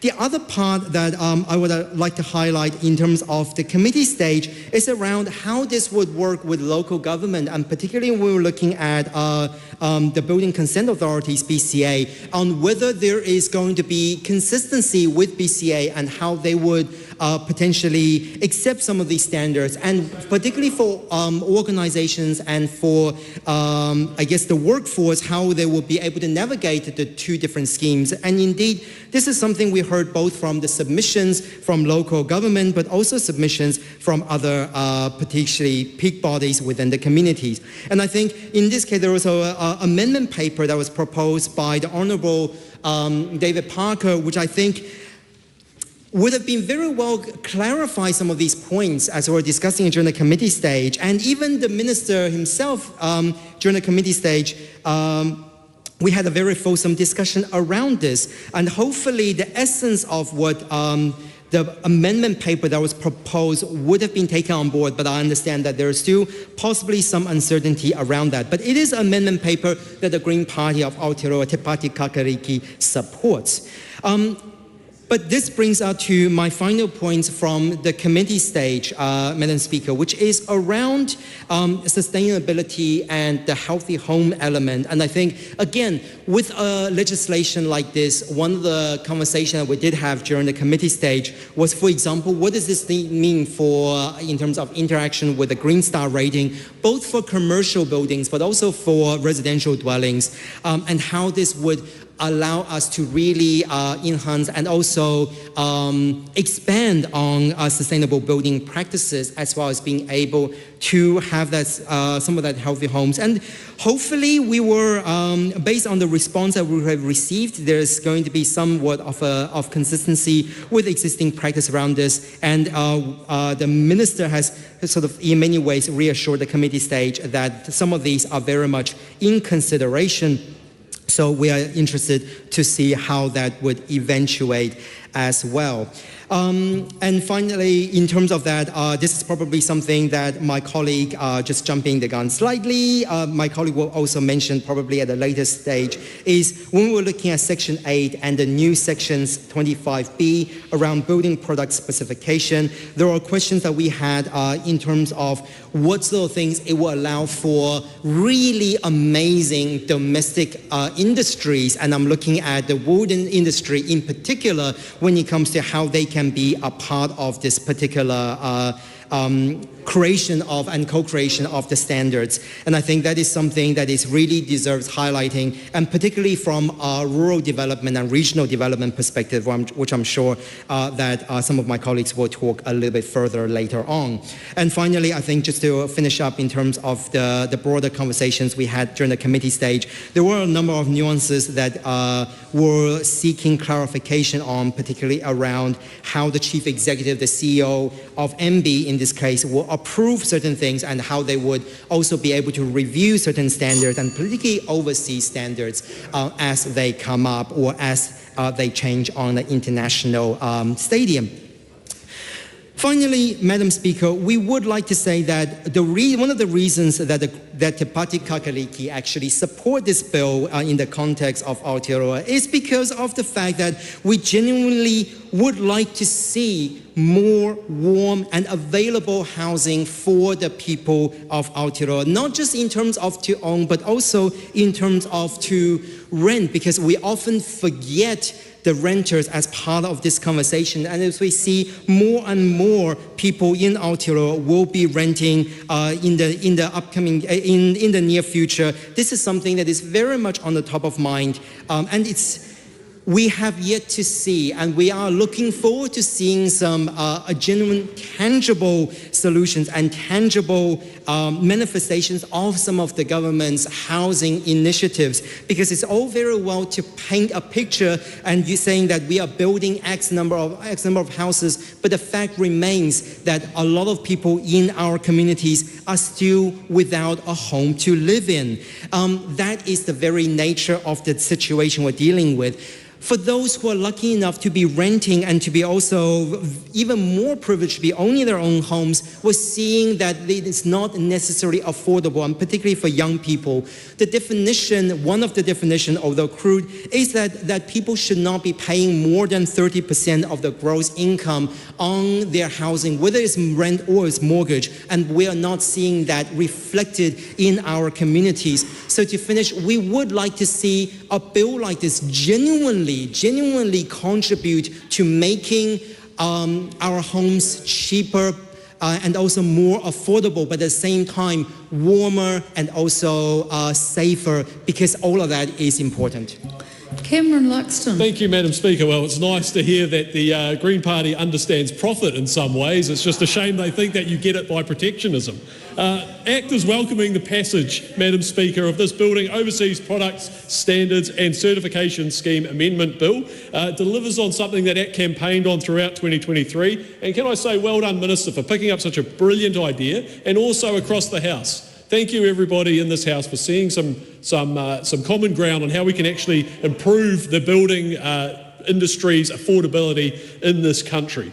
We have been oppressing the building industry in a way. We've been saying this is what you can build with and what you can't, and every different town's going to have a different rule. But what we're doing tonight, Madam Speaker, is liberating builders and tradies and designers in the materials that they will be able to choose from and find from places around the world and overseas. Madam Speaker, I have been in the building industry for some time, and I've met many people who reached the end of their careers too early because they were sick and tired of the red tape and nonsense they were going through, trying to get products approved to be used in New Zealand. These are good people who cared a lot about the products they were supplying to the community and knew that they were using, that they wanted to use right products, but also just lost a lot of bit of the passion when you get designers saying, look, here's my design, but I'm not going to be adding any, right now this will not include any RFIs coming back from the council because I know I'm going to get them.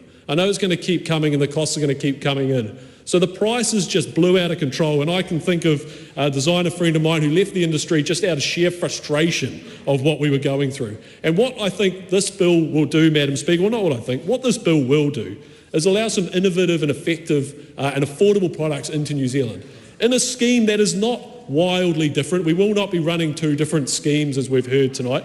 There is a recognised standard in New Zealand, a recognised certification scheme in New Zealand that has been deemed to meet, when it's used in the correct manner, the building code, and that is Code Mark. So there is already schemes that we have in New Zealand which are already operating in this Building Act, and what we're doing here is allowing the Minister to recognise schemes and certification methods, and the Chief Executive of MB to recognise certain products from overseas and say that they will comply with our building code.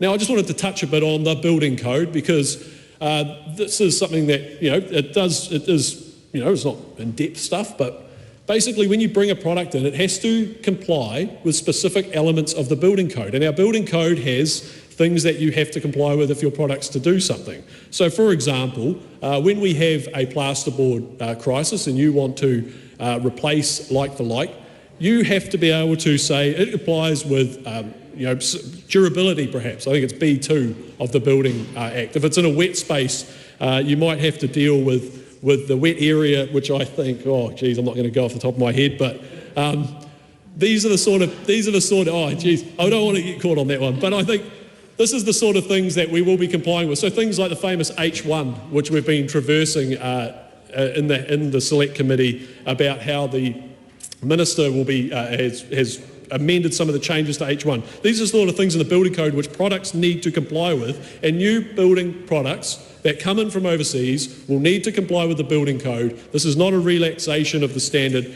and that is what the Minister has reiterated tonight. This recognises the fact that New Zealand is a trading nation and that we should be trading for high quality goods so that tradies, designers, people who buy the eventual product of a house or a renovated building, the people who go on to live in it, either it's renting or buying, can have affordable housing so that New Zealand can start going towards the country that we expect to be, a land-owning liberal democracy with products that match our acceptable solutions. This is a great change, Madam Speaker. I'm sure it'll be applauded on building sites around the country as tradies sit there and eat their smoko and talk about what a great thing that this government is doing for this country. Thank you. Nailed it. Nailed it. Members, the time has come for me to leave the House for the dinner break. The House is suspended until 7:30.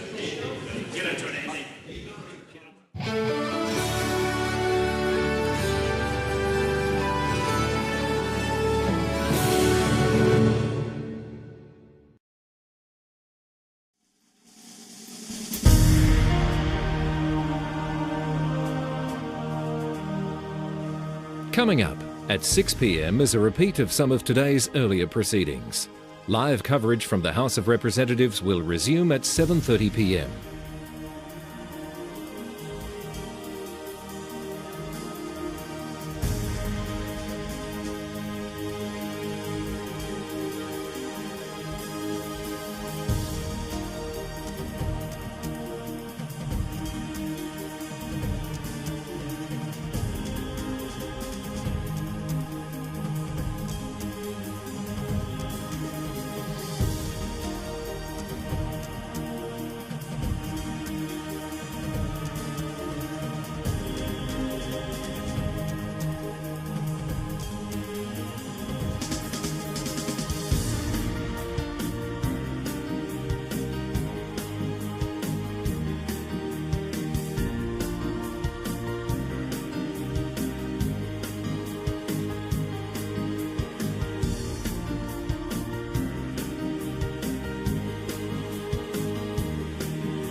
Live coverage from the House of Representatives will resume at 7:30 p.m. Until then, some of today's earlier proceedings will be repeated.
Mr. Speaker.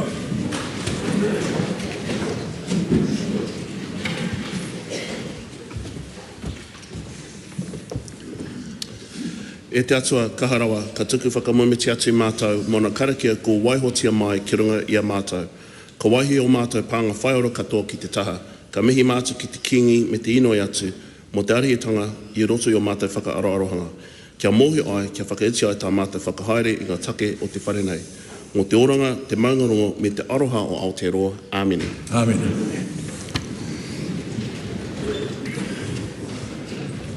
A petition has been presented to the clerk for presentation. Delivered. Petition of Stephanie Adanza requesting that the House urge the government to exclude chronic myeloid leukemia from immigration instructions about medical conditions deemed to impose significant costs. That petition stands referred to the Petitions Committee. A paper has been delivered for presentation. Government response to the petition of Social Justice Aotearoa. That paper is published under the authority of the House. A Select Committee report has been delivered for presentation. Report of the Finance and Expenditure Committee on the Reserve Bank of New Zealand Monetary Policy Statement, February 2025. That statement is published under the authority of the House. No bill's been introduced. The House comes to oral questions, the first in the name of Dana Kirkpatrick. Thank you, Mr. Speaker. My question is to the Minister of Justice. What actions is the government taking to ensure the victims of crime are put at the heart of the justice system? The Honourable Paul Goldsmith. Well, Mr. Speaker, the government is taking a range of actions to prioritise the needs of victims over those of offenders.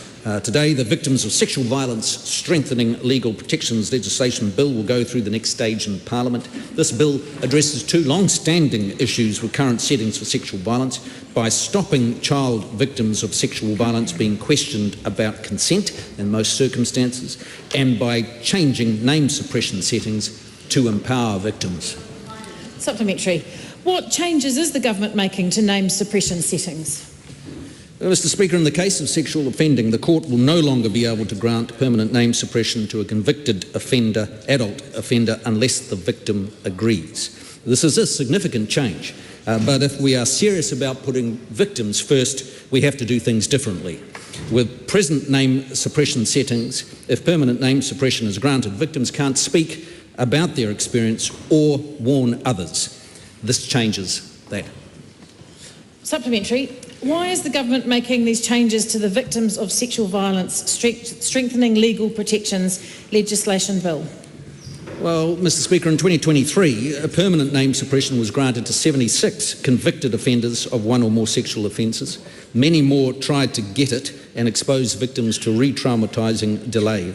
Going through the courts is a long, arduous and re-traumatising experience for victims, and we want to change that. We also recognise concerns this may place on that there's been concerns raised about the undue pressure that this may place on victims, and I want to make it clear to the House that the legislation is clear that if a victim does not want to make a decision around name suppression, then the court will.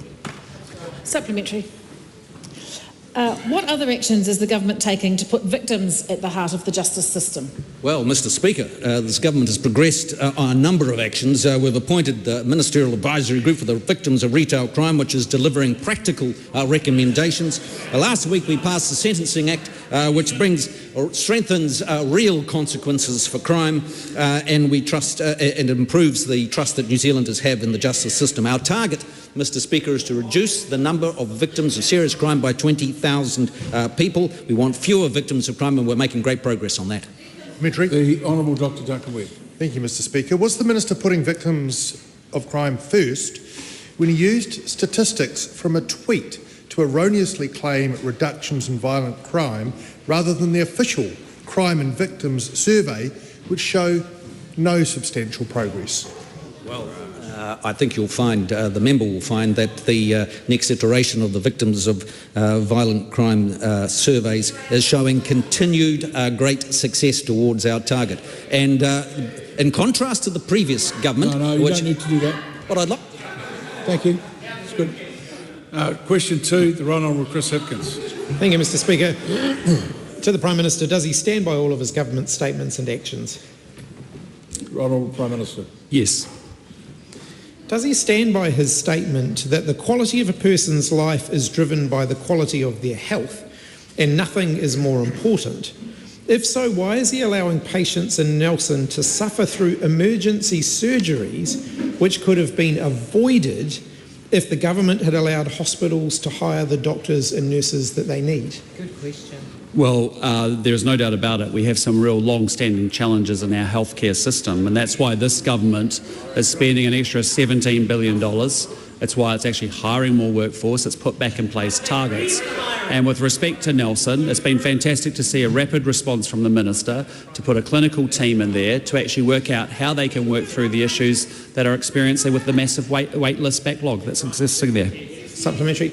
Why should the people of Nelson have confidence in the answer that the Prime Minister just gave when one of the things contributing to the current crisis in healthcare in Nelson was his government's decision to stop hospitals hiring the doctors and nurses they need? That's right. I disagree. There is more people being hired into the healthcare system than there has ever been. There is more money being pumped into the system, and there is a massive backlog on wait lists. And that is why this government has reinstated targets. That's why we're putting more money in. That's why we're hiring more people.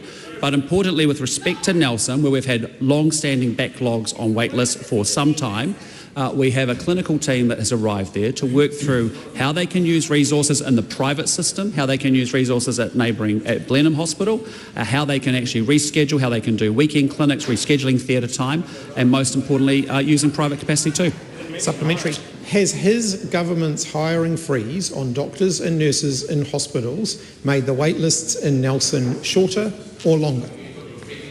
There is more money, there is more staff, and there is no hiring freeze. Supplementary question. Why should New Zealanders have confidence the health system is improving under his leadership when half of the GPs surveyed by New Zealand Doctor say they feel more pessimistic now than they did before he appointed Simeon Brown as the Minister of Health just a few months ago?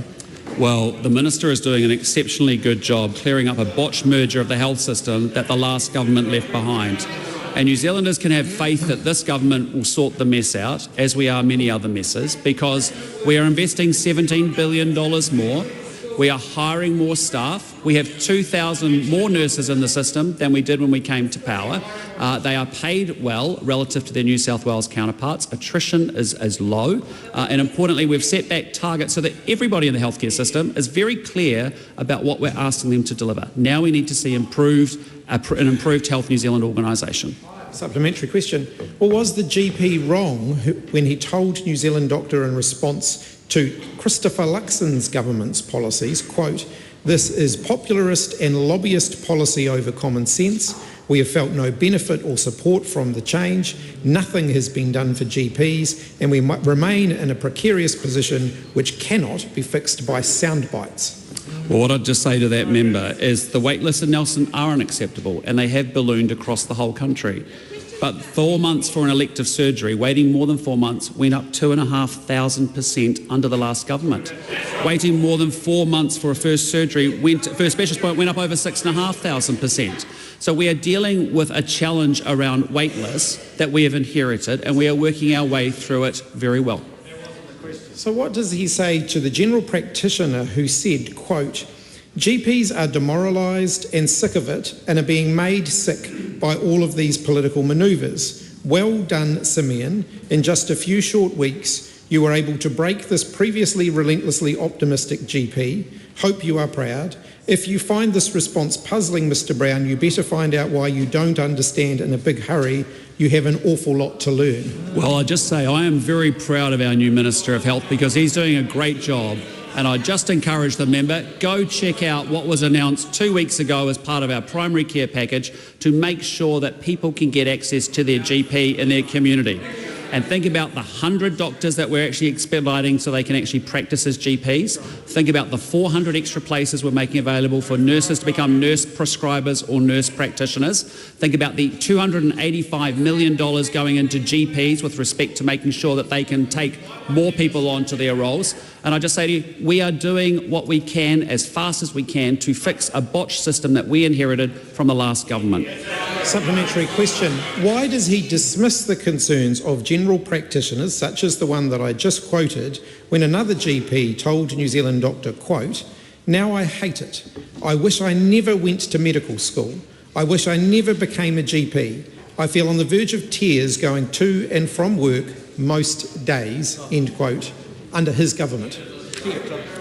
Well, again, in terms of primary care, where there has been no investment from the previous government, no actions from the previous government, this minister, in a matter of weeks and months, has put together a very comprehensive plan that we are proud about. We know there are long-standing challenges in the healthcare system. We're putting more money in, we're hiring more workers, and we're being clear on patient outcomes. We want a higher performing organisation, we want more productivity in the sector so we can deliver better outcomes for patients.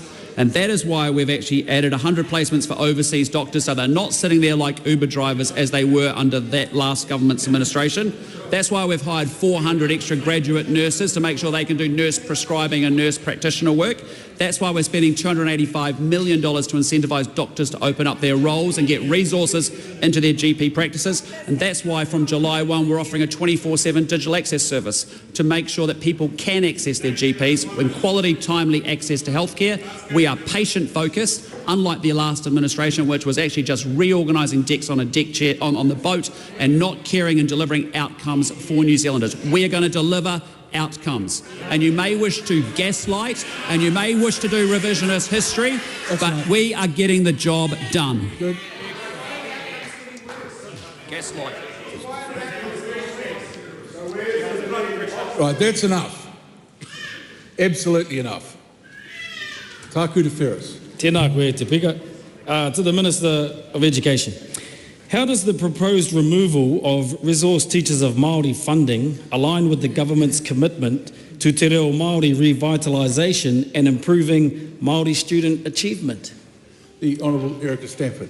Mr Speaker, I want to make it very clear that the proposed removal of these roles is to reinvest this funding directly into our government's commitments to te reo Māori revitalisation and improving Māori student achievement. And we have an extraordinarily strong track record in this area already, where we have funded literacy and numeracy resources in te reo Māori for the first time across the country, along with professional learning and development. We've launched a world-first phonics check in te reo Māori. We've refreshed tūmarotanga o Aotearoa, and we're developing purpose-built tools to monitor student progression. Mr Speaker, the proposed reinvestment of the Āti Māori resource will be directed back into supporting te reo Māori and Māori achievement. Supplementary. Can she guarantee to all the Māori communities out there of immersion schools that she is talking about Māori immersion teaching and not Māori in mainstream teaching? Well, to that point, Mr Speaker, it's really interesting that the Āti Māori role that we are looking at disestablishing is in fact extraordinarily inequitably dispersed across the country, in that many of the roles are attached to schools that are not funded for any Māori immersion learning at all. And that's the very problem we're trying to solve. We are trying to make sure that that resource is directly invested into kura kaupapa Māori, into Māori immersion learning, and into mainstream schools where there is Māori immersion happening. And that, Mr Speaker, at the moment is not always the case. Supplementary. If the resource teachers of Māori roles are disestablished in 2026, as is being proposed, what specific alternative support will be provided to ensure Māori medium teachers receive the necessary guidance to deliver high quality programs to level 1 and 2 Māori immersion students? Well, Mr Speaker, the member will need to wait for the budget, because many of those decisions will be made through the budget. But could I say already what we have done in this area to ensure that we are raising the achievement of Māori learners and ensuring the revitalisation of te reo Māori is to ensure that there are Tier 2 structured literacy staffing entitlements available in kura kaupapa Māori and Māori medium settings as well, along with all of the resources that we're providing that are consistently available free across the country for the first time ever in literacy and in numeracy as well, along with all the professional learning and development, which goes directly to making sure that we are revitalising the language and raising Māori achievement. Supplementary. Why has she relied on reports from 2008 and June 2012 to justify disestablishing resource teacher Māori positions, while failing to acknowledge the Mataro report, which was developed in collaboration with the Ministry of Education and provided clear recommendations to strengthen the service? Well, Mr. Speaker, I'm actually relying on a 2014 Ministry of Education report which found quality issues, including inconsistent practices across the service, the fact that the service was not equally distributed, and it found insufficient evidence of the impact based on current data reports, which means that we can't evidence a lift in student achievement. And to that end, Mr. Speaker, that is linked into the fact that, for example, we have 5 Āti Māori resources or teachers in Southland, 3 in Invercargill, where there is only 1 kura kaupapa.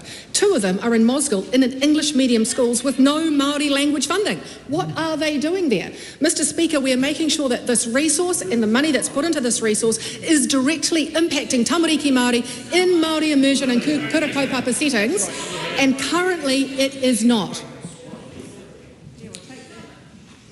Question for David McLeod. Tēnā koe e te pika. Ki te minata o te whānaketanga Māori, he nā kaupapa kua tautoko mai koe kia whakatipu haere i nā Pākihi Māori. The Honourable Tama Potaka. E te māngai huroa, I nāna he rā kua ana taku nāku ki te whakarewa, I te rautaki tōnu e Māori, hei ara tautoko i ngā mahi whakatupu I te ohanga Māori. Ka haere ngātahi ngā ringarehe a te kāwanatanga I te kaupapa, Going for Growth. Our Going for Growth with Māori framework has 3 focus areas: increasing infrastructure investment to drive jobs and sustainable growth, accelerating Māori business exports, and further unlocking the potential of Māori land. Supplementary. Why focus on Māori economic growth? E te māngai, we will only become a small, advanced leading economy if the Māori economy grows, prospers and sustains. The Māori economy is experiencing considerable growth and diversifying its assets into sectors like professional services, tourism, commercial property and scientific research. However, it also faces challenges around infrastructure deficits, accessing finance and unproductive land laws. This government's accelerating of Māori economic growth will benefit Māori communities and New Zealand, whether it's in Rangitikai, Kaikoura or Kirikiriroa. Overdone. Carry on. How does this complement the government's broader strategy for economic growth? E te māngai, our focus on growing infrastructure, supporting trade and exports and simplifying business rules aligns with the key pillars of the Grown for Growth kaupapa. We will increase targeted infrastructure investment to boost jobs and to sustain growth. For example, the investment alongside the exemplary Paranini ki Waitotara Incorporation to explore the potential of a large-scale solar farm that can serve 8,500 homes. And the recent mahitahi led by the Prime Minister with iwi and Māori leaders at the Infrastructure Investment Summit in Tāmaki Makaurau to attract co-investors to help fund and finance, ultimately, the country's severe infrastructure deficit. What action is being taken to help unlock economic potential of whenua Māori? Te māngai o te whare. Whenua use and development of whenua Māori plays a crucial role in iwi, hapu, whānau, landowner, trusts and incorporations to achieve their aspirations and contribute to positive, holistic outcomes across society, community, culture and the economy. We have proposed some targeted improvements to Te Ture Whenua Māori to simplify planning and related processes, encourage greater development opportunities and reduce red tape. And to progress this mahi, Te Puni Kokiri, the Ministry of Māori Development, has released a public discussion document that invites ideas from whānau and also to generate feedback on improving Te Ture Whenua Māori Act 1993.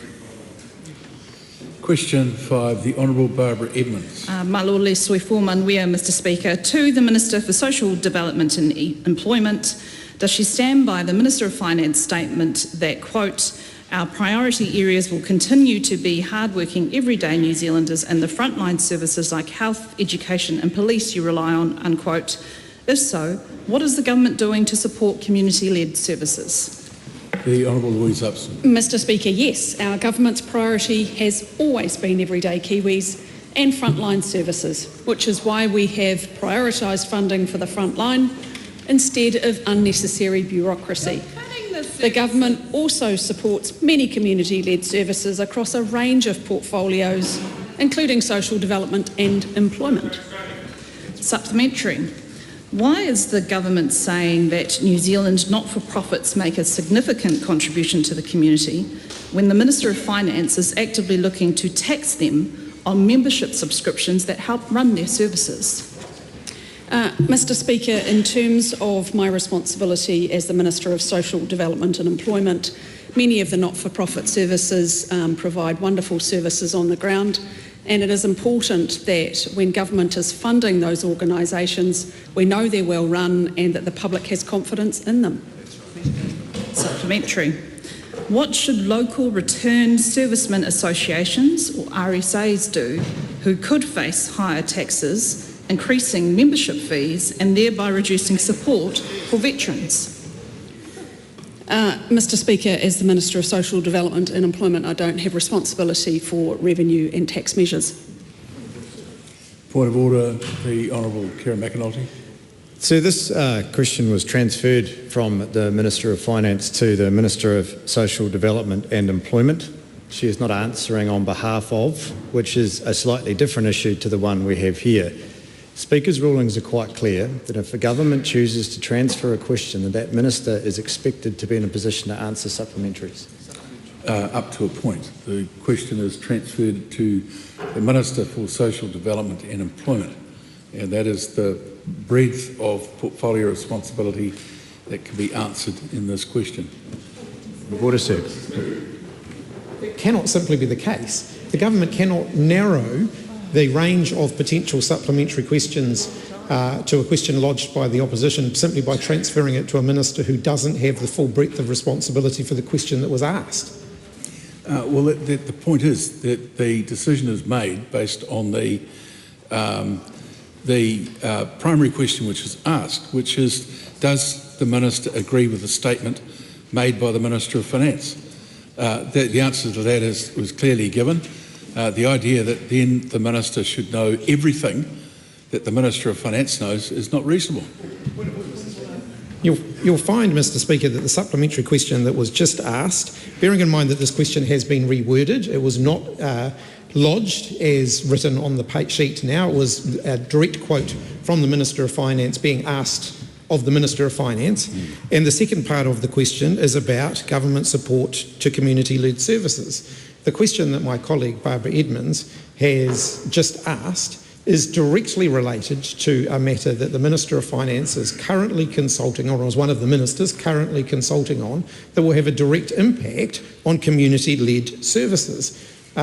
It is absolutely in scope of the question as asked, and the government shouldn't be able to narrow the scope of the question as asked by transferring it to a minister who doesn't have responsibility for it. Well, the government didn't necessarily do that. It was my decision that the question had been answered. But we'll just not get into the pedantics of an argument. Ask the question again. I'm sure it's quite easily answered. Supplementary.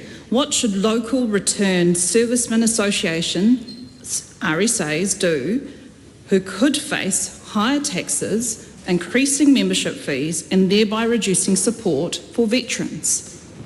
Mr Speaker, as the Minister of Social Development and Employment, when there are discussion documents that the government puts out, I encourage people to submit appropriately. Supplementary. What should local vegetable community co-ops that provide cheap vegetables to everyday New Zealanders do who could be taxed more and may have to close their operations? Mr Speaker, our government is very clear about the value that community organisations provide to the government when the government provides and purchases services from such organisations. But where there are discussion documents, even if issued by a different member of minister in our government, I'd encourage people to submit. Supplementary. How much revenue does the government expect to rake in from the proposed tax on RSAs, working men's clubs, Lions clubs, Rotary clubs, vegetable community co-ops, credit unions, friendly societies and other not-for-profit organisations? Mr Speaker, as I said in my answer to the first supplementary question, it is really important that the New Zealand public have confidence in the not-for-profit sector and charitable organisations, especially when those organisations are funded by central government using their tax. So it is important that we have a system where it is clear that those who should pay tax are, and that charities are robust and acting with integrity. Supplementary. Why is the government looking at hiking taxes on 9,000 not-for-profit organisations while handling a $2.9 billion tax cut to landlords? Mr Speaker, speaking on behalf in my area of social development and employment, I think I've been clear about why it is important that when taxpayers' money goes into service provision, we need to ensure that those who should pay tax are, and that people can have confidence in the not-for-profit sector when they are delivering services to New Zealanders. And as I would say, where there are discussion documents out for consultation, they are just that. We want to consult, we want to listen to what people have to say.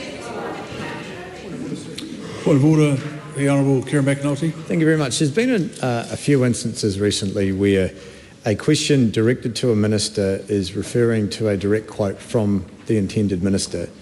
It's subsequently been transferred, which we don't dispute, that is the government's right. But when it is specifically a direct quote from the intended minister, it has caused some problems.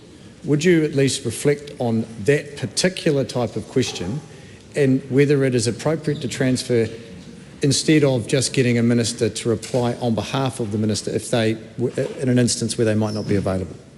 I'll do that. Question 6, the Honourable Marama Davidson.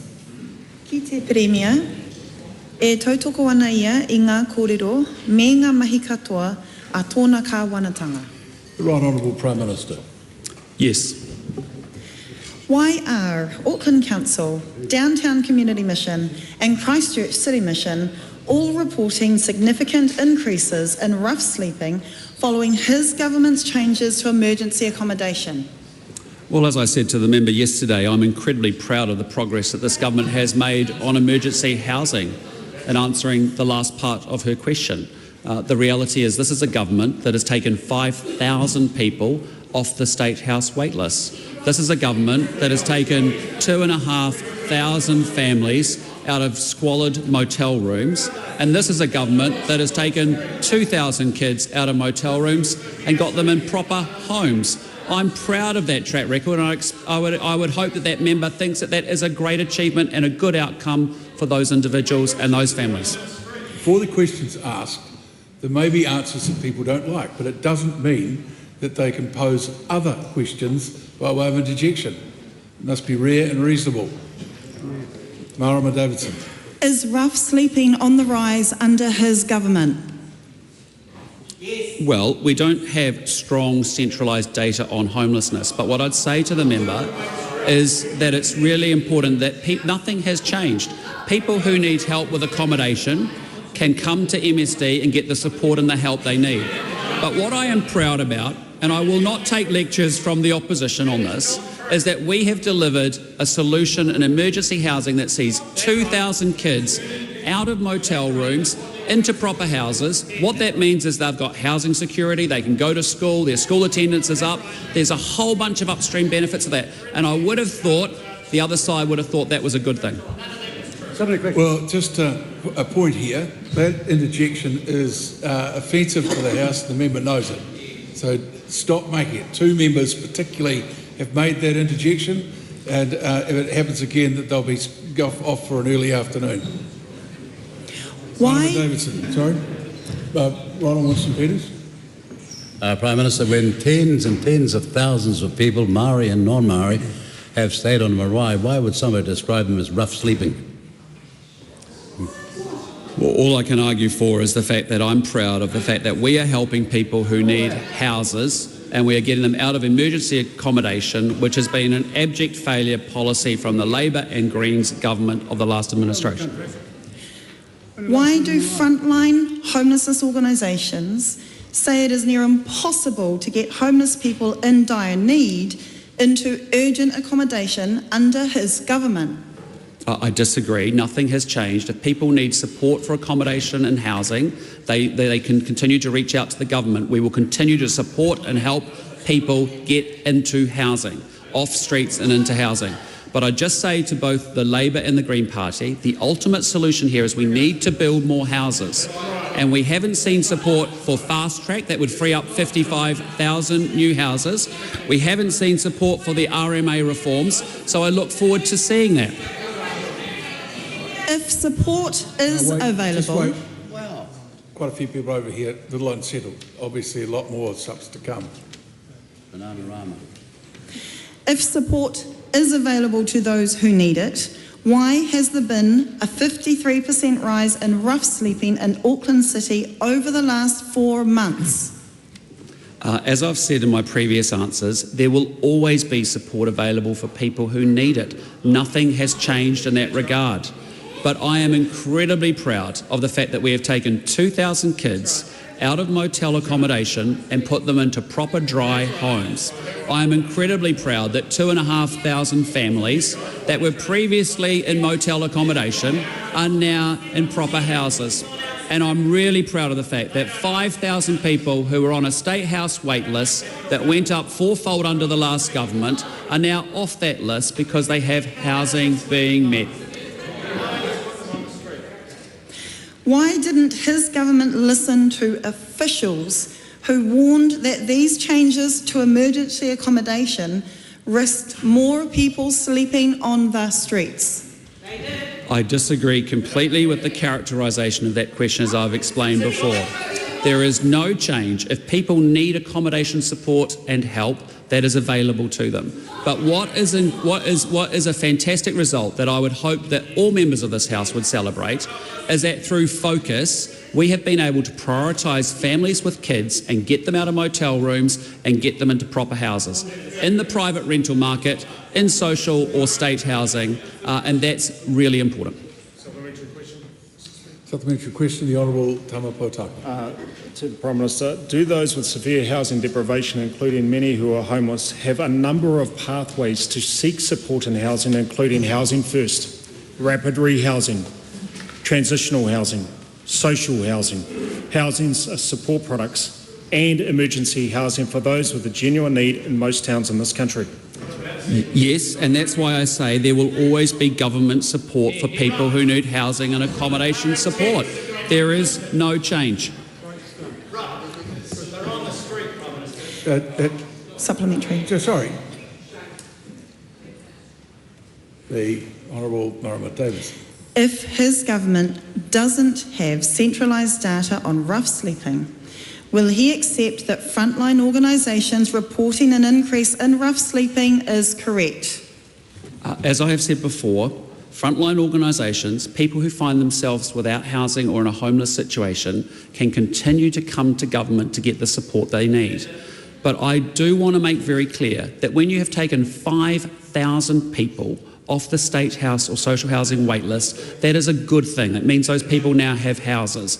When you have taken 2,000 kids that were happily left in motel rooms under the last government, and actually we've put them into proper homes and houses, and 2,500 families that were previously living in motel accommodation are now in proper housing. That is a good thing. We're proud about it because we care about New Zealanders. We care and we take action to get the problems fixed and solved. Just say to a member to my left that there is a general debate coming, and the sort of comment that was coming through then might be best left till then.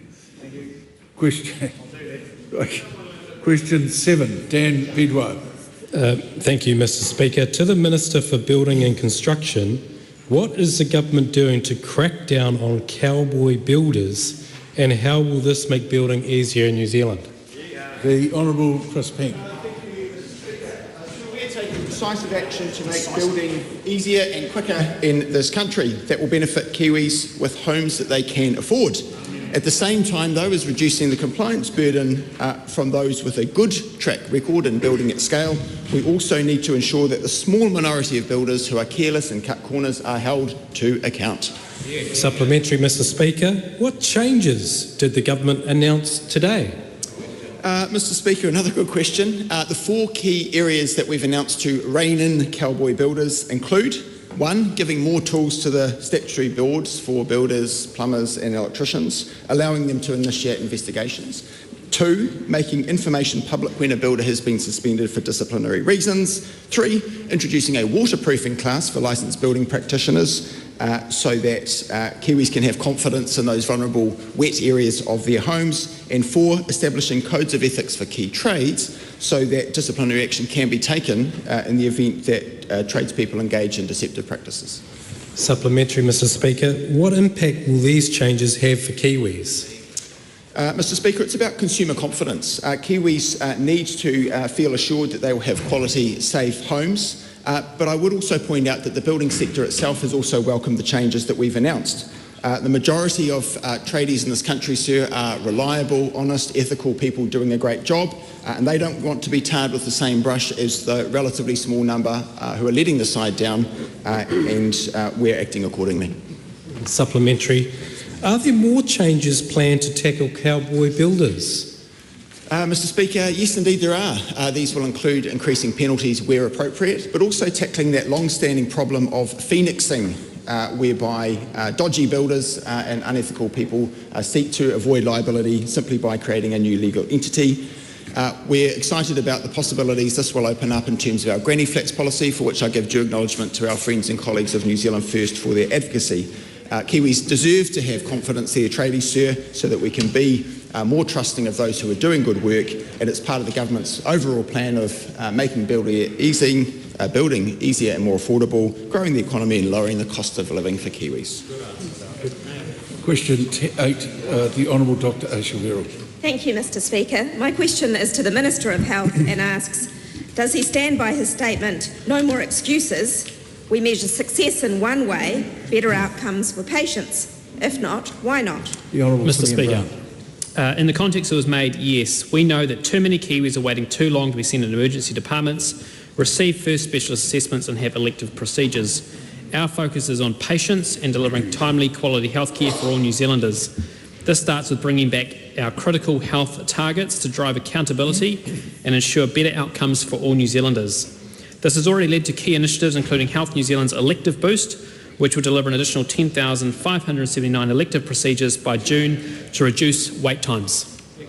Supplementary, if there are to be no more excuses, why are Health New Zealand officials appearing on TV New Zealand to dismiss concerns raised by Nelson doctors that women are deteriorating while they're on wait lists and needing emergency hysterectomies rather than timely planned care? Mr Speaker, as the Prime Minister said earlier, the Health New Zealand has a team in Nelson to address the concerns that have been raised, to ensure that patients are being put first in the Nelson region and to get on top of the wait lists. That will include taking actions such as ensuring that outsourcing is happening. I'm advised that in the Nelson region, outsourcing has not been taking place as it has in other regions, and that is something which is being worked on. Bringing surgeons in from Blenheim to carry out more procedures in Nelson, getting teams in from other parts of the country to help get through first specialist assessment wait lists. There is a number of actions being taken to address the concerns in that community, and I look forward to further reports from Health New Zealand officials as they work through these issues. Supplementary, what excuse can he possibly have when his government froze hiring in public hospitals, causing the number of people seeing a specialist within 4 months to fall from 66.3% to 61.2% within a year? Well, Mr Speaker, I reject the premise of what the member is asking. If you look at the Nelson Hospital, there has been an increase in clinical staff at that hospital since we came to government. What we are focusing the system on is ensuring that we are delivering more, and I acknowledge that there is more work to do when it comes to wait lists, both for first specialist assessments and elective treatments. That's why we have done the electives boost, which is about making sure we can get more treatments done for New Zealanders faster, and I hope that the member will support such initiatives. Is it acceptable that women with gynecological conditions so painful they cannot go to work are being told to wait a year for treatment? And if not, will he give Nelson permission to fully staff its hospital? Well, Mr Speaker, I acknowledge that there are too many Kiwis waiting too long for treatment, And if the member looked at the track record of her government, would realise that this is a problem which has grown over time. And what we are focused on doing is ensuring that the focus goes back on the patient, that we are delivering more treatment. And I welcome the member, I hope the member will support the elective boost, which is about making sure we get more treatments done by working across both the public and the private system so we can get more done for Kiwis. Supplementary. If there are to be no more... If there are to be no more excuses, why is he blaming the last government? When Dr Claudia Hayes, head of Nelson's Obstetrics and Gynaecology Department, is saying on television they've never seen wait lists as bad as they currently are. Well, Mr Speaker, the wait lists have grown over a period of time. I have been appointed as the Minister of Health to address these issues and to make sure that patients are being put first in the system so that we can get on top of them. And that's why, Health New Zealand is undertaking the electives boost, which is about maximising the number of elective treatments across both the public and private system so more patients get the care they need in a timely manner. And I hope the member and the Labour Party would support such an initiative. Will he respond to vascular surgeons in Nelson Hospital who are saying people on the wait lists are having unnecessary emergency amputations because of the lack of surgeons, and will he allow Nelson to fully staff its hospital? Well, Mr Speaker, there are more clinical staff working at Nelson Hospital today than there was when she was the Minister. There are more there today than when she was the Minister, and what I would say to the member is that is why we've put a team into Nelson Hospital to work with the local staff and to make sure there are teams working across the Nelson Marlborough region to get patients the treatment they need in a more timely manner. I do not accept that the patients in Nelson are getting the timely treatment that they need. Those wait lists are unacceptable, and that is why we are taking action. Question number 9, Cameron Luxon. Thank you, Mr Speaker. To the Minister for Workplace Relations and Safety, what recent announcements has the government made about delivering on the ACT National Coalition commitment to reform health and safety law and regulations? Mr Speaker. The Honourable Brooke Van Velden. Mr Speaker, the ACT National Coalition commitment set the ambitious task of reforming health and safety law and regulations. We're only halfway through the week, but I can tell you this week is a week of health and safety announcements. So far, I've announced that Cabinet has agreed to a carve-out for small, low-risk businesses from general health and safety at work requirements, free up land for recreational use by ensuring landowners will not be responsible if someone is injured on their land while doing recreational activities, clarify the distinction between governance and operational management health and safety responsibilities to reduce directors' fear and risk of over-compliance, make critical risk the primary purpose of the Health and Safety at Work Act, and clarify the boundaries between the Act and regulatory systems that already manage the same risk, and set up a hotline for reporting excessive road cone use. This is just the start of the reform program that will be over the next coming months. Supplementary. How do the announced changes respond to feedback received from the Health and Safety Roadshow? Mr Speaker, last year I travelled the country from Whangarei to Bluff, hearing directly from businesses, workers and iwi about their experiences with the health and safety system. I had the privilege of talking to everyone from farmers to tradies to road workers. I heard that while larger businesses may be able to afford to hire dedicated health and safety professionals, small businesses in particular can struggle to get the information they need to ensure they are compliant, and can also struggle with the costs of compliance. I also heard concerns that the scope of workplace health and safety obligations is creeping into unintended areas of life, from hiking to Santa parades. My announced changes will reduce tick box health and safety activities and give workers assurance that their workplaces are prioritising the right actions to protect them from harm. Just a bit of conciseness and answers would be useful. Cameron Luxon. What differences will workplaces that are small, low-risk businesses experience as the result from these announced changes? I know the struggle small businesses face in dealing with red tape and regulation, and this change will help them focus on what matters most. What these changes mean in practice is that businesses would no longer need to worry about putting up signs warning workers that the water coming out of a hot water tap is hot, or that they should hold onto the stair banister. If a worker is working from home, businesses would no longer need to have a plan for how to deal with the risk that the worker might get lonely. I want to see small businesses focusing on the critical risks, dangerous machines, hazardous substances, and other risks that can cause serious injury, illness, or death. Supplementary. How will the announced changes reduce excessive use of road cones? WorkSafe will be manning a hotline for the public to report on excessive road cone use. It will then be WorkSafe's job to provide confirmation and guidance on instances of road cone over-compliance to help NZTA bed in the new risk-based temporary traffic management guide.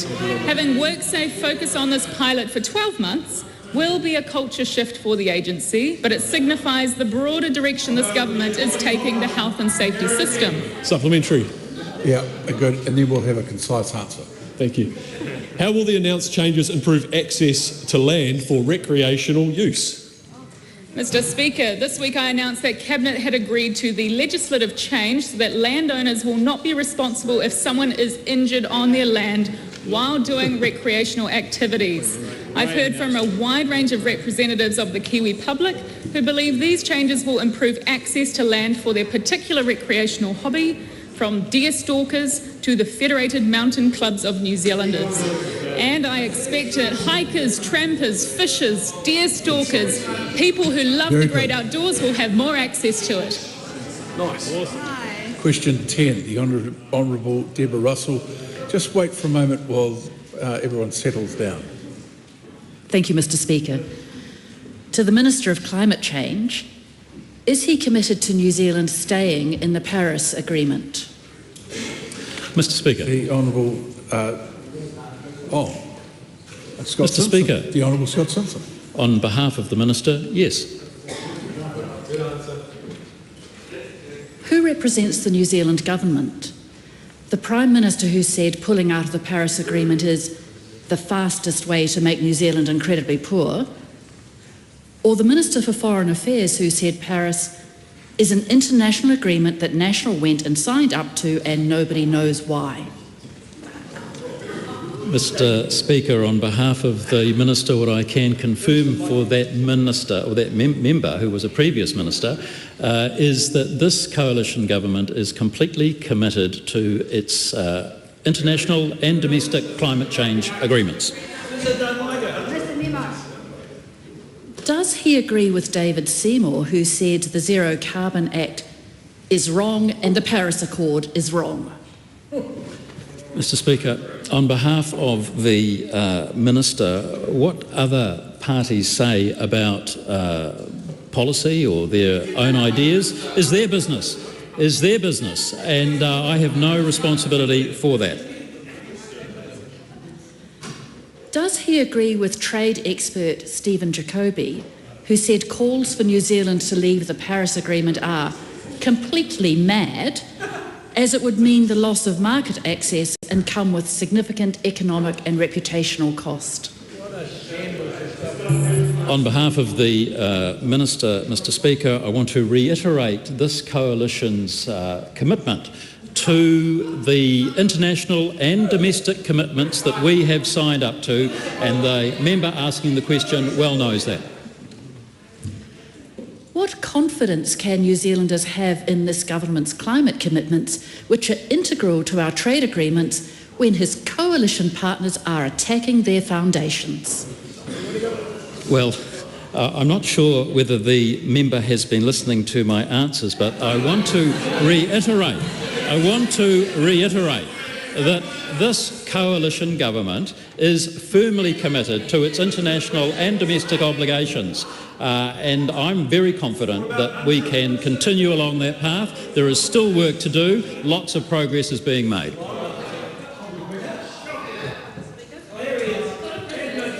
And there will be goodbye to that member too very shortly. A lot of hot air over there. Winston Peters.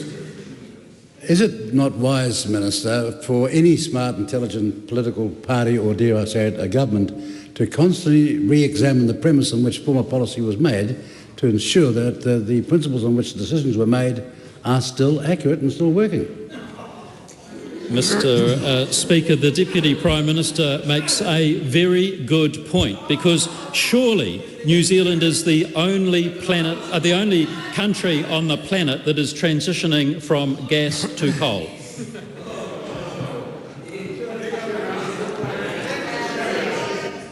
Good. When everyone's ready, question 11, Dr. Hamish Campbell.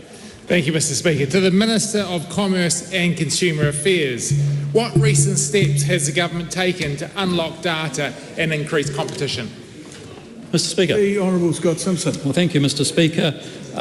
Last week, the government passed the Customer and Product Data Bill, and that's a bill, Mr. Speaker, that provides a framework for open banking, open electricity, and open other economic sectors as well.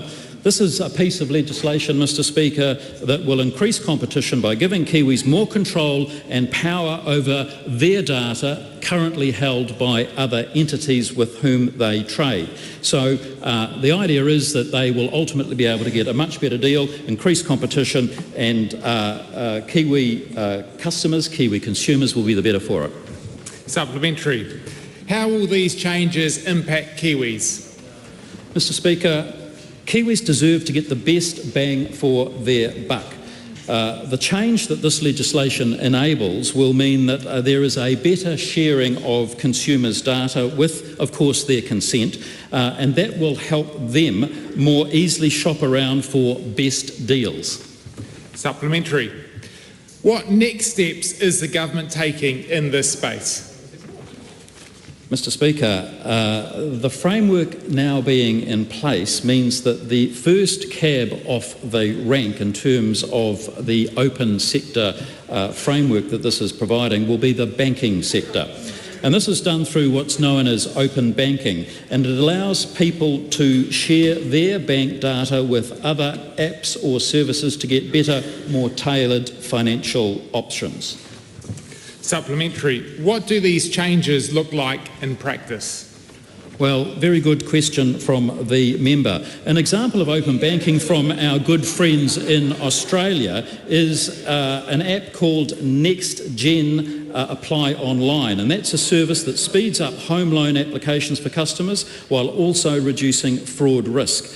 And another example is Rocket Money from the US, which finds forgotten or unwanted subscription services and helps customers cancel them. I'm hoping to see similar services on our shores soon. Question number 12, Tiana Tuiona. Mr. Speaker, my question is to the Minister for Workplace Relations and Safety and asks, what are the current costs of workplace deaths and injuries in Aotearoa, and what is the modelled impact, if any, of her health and safety reforms on this cost? The Honourable Brooke Van Velden. Mr. Speaker, officials inform me that it is difficult to reliably estimate the costs of workplace deaths, injuries and illness in New Zealand. By that they mean it's hard to establish causation. Basically, you can't predict the future of such a wide range of individual human actions. I am aware, however, that the Business Leaders Health and Safety Forum has estimated the total burden of workplace harm at $4.9 billion in 2024. Given the difficulties in estimating costs and drivers of harm, my officials have not modelled the impact of health and safety reforms on this cost, but it has been clear from my roadshows and consultation that a lot of effort is going into ineffective paper-based compliance, which doesn't reduce harm. My reforms focus on real actions to reduce harm. Supplementary. How does she justify weakening health and safety protections for workers in small businesses when ACC data suggests that workers in small businesses are 57% more likely to suffer an injury than their counterparts in large businesses? Mr. Speaker, I'm not weakening health and safety. I'm refocusing health and safety on critical risks. One of the clear parts of my consultation came back saying that small businesses are spending a lot of time on paper-based compliance. They're not sure if it's actually having any effect on reducing harm. But what we do know is we want people to focus on those critical risks that are causing death, serious injury and illness in workplaces, and that's what this government is committed to doing. Supplementary. Does she accept evidence from WorkSafe that musculoskeletal harm, such as back injuries, are the #1 cause of workplace harm in New Zealand? And if so, will she include musculoskeletal harm in her definition of critical risk? Mr. Speaker, the member will simply have to wait for the legislative drafting of the bill to come back with the definitions of critical risk. Supplementary.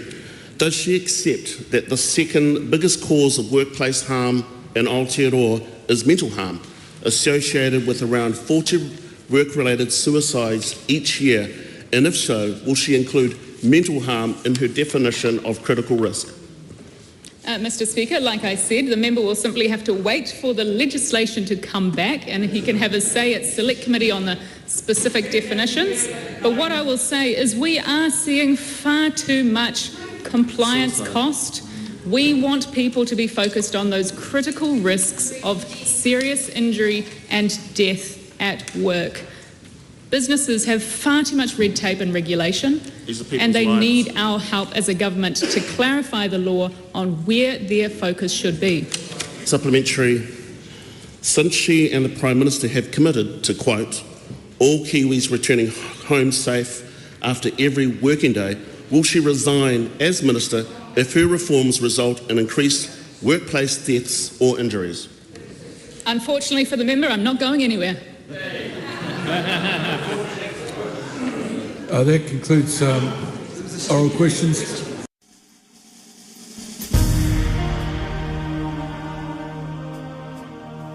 Live coverage from the House of Representatives will resume at 7:30 p.m. An uncorrected transcript of today's oral questions is available at www.parliament.nz.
Live coverage from the House of Representatives will resume at 7:30 p.m.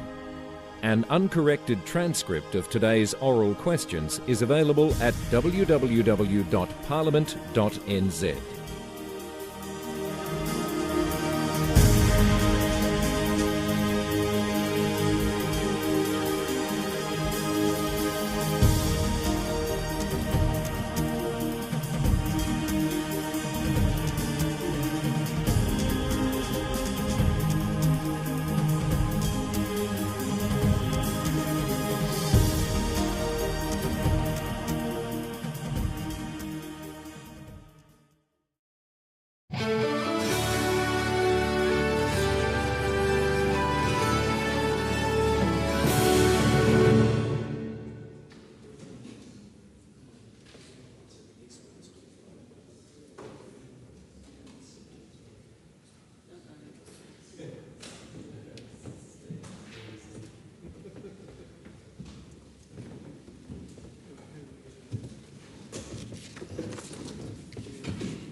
Members, when we broke for the dinner break, we were debating the Building Overseas Building Products Standards and Certification Schemes Amendment Bill. We are up to call number 5, the New Zealand First call. Madam Speaker. I call Jamie. No, I don't. I call. Thank you, Madam Speaker. Andy Foster. Look, it's a pleasure to rise to speak in this debate, especially it's one that essentially there is unanimity across the House. I think we have all said that we want the same thing. We've all said we want warm, dry homes for everyone. Dr. Lawrence Yunnan said warm, available homes. And we all recognise that housing supply is an issue.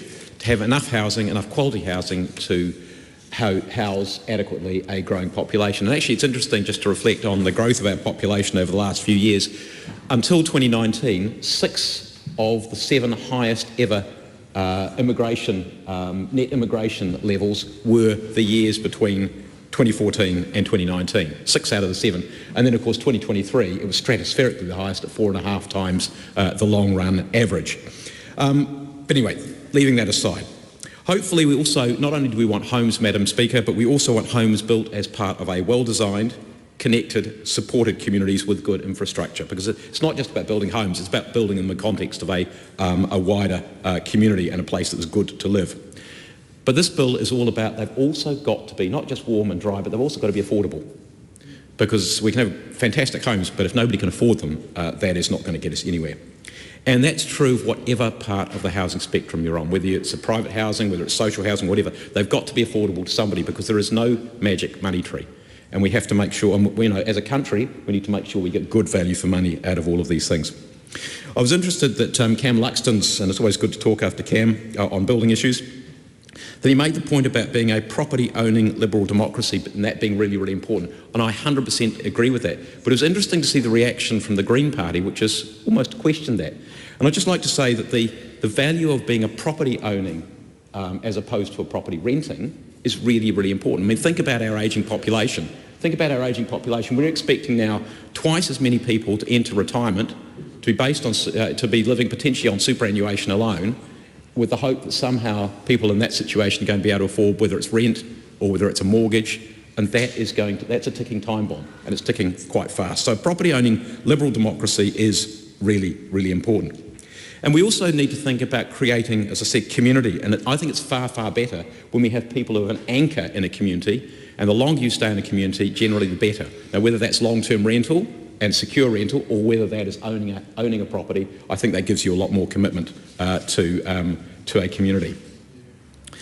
But back to affordability, the fundamental problem here, Madam Speaker, is that our housing construction is very, very expensive. We heard from the Minister, at least in introducing this bill a few months ago, roughly 50% more than across the ditch, and that is really, really significant. Our materials are expensive, that's what this bill is all about. Our labour productivity, he has also said, has not improved since 1985. Now, you look at the things that people build with these days compared to what they built with in 1985, and some of them have changed. They must have improved productivity, and yet somehow our regulatory processes have squeezed that productivity gain out. So the net is that our building industry has not improved in its productivity since 1985. And Cam Luxon again talked about liberating the building industry from red tape, and I would echo that and support that. Regulations, our regulatory regime often does not help. The way those regulations are administered often doesn't help. And we've all heard stories about, a building site where building activity has to shut down to wait for the building inspector to turn up at some point in time. That time is really money, not only to the builder, but also to the clients at the end of the day. Our land is expensive. Infrastructure to support housing development is also often expensive. As I said, there is no magic money tree, and if you start making a magic money tree and borrowing from some place or subsidising from some place, that is also a cost to someone, whether it's a ratepayer, a taxpayer, or whoever else it might be. So, Madam Speaker, this government is trying actively to reduce costs, but there is no silver bullet. This is one of many things that the government is doing. So this is about reducing the cost of materials, increasing competition in the product market. There's also work being done in speeding up consents, especially that disruptive asking for more information, in prefabrication, although I note that Fletcher's got a bit of a problem recently and are not continuing with some prefabrication work that they were doing previously, so changing what a factory does. Modular construction, the Granny Flats initiative, which of course came from New Zealand First in the first place, RMA changes, and also getting realistic development charges so that we don't overburden but we also don't cross-subsidise. Madam Speaker, why is getting house building costs down important? Because there have been some people who just said, look, what we want to do is we want to drive the market down because it makes life, if we can reduce the cost of existing houses, that's a good thing, isn't it? Well, actually, if you look at the numbers, what you can see is that the market peaked in the end of 2021, end of 2022, or beginning of 2022, and at that point in time, we also had about 51,000 new houses being consented. The market subsequently has declined by something at the bottom at about 16%, and now at about 14%.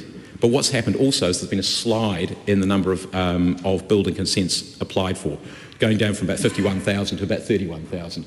I think that those two probably mirror each other in some way or related in some ways. So trying to essentially hope that house prices drop when the cost of building the houses is actually increasing is a recipe for not building more houses. And if we want more houses, that is not going to be the way that solves it. So we have to fundamentally get, and as the Minister said, the cost of construction is up about 40% since 2019. So those numbers don't work. Madam Speaker, fundamentally we have to get the cost of building down. So this is about the building product part of that. It's about more competition from greater diversity of products, which is expected to reduce price, give greater diversity, give greater choice. The Commerce Commission, we've already heard, noted the lack of competition in some parts of the building product market, and they believe that greater competition will benefit consumers. And of course, I think the Commerce Commission is doing some great work across a whole range of different areas at the moment, and so I think we should hear that message. This bill establishes new, easier, quicker compliance pathway for the approval of new products and product groups from internationally certified products and product lines. So it's not just picking things off the shelf from whichever country it might be. It's saying, hey, this is a country which we trust their certification process, and it is adopting those. It's a quicker pathway to adopting those certification processes. And the bill anticipates only adopting products and product lines from countries where we have confidence in these certification processes. We've already heard that 90% of something or other, 90% of building, whether it's products, product lines, the different products which we've got on the lines, I don't think it's the value of those products, but 90% of something, we already import a very large number of building products and use them in our construction. So this just makes it easier for some more to come into our market.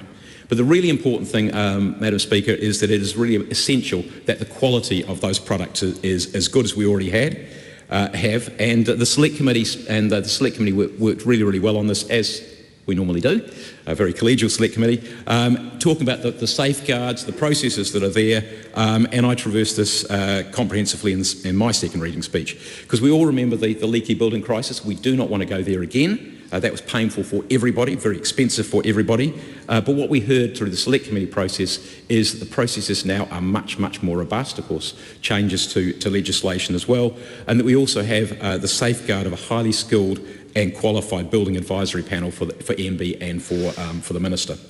So what's good is that this bill does that, but also it includes protections for local government who can use these products which come through this scheme in good faith. If the product fails, it's not the local government's fault.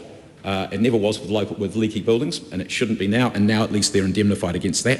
Not indemnified against failure to make sure that it's used properly, but indemnified against the product failing.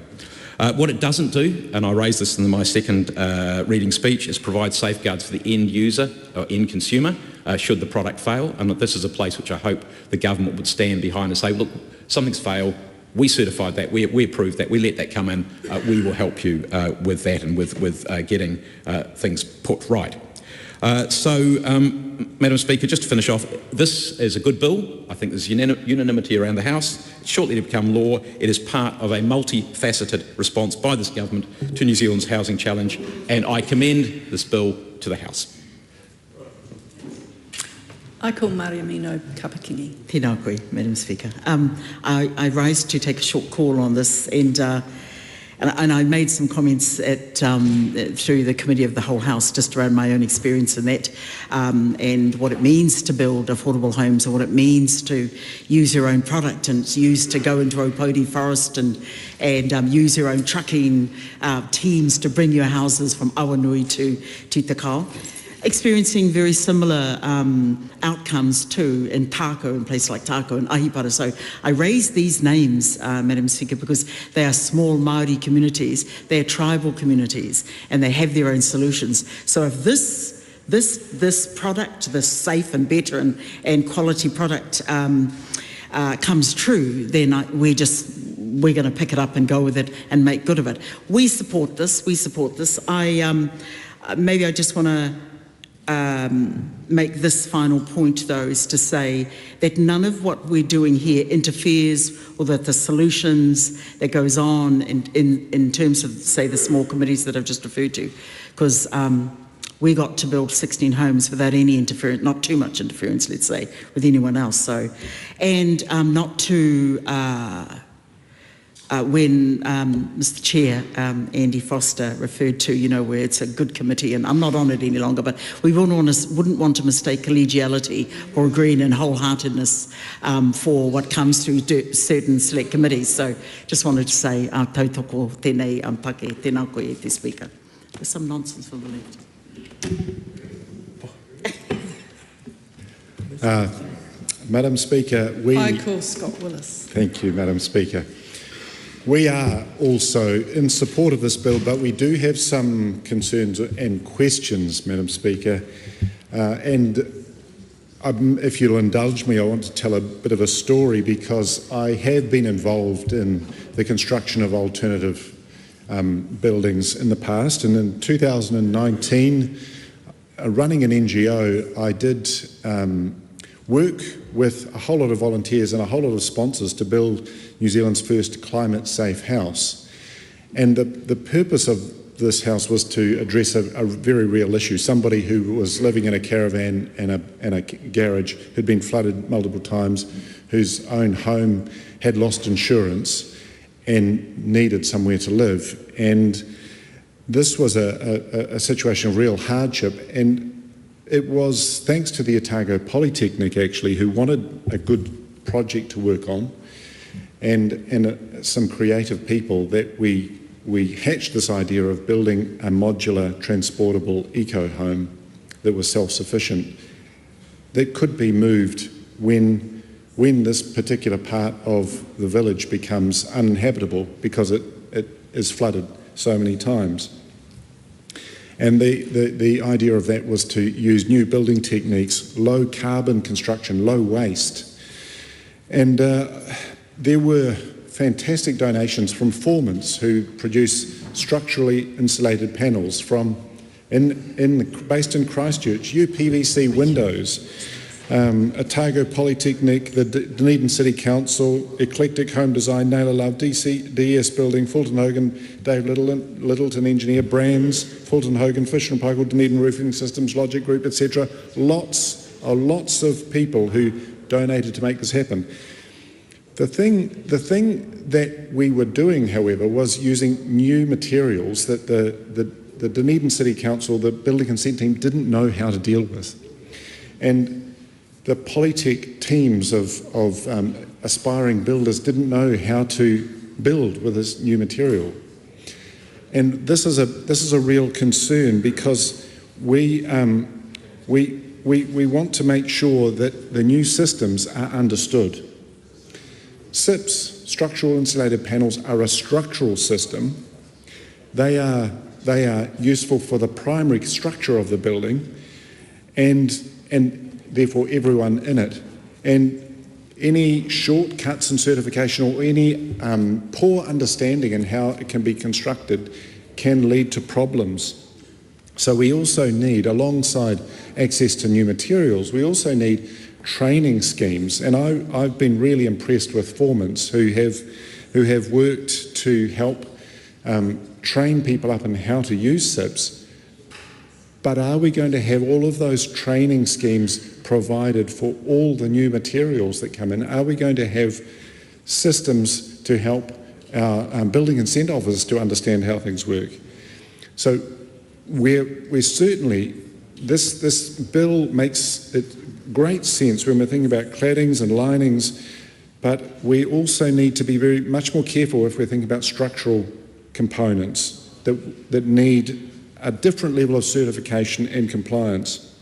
And I really want to make the point that structure, if we want to think about the Maslow hierarchy of human needs, the hierarchy has a structure.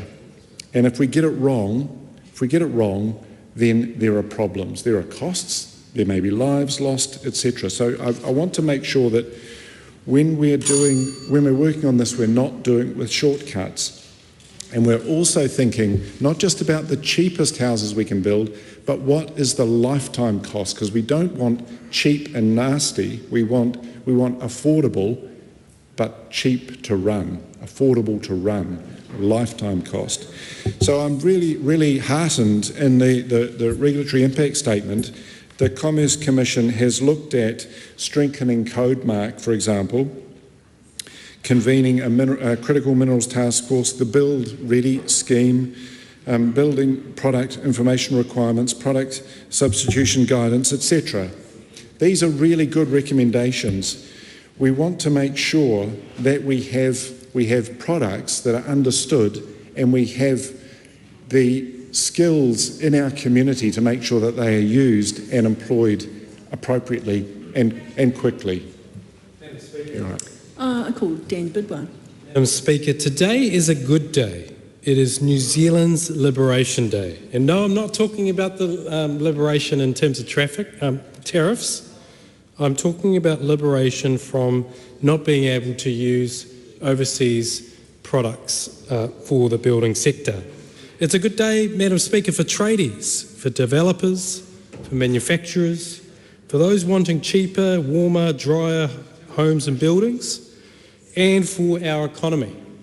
Madam Speaker, there's just been a report on the news that after this bill is passed is forecast to be 12,000 new building products enter New Zealand's market. That is going to make it cheaper and easier to build in New Zealand. And Madam Speaker, as has been mentioned in this House by the Minister, it's not just about compromising standards. The products to be allowed in will need to reach New Zealand standard or better, but it will mean a more competitive sector, a more productive sector, and that is what we want in this country. Because, Madam Speaker, the Commerce Commission has made it very clear we have an unproductive building and construction sector, much like many different other sectors in New Zealand, whether it's airlines, whether it's energy, whether it's the grocery sector, the banking sector, the insurance sector. We are in desperate need of more competition across the board. Madam Speaker, we are going for growth in this government, going for growth in houses, going for growth in productivity, jobs, economic growth. And I wish to thank the Minister, Chris Pink, for bringing this bill to the House. My fellow colleagues on the Transport and Infrastructure Select Committee for shepherding this bill to the stage, officials. As has been mentioned, this is just one tool in the toolbox, and is a good tool at that. So, Madam Speaker, I wish to end my speech and commend this bill to the House. The Honourable Kieran McNulty. Thank you very much, Madam Speaker. Today's the sort of day that I wish more New Zealanders saw in Parliament. We've just seen a bill that started under the previous Labor government and was finished off by this one, and now we've got a bill that builds on the work that was done by the previous government. And the way things are going in politics around the world, it'd be nice for people to see this a bit more. But it actually happens more in Parliament than people realise. This bill makes sense. It is fair to say that the construction sector in New Zealand has had artificial constraints upon it. It has not been a competitive market. The Commerce Commission report identified where those constraints were. This bill won't solve all of that, but it will help. And it's very timely, because today is the day that the annual consent figures have been announced. And it showed that the number of building consents that were issued over the last 12 months were the lowest since 2012. And that actually should be of concern to all of this House, that the construction sector in this country has had a massive hit. That is in part because we've seen a pause on Kaingora builds and a slowdown in community housing builds and a slowdown in residential builds. We've seen more than 13,000 people that work in the construction sector lose their jobs, many of which have gone to Australia. So the previous speaker was right to say that this bill is not the silver bullet, but it will help.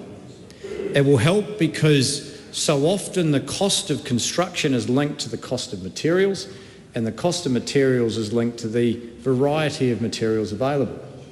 And so often we've seen constraints in the market, such as consenting authorities dictating that a particular type of building material be used, even when there were alternatives available.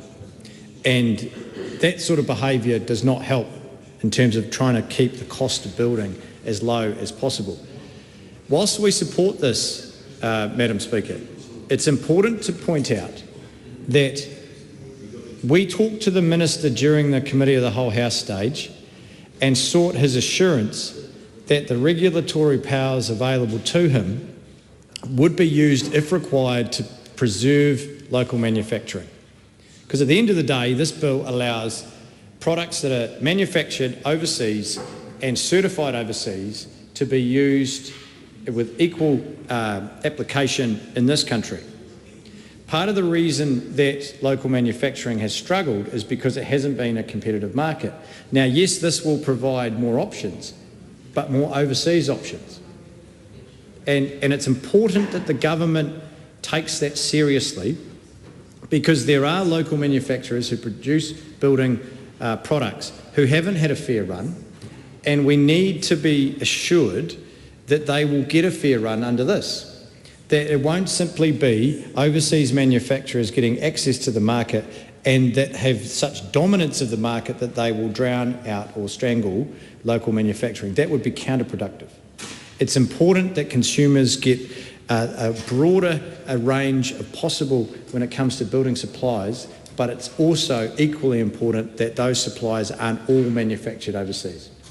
Now, that is on the Minister, whoever that may be, in this government and future governments, and we want to put on the record that that is a concern of ours. We obviously support the bill, but it's important that that be acknowledged and monitored. Because if this bill, in making things, providing consumers more options, is at the detriment to local manufacturing, that is counterproductive. But nevertheless, we've said that, we're going to be monitoring that ourselves, and the Minister assures us that he believes that the bill has enough provisions in order to preserve that. We're not fully convinced of that. Ultimately, it comes down to what regulations they bring in and what powers is available to the Commerce Commission. Nevertheless, this is important. The New Zealand construction sector is struggling. We all know the reasons why, but this is a positive move and we support it. Stuart Smith. Thank you very much, Madam Speaker. It's a great pleasure to speak on this bill, actually. New Zealand has a black belt in red tape and could do much better in actual productivity in a number of sectors, and particularly in this sector, Madam Speaker. And it's not down to the people involved in it, it is all the rules around it that make it quite difficult and slow. And my colleague Dan Bidwar said earlier that there's 12,000 new products likely to come in. I think that's a good thing, but as the previous speaker mentioned, New Zealand product producers or building product producers, they will, I'm sure, compete. And we don't know how good they will be at competing because they really haven't had much competitive tension in some parts of the market for products. So this is going to be a great thing. I think it's, we often think that New Zealand's unique because we have strong winds, so we have to build structurally to account for the wind and seismic risks that we have in New Zealand, but that's not unique. That happens everywhere around the world. So I think that the fact that under this bill, and I remember hearing the evidence in the Select Committee, that doesn't mean we're lowering our standards, not at all. We're just opening the market up and allowing other people to bring it in and not be held up by all the processes. And so I had a look at, and that's great, and the Minister mentioned consenting. So I actually am going to refer to that, Madam Speaker, because I have here the median time for a building consent to be issued. And I won't call out all the councils, but one of mine's not doing very well, Marlborough District Council, 12 days it takes to process a building consent, whereas at the other end of the scale, also on my patch at Kaikoura, is half that, it's 6 days. So how can a very small council actually do that, process those consents in half the time? I don't know how that is, but certainly there's some good lessons to be learned around the place. Every day costs money. And it's not just this part of it, all of those little inefficiencies in the process add cost and frustration. And it's time these things were brought to an end. That's why this bill is so important, and I commend it to the House. I call the Honourable Rachel Brooking. Thank you, Madam Speaker, for this opportunity to take a short call on the Building Overseas Building Product Standards and Certification Schemes Amendment Bill. That is quite a mouthful. But we have heard some good speeches on this bill this evening, and it's good to see sensible legislation being considered in thoughtful ways by members from around the House. I want to just touch on a couple of things, and we heard from Labour's building spokesperson, Aotearoa Williams, that when she was involved in going through the Select Committee process and the Committee of the Whole House process, she was looking at this bill with 3 different questions in mind. So the first was, is this going to reduce the price for consumers rather than simply leading to a profit for people importing the new materials?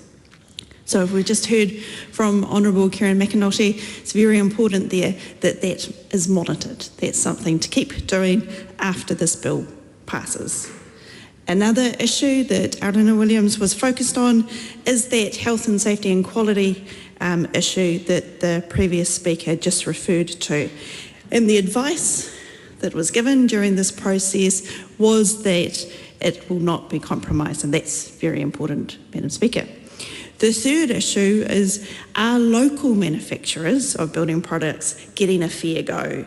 So we know, and we will have heard in many of the debates about new products such as Saveboard, which I'm interested in because it's made from recycled materials, and of course here on Precinct we have a good example of it out the back of the building, protecting us from the work that is going on in that building site just next door to us. So it's good that we have these manufactured products in New Zealand, because whilst we do think, whilst the previous speaker was saying New Zealand's not unique, we are uniquely far away from everywhere else. So it is very important that we have building materials here in New Zealand, and we might be able to make use of some products that other countries can't. But what is so important about this point is the settings that will be made in secondary legislation in the regulations. And so we need to make sure that these regulations don't favour the international products over our locally manufactured projects. And I think Honourable Kieran McAnulty put this very nicely when he said that they need to be getting a fair run, Madam Speaker. That's important, and I ask the Minister to make sure that he does do this through the regulations and the regulatory settings, and of course government ministers who will be involved in the development of those regulations, and Labor will be watching that closely. But on that note, I do want to commend this bill to the House and congratulate the Minister for bringing it here. I call Mike Butter. Thank you, Madam Speaker. This very welcome piece of legislation is being introduced to the House by our very own Mr Fix-It, the Honourable Chris Penk.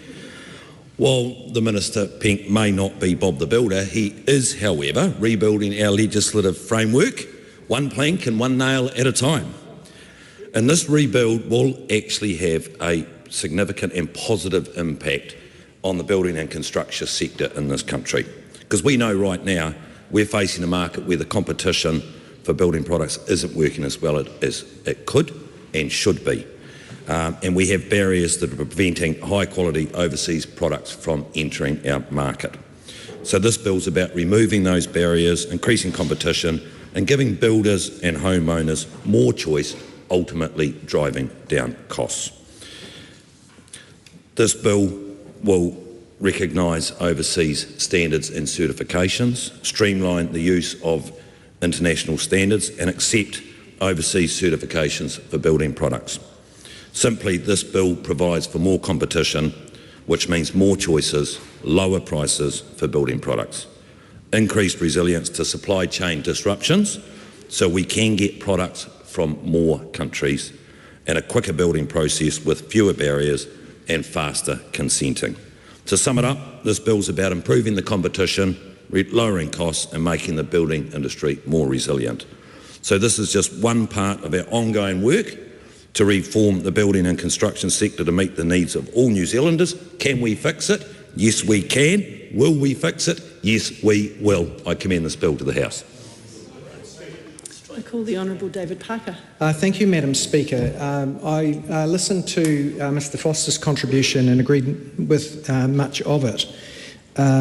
I think New Zealand's come a long way in reaching a cross-party consensus as to what are the main ingredients of a more affordable long-term housing market for both people who own their own house or people who rent. I want to respond to some of the comments that Andy Foster made. When we came to government, land supply was terribly constrained in New Zealand. And there was an agreement within Treasury and I think within the outgoing national government that the artificial scarcity of building opportunities was flowing through to the price of all houses new and old, because markets clear at the marginal cost of the new increment to supply. And if the new increment to supply is held falsely high in its price, that flows through to all of the prices of the second-hand goods as well. And therefore, one of the main problems that we had in New Zealand was tight land supply, which was driving up the cost of not just a new house, but it was also pulling up the price of all second-hand homes in New Zealand, or previously owned homes in New Zealand. So what did we do about that? Well, we massively increased building opportunities in New Zealand. In truth, some of the work had been done through the Auckland Plan process that Rodney Hyde led the legislative framework for, and so there were more medium density houses provided for in the Auckland market. We then took office and we did three main things. We introduced a national policy statement on urban development, which vastly increased supply and made illegal some things that were driving up the cost of supply, including excessive rules relating to car park requirements and the like. We then, at the same time, had a piece of fast-track legislation which was enabling the consenting of lots of subdivisional opportunities to come forward in a way that would not have otherwise come forward. We next, working actually in concert with the National Party under Judith Collins, we legislated for what was called the medium density residential zone directly through an amendment to the Resource Management Act, and that also forced councils in high growth areas to change their plans to bring forward more house building opportunities. And then through the RMA reforms, we introduced spatial planning to give a signal to the private sector as to where the investment was likely to go next, and also to make some more rational decisions for the expensive trunk infrastructure like new roads and railways and schools and hospitals, where those things are likely to be placed, in order to give some direction as to where investors should invest next. We started to reform infrastructure funding and financing, because that's a big part of the costs as well, and it's pleasing to see that work's continued also under the current government, with Chris Bishop recently announcing how you can have a levy for generalised infrastructure costs that are going to be imposed by a new area of development, which, if not paid for by that development, is effectively putting the cost to the council and other ratepayers, and that's wrong. You need to get those costs properly internalised to the subdivision where possible. I know the RM reforms that we passed have since been repealed, but the government is continuing with that part, the spatial planning reforms, because they are a necessary part of the picture. Then in respect of house building costs, you obviously need a workforce. We doubled the number of people who were being trained for apprentices and other trades courses, mainly in the construction sector, and that helped. And we also built a lot more state houses, because one of the things that you need in any Western country is you need a mixture of private sector housing but also some social housing, and that can be split in ownership between the government and housing providers that are non-governmental. And it's a little bit galling for us on this side to hear the Prime Minister today claiming that all these people came off the motels and into housing, placed in housing, because we on this side know that those houses were actually built by the Labor-led government, who introduced more new public housing than any government has done since the 1970s. And of course, that record is to be contrasted with the last two prior national governments, which decreased public housing stock, both in total numbers, but they also particularly reduced the numbers that were owned by the Crown. And I know, Madam Speaker, I'm doing exactly as Andy Foster did, recounting all of the complex things that need to be done to bring a housing market under control. Madam Speaker, then in respect of the house building costs, you also need to address the cost of components for housing, and that's what this bill addresses by making it more easy to bring in products from overseas, creating a system for the specification to be registered and the mode of use of those panels, those new products to be brought forward. And if there's one disappointment that I have here, it relates to how you actually make building consent authorities within council do this in a way, or allow the incorporation of these products in a way that is not too time-consuming or expensive. And I proposed an amendment at the committee stage, which I was disappointed that the government did not support, because we know, and I think all of us know in this House, that one of the problems that we have in council planning departments, and this is caused partly through the incentives that they face because of being the legal risk they face, but it's only partly that, they are requiring for more and more paper, or the electronic form of paper, to be filed in respect of each consent application. And even where a product has been approved for use, the practice has become prevalent in the Auckland city, and I'm sure in some other consent departments around the country, where they require the method of use as well as the underlying specification for those products to be filed in every building consent application, rather than just referring to the product that has been approved.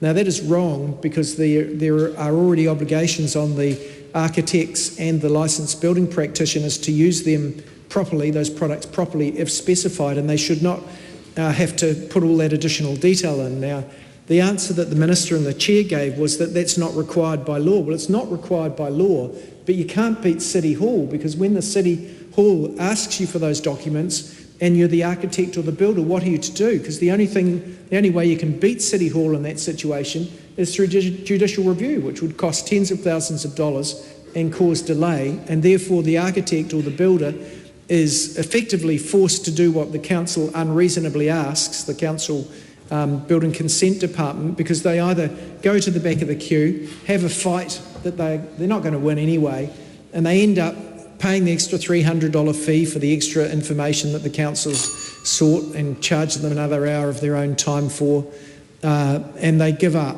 They give in on every occasion, because if they don't, they face those additional costs and they go to the back of the queue, and it causes further delay and cost to themselves and to their clients. So it puts up the costs that are charged by the council to the applicant, puts up the applicant's own costs through delay, and also the costs that are being charged to the applicant by the applicant's advisors, be they builders or architects or engineers. So I had suggested an amendment saying that where those documents had been filed, the council couldn't ask for them to be filed again, because I think we actually have to do something pretty directive here, because otherwise councils will do what they are currently doing under the current law, and they'll continue to do it. So I was a bit disappointed that that very practical amendment was not favoured by the government members, because we actually had an opportunity not just to introduce these products in a way that is efficient, that is provided for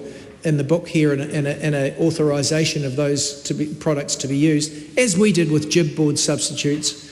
We actually had the opportunity to go further and actually strip out this ridiculous repetition of what's being required by councils to be filed at great costs. And I repeat again that just coincidentally, in the last week, I had a very experienced architect, Malcolm Walker, 50 years experience, who I know well, come to me and say, the architects in Auckland and the builders are just tearing their hair out at this ridiculous waste of cost, with the council intruding into what really ought not to be their purview.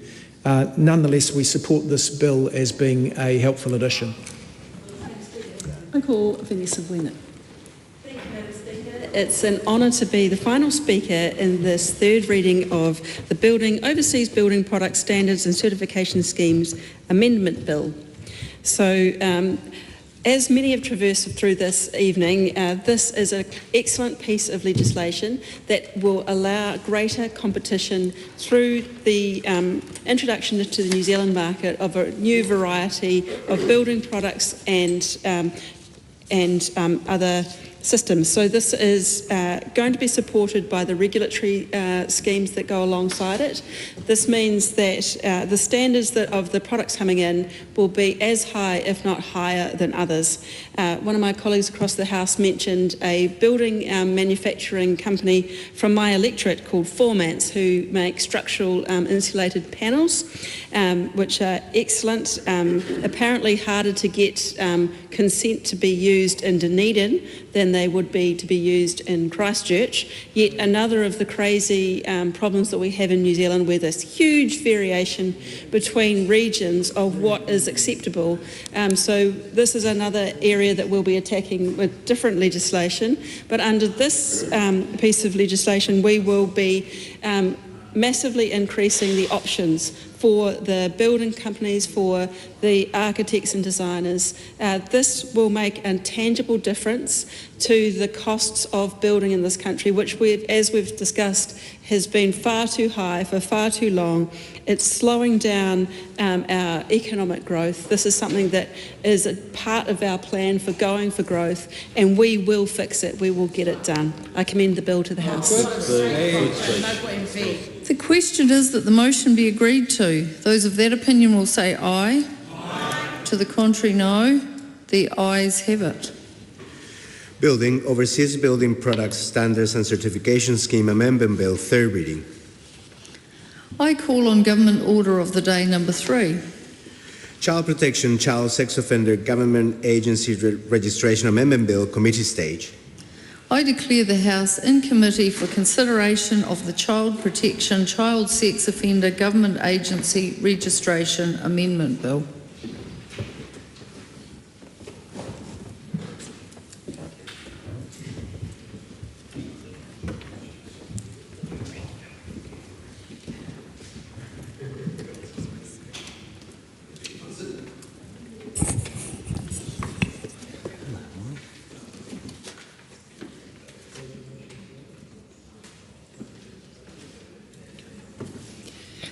Members, the House is in committee on the Child Protection, Child Sex Offender Government Agency Registration Amendment Bill.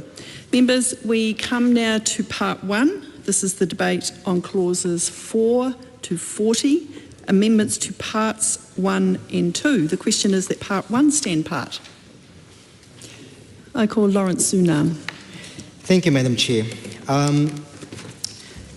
I would like to ask the Minister for, I guess for his advice, but also to clarify that I've got 3 tabled amendments on this bill, 2 of which I will speak to this part, 1 of which will be part of a later part.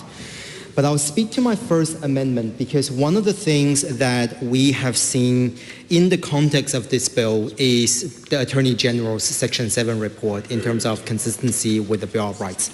So the 3 amendment papers that I have drafted here are hopefully done in a way that is consistent with the purpose of this bill while move towards also consistency with the Bill of Rights. So the first one I would like to address is on clause 15. And this is to do with the section 20 replaced, and this is specifically in reference to section 20. One of the things that we do see that is being changed in terms of this is the reporting requirements from the existing bill and the existing registry around the fact that the registrable offender must report any anticipated change, and this includes having a relative with children arriving at their place of residence at least 48 hours before. However, one of the things that we note, and this is something that has been alluded to in the Attorney General's report as well, is this severely limits the ability for close relatives to spontaneously visit the registrable offender with children, even the kids are supervised the whole time, and which has the adverse effects to both isolation of the registrable offender and also being an impediment to their rehabilitation. So our amendment on one hand would say that rather than saying at least 48 hours before, is as soon as reasonably practicable, but no more than 24 hours after, which still has the requirement of reporting, but it allows certain instances where there's spontaneous visits. In this case, it does also in some ways limit in terms of the current legislation of 72 hours, so it's in some ways is a more restrictive approach as well. However, just also wanting to check, drawing the Minister's attention to the replacement of Section 20, subsection 4B, if the interpretation of that and the prevalence of 4B allows for those kind of spontaneous visits anyway, then potentially it is already consistent with my amendment paper, but I would like to seek the Minister's advice on that. So I guess the 2 questions then would be, would the Minister consider my amendment, which is done in a way that still fulfills the purpose of the bill, but move it towards a more consistent way?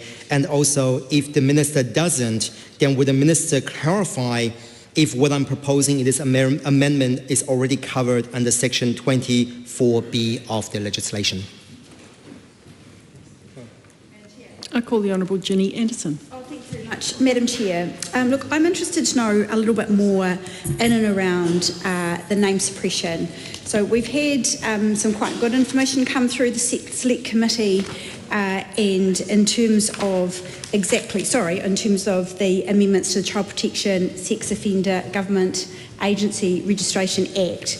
And there's been some very good points in terms of tightening up those requirements and making sure they're compliant overall.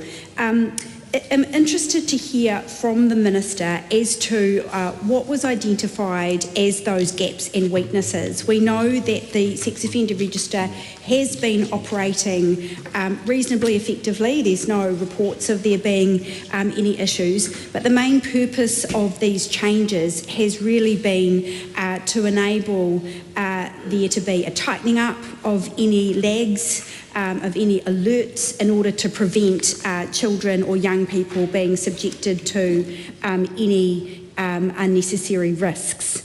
I also understand that one of the ways that this is happening is that there will be less of a reliance on postal notification and a higher ability to be able to use email in terms of transferring information.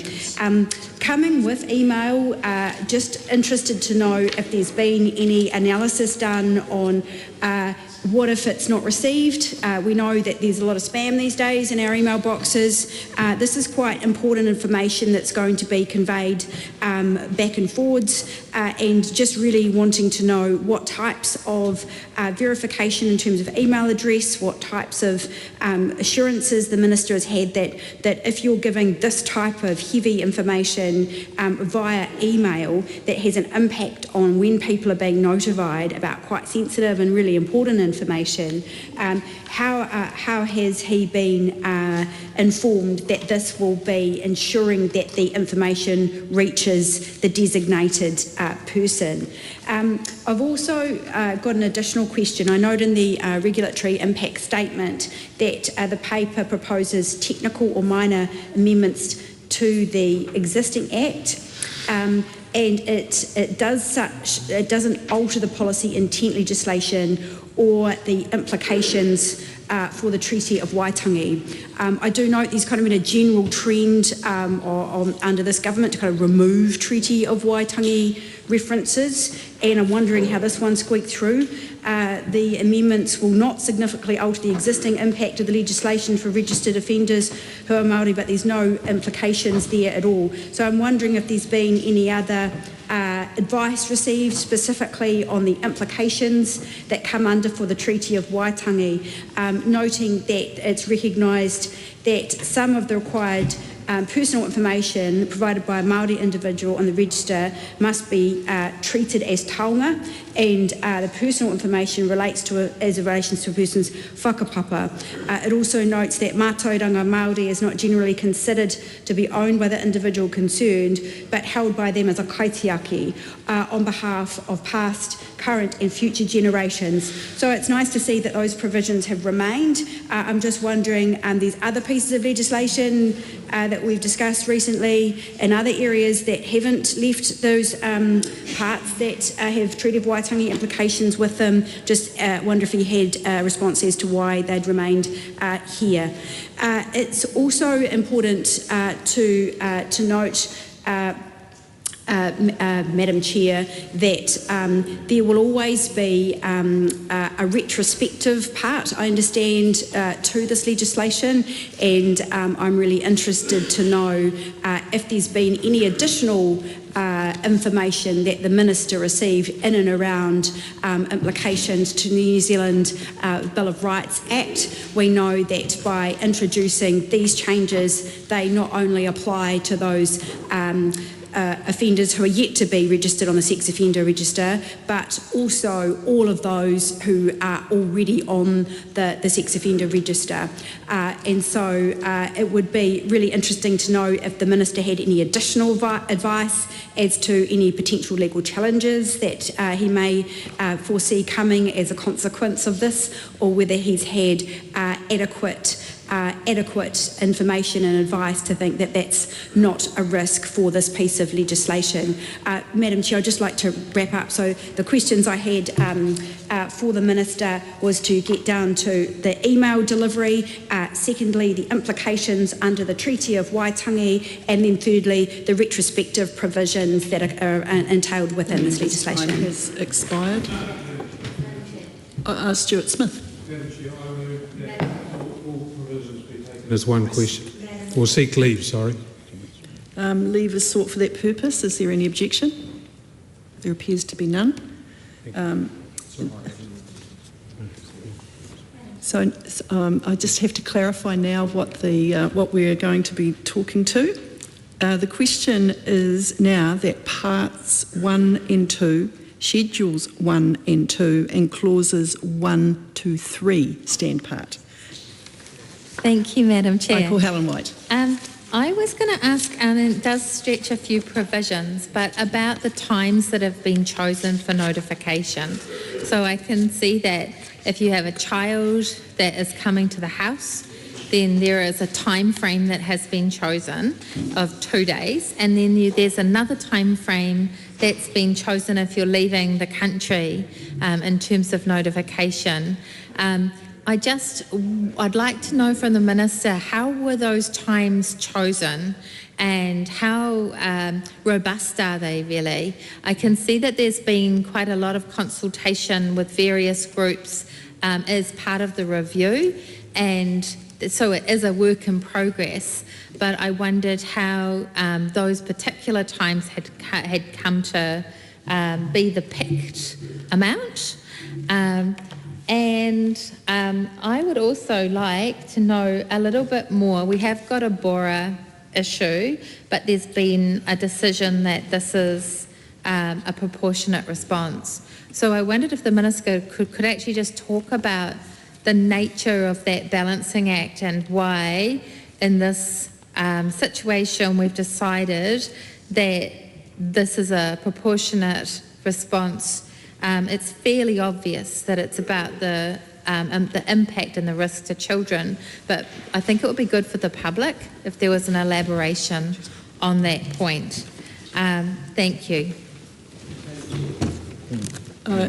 I call the Honourable Mark Mitchell. Madam Chair, thank you, Madam Chair. Well, firstly, I just want to say that it's nice to see that as a House there is broad support for the bill, because what we're trying to achieve is protecting our most vulnerable, and that's our kids. To the Doctor from the Green Party, in relation to his tabled amendments, in relation to the tabled amendment relating to Clause 11, where a registrable offender is reporting information in good faith, they will be complying with their obligations under the Act and will not commit an offence. And the Register works closely with registrable offenders to help them comply with their requirements.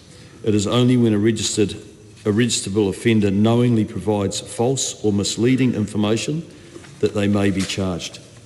This amendment is not required. But thank you for raising it, and thank you for taking the time and effort to actually try and improve the bill. The second one, the second amendment relating to Clause 15, the purpose of this amendment is to provide better protection for children and young people. This amendment already provides an exception where it is not practical or possible in the circumstances within the 48 hours before resigning. So that one also is not required. In relation to the issues that were raised by the Honourable Ginny Anderson around the email, of course the changes that have been made to the bill need to modernise and reflect the fact that there's more efficient communication systems available now, which includes email. That is why it has been put in the bill, and I would expect, and I'll get more information if I can around, but I'd expect that email system, like any government email system that requires reporting, will have robust processes around it to make sure that information is received. And in relation to the Treaty of Waitangi, well, that's not really an issue, is it? Because it's there in the bill. Thank you.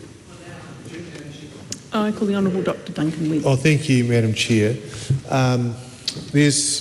Look, the main thing I'd really like the Minister to address head on is the Bora stuff, because you have got a report from the Attorney General that says that this bill is not consistent with the Bill of Rights, and the main reason for that is that this sex offender register and reporting requirement is seen as part of the kind of sentencing process and part of the punishment. And there's a pretty general rule and a pretty common sense that you don't change, the Parliament doesn't change punishments retrospectively for sentences that have already been handed down.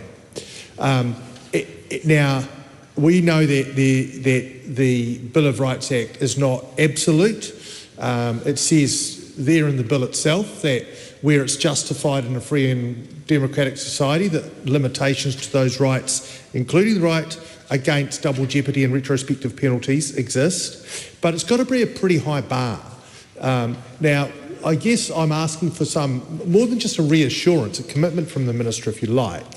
The police have come and said, look, this sex offender register genuinely keeps children safe in a way that, because overseas studies have said, look, this is just making communities feel safe. It doesn't actually have the effect of reducing child sex offending, and that's a concern, right? It's even worse to feel safe when it's not having the effect desired. Not only is it an unnecessary restriction on freedom, but it's giving a false sense of security. So I guess, Minister, I'm really inviting you to stand up and address front on this issue, and give us a reassurance that the work that the police are doing on actually assessing whether the child sex offender register, as implemented and operated in New Zealand, is effective, and that there are fewer incidents than there would other be. And look, I don't think I'll sit down at this point, because that's my question in a nutshell, and I won't drag it out. But I would appreciate it if you stand up and just say, look, yes, the Attorney General's report says it's in breach, but this Parliament wants to proceed in the face of that because, and in the future we will continue to monitor this Bill of Rights issue. Madam Chair. The Honourable Mark Mitchell. Well, I can accommodate the member and say that yes, the bill has attracted a Section 7 report from the Attorney General, which is consistent with every bill of this nature, attracting a Section 7 report. And the reality of it is this, is that sometimes legislation in this House will attract a Section 7 report because we decide that sometimes people have to give up some rights to protect others. And in this case, we're deciding that child sex offenders are going to have to forfeit a couple of rights to make sure that we protect our kids. I call the Honourable Dr Duncan Webb. Spirit of exchange, look, I fear that the Minister's fallen into a trap because it's very easy to accord human rights to people who aren't criminals. And it's very easy to take them away because they are criminals.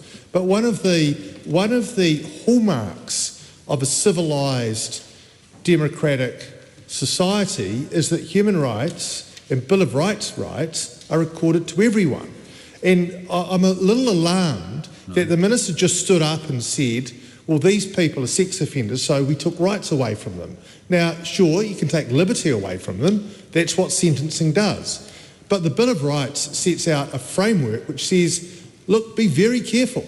And I actually invited the Minister not to just stand up and say, we don't like these criminals, so we're taking away their rights, but to give a reasoned justification for the retrospective nature of these penalties, for increasing the penalty that a previous court had imposed by changing the law under their feet. Now, we're supporting this bill. I'm actually trying to give the Minister an opportunity to stand up and say, look, we're convinced that children are better protected by this, and I'm asking you, will you continue and endorse the police's continued work to assess and improve this system to show that it doesn't fall into the trap of overseas systems which impose restraints on sex offenders but no benefits to children? Lawrence Unam. Well, sorry, no, Lawrence, no, you go.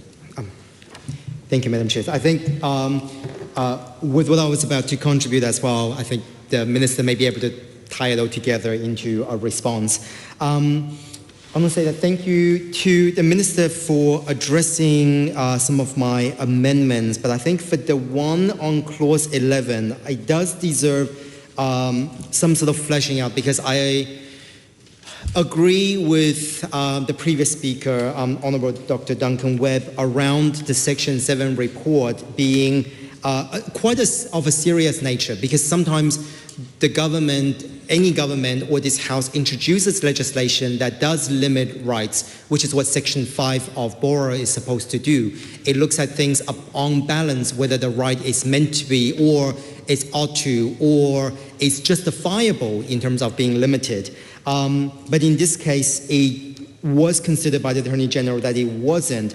And one of the things, as we see from a previous ruling in terms of DM police, is around the fact that Section 25G of the Bill of Rights is considered a fundamental right in terms of not having lesser punishment.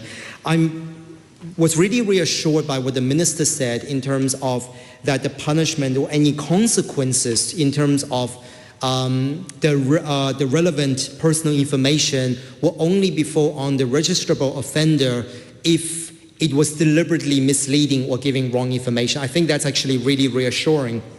But I guess in the context of this, one of the things we're looking at is under Section 35 of the principal bill, it sets out different length that a person meant to be on the register, which is in brackets of 8 years, 15 years, and lifetime.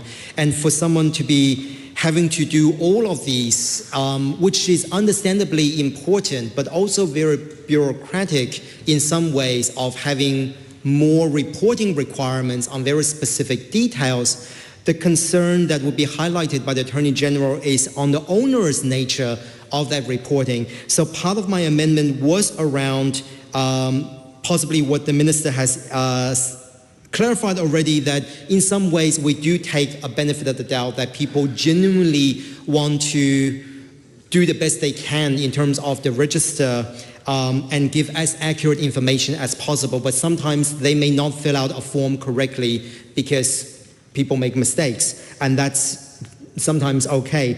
But what I wanted to check then with the Minister is sort of the broader idea that with the additional requirements to the reporting, would we be looking at a comparable amount of resources that's going into supporting people on how then they can make the best, well, how they can register their relevant personal information in the best way possible without having some of those, like potentially missing out on certain information. So I guess the checks and balance there for me is what additional resource does the Minister expect to support the rehabilitation effort of people when they genuinely want to put in those information, and how they can best to fill out the form in a way, or any reporting on these details, or register these information in the most accurate way. Madam Chair. The Honourable Mark Mitchell. Yeah, Madam Chair, I'd just like to read into the Hansard around the issue around the Bora, because it is an important issue, and of course we try as parliamentarians and as a parliament and as an executive to be as compliant as we can to the Bora. But the fact of the matter is this, is that as part of a organised society, you have got responsibilities, and if you don't meet those responsibilities, or you decide that that you're going to offend, especially against the most vulnerable part of our community, then actually the consequence of that is sometimes you lose some rights. But retrospective application of the administrative amendments is necessary to ensure that the information needed to effectively protect children from harmful sexual behaviour can be collected from the over 4,000 registrable offenders currently on the register. 66% of current registrable offenders will remain on the register for life. Without ensuring that new provisions are retrospective, registry staff would be unable to identify or manage the risks presented by one group of registrable offenders to the same extent as the risks presented by the other group, even though those risks might be comparable. For example, an existing registrable offender will not be required to notify registry staff of the presence and details of a child living at their address until 72 hours after they have arrived. In contrast, registrable offenders placed on the register after the commencement of this bill but will be required to report this information at least 48 hours before the child arrives. Exempting this considerably large and stable cohort from these new requirements would reduce the effectiveness of the risk management approach, and that is why this approach has been taken in the bill. Lawrence Suna. Chair, thank you for that explanation from the Minister around the retrospectivity, which does clear up one of my amendment bills, and I acknowledge the position that the Minister has taken. I just want to clarify if the Minister could answer my question around the support for registrable offender, in this case, under the new requirements under Section 11 of this bill, Section 16, and cross-heading above Section 16 replaced.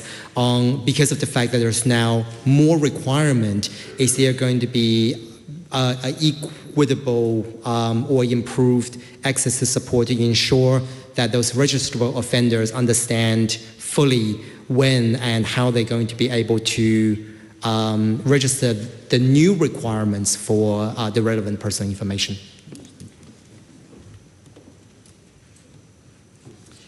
The question is that Dr. Lawrence Zunan's tabled amendment to clauses 11, 14 and 15 be agreed to. All those in favour, please say aye.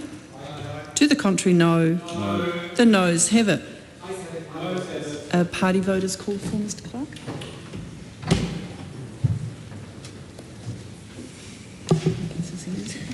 New Zealand National. 49 votes opposed. New Zealand Labour. 34 votes in favour. Green Party of Aotearoa, New Zealand. 15 votes in favour. ACT New Zealand. 11 votes opposed.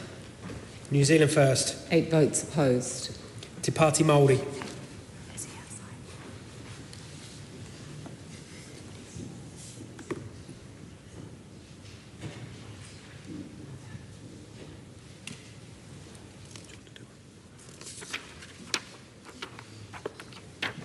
Members, the ayes are 49, the noes are 68. The question is not agreed to. The question is that Dr. Lawrence Zunan's tabled amendment to clause 15, new section 20, amending subsections 2 and 4 and the heading be agreed to. All those in favour, please say aye. To the contrary, no. The noes have it. A party vote is called for, Mr. Clark. New Zealand National. 49 votes opposed. New Zealand Labour. 34 votes in favour. Green Party of Aotearoa, New Zealand. 15 votes in favour. ACT New Zealand. 11 votes opposed. New Zealand First. 8 votes opposed. Te Pāti Māori.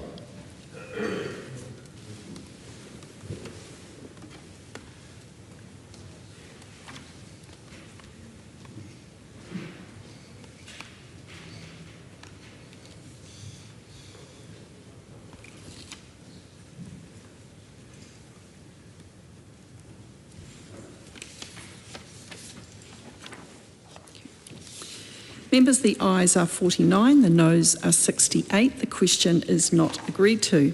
The question is that Dr. Lawrence Zunan's tabled amendment to Schedule 1 be agreed to. All those in favour, please say aye. To the contrary, no. The noes have it. A party vote is called for, Mr. Clark. New Zealand National. 49 votes opposed. New Zealand Labour. 34 votes in favour. Green Party of Aotearoa, New Zealand. 15 votes in favour. ACT New Zealand. 11 votes opposed. New Zealand First. 8 votes opposed. Te Pāti Māori.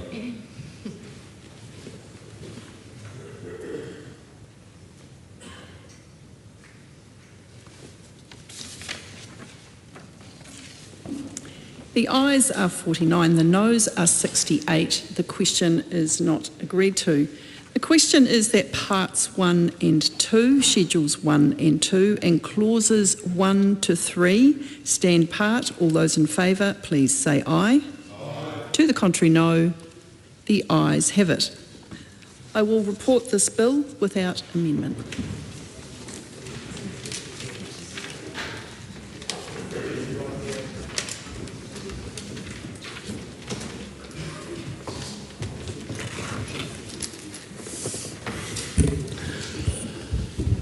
The House is resumed.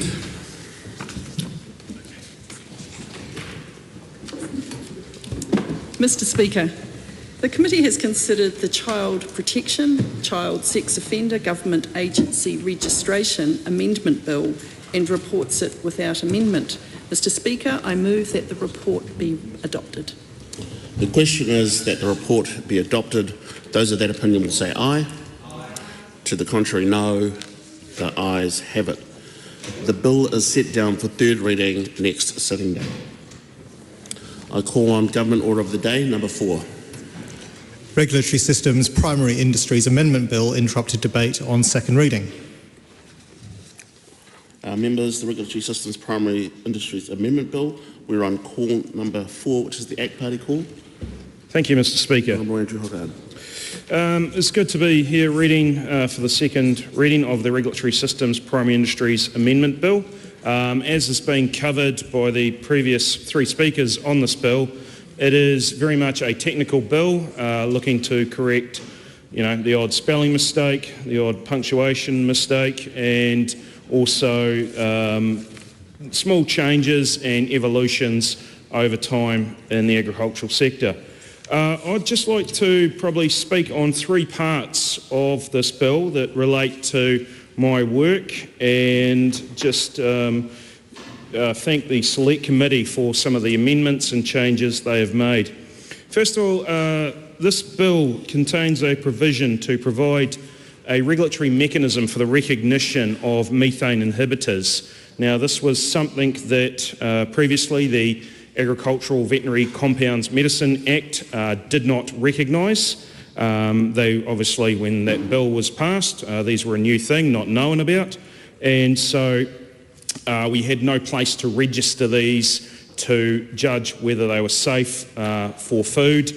And this is particularly important because these inhibitors are often chemical compounds that are in effect changing the biology of animals, adding a compound to animals that naturally may not occur to try and get a lower methane response from the animals, but this poses a risk of contaminants left in products. So very important that we have a framework that we can judge as to whether or not these products are safe. Now, there had been an order in council back in 2022 placing these methane inhibitors within the ACVM. This bill was intended to be the fix-up for that sort of temporary situation. We recently had to extend that order in council because it's taken a little while to get this bill over the line. So it's good to be here on the second reading, and hopefully we can quickly get this bill finished.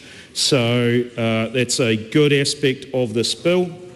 The second point I'd like to talk to is that within this bill we had a change around, or an introduction for the ability to have temporary food standard or a New Zealand only food standard.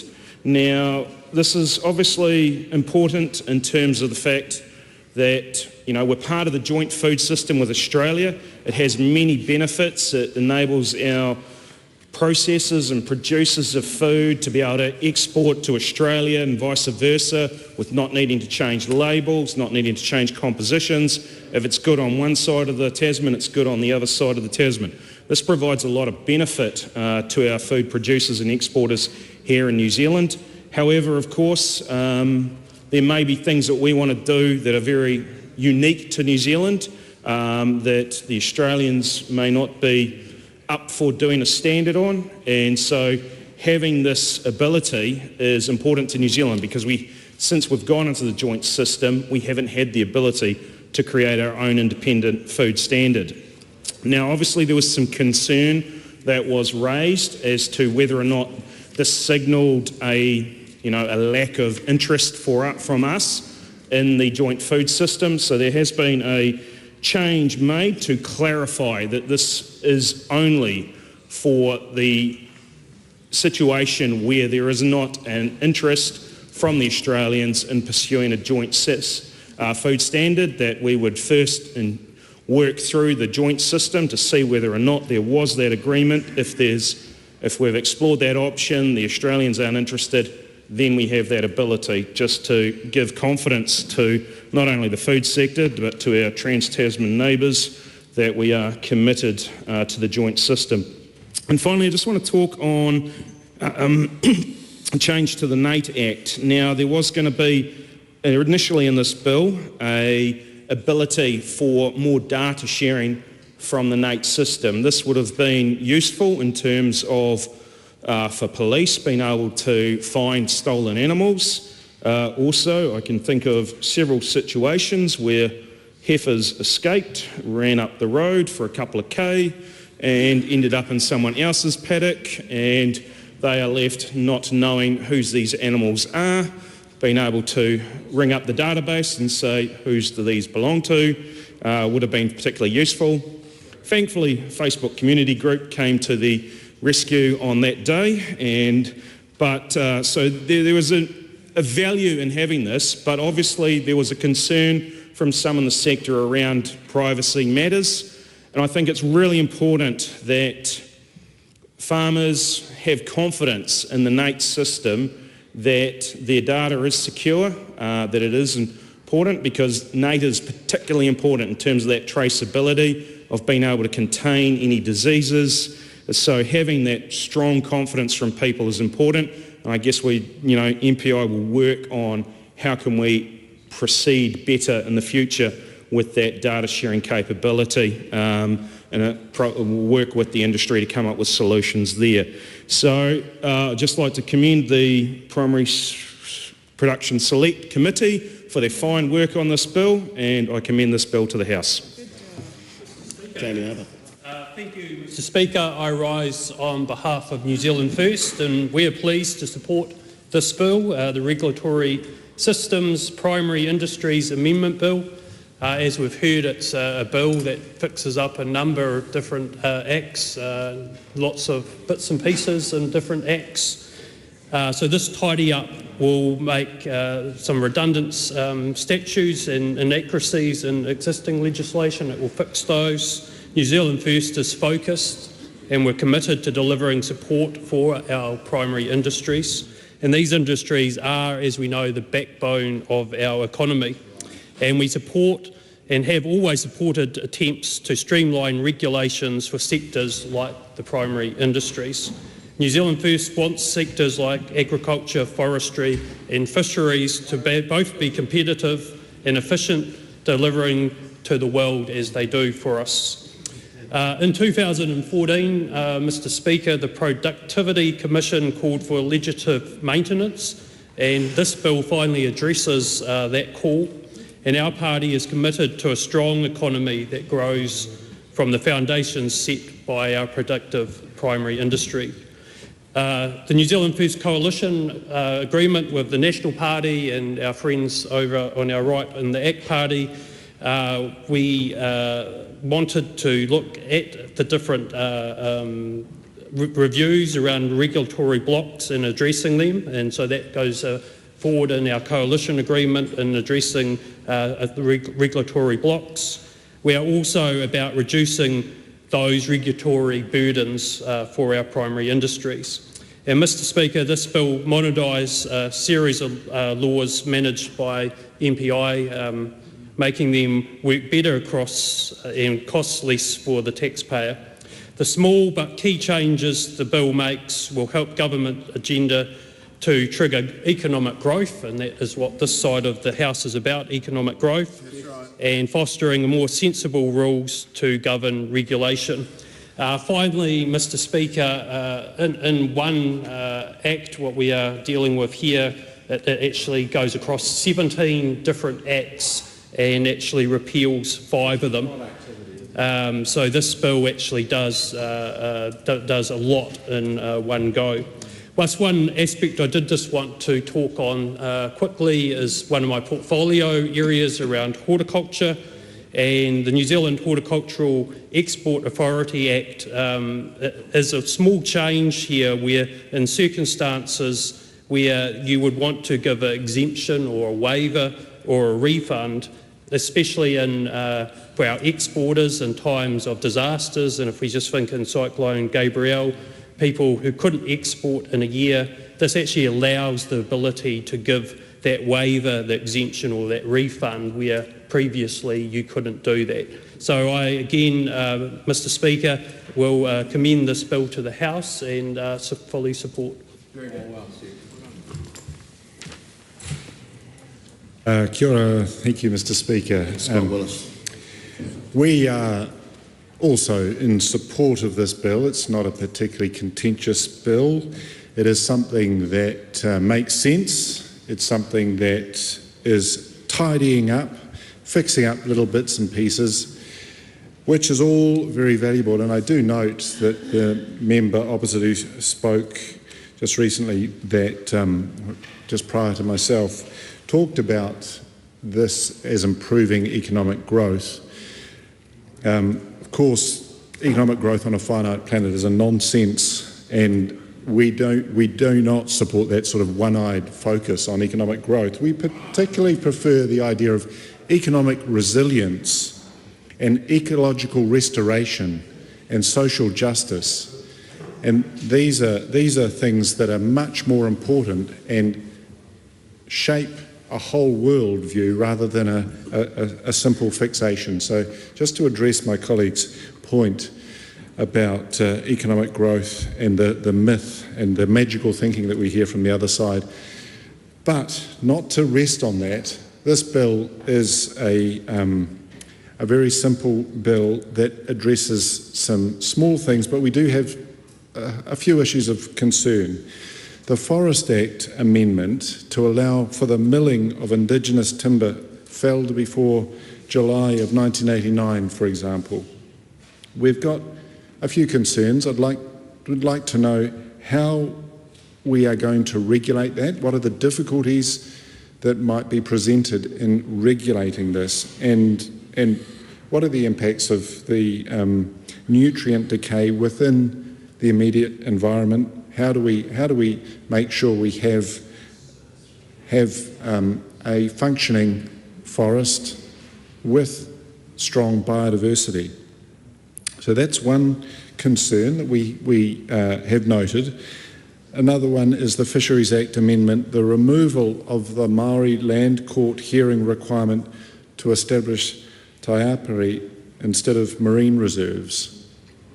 Clause 187 allows for the Minister to recommend a declaration of taiapari fishery if satisfied that the relevant grounds have been met.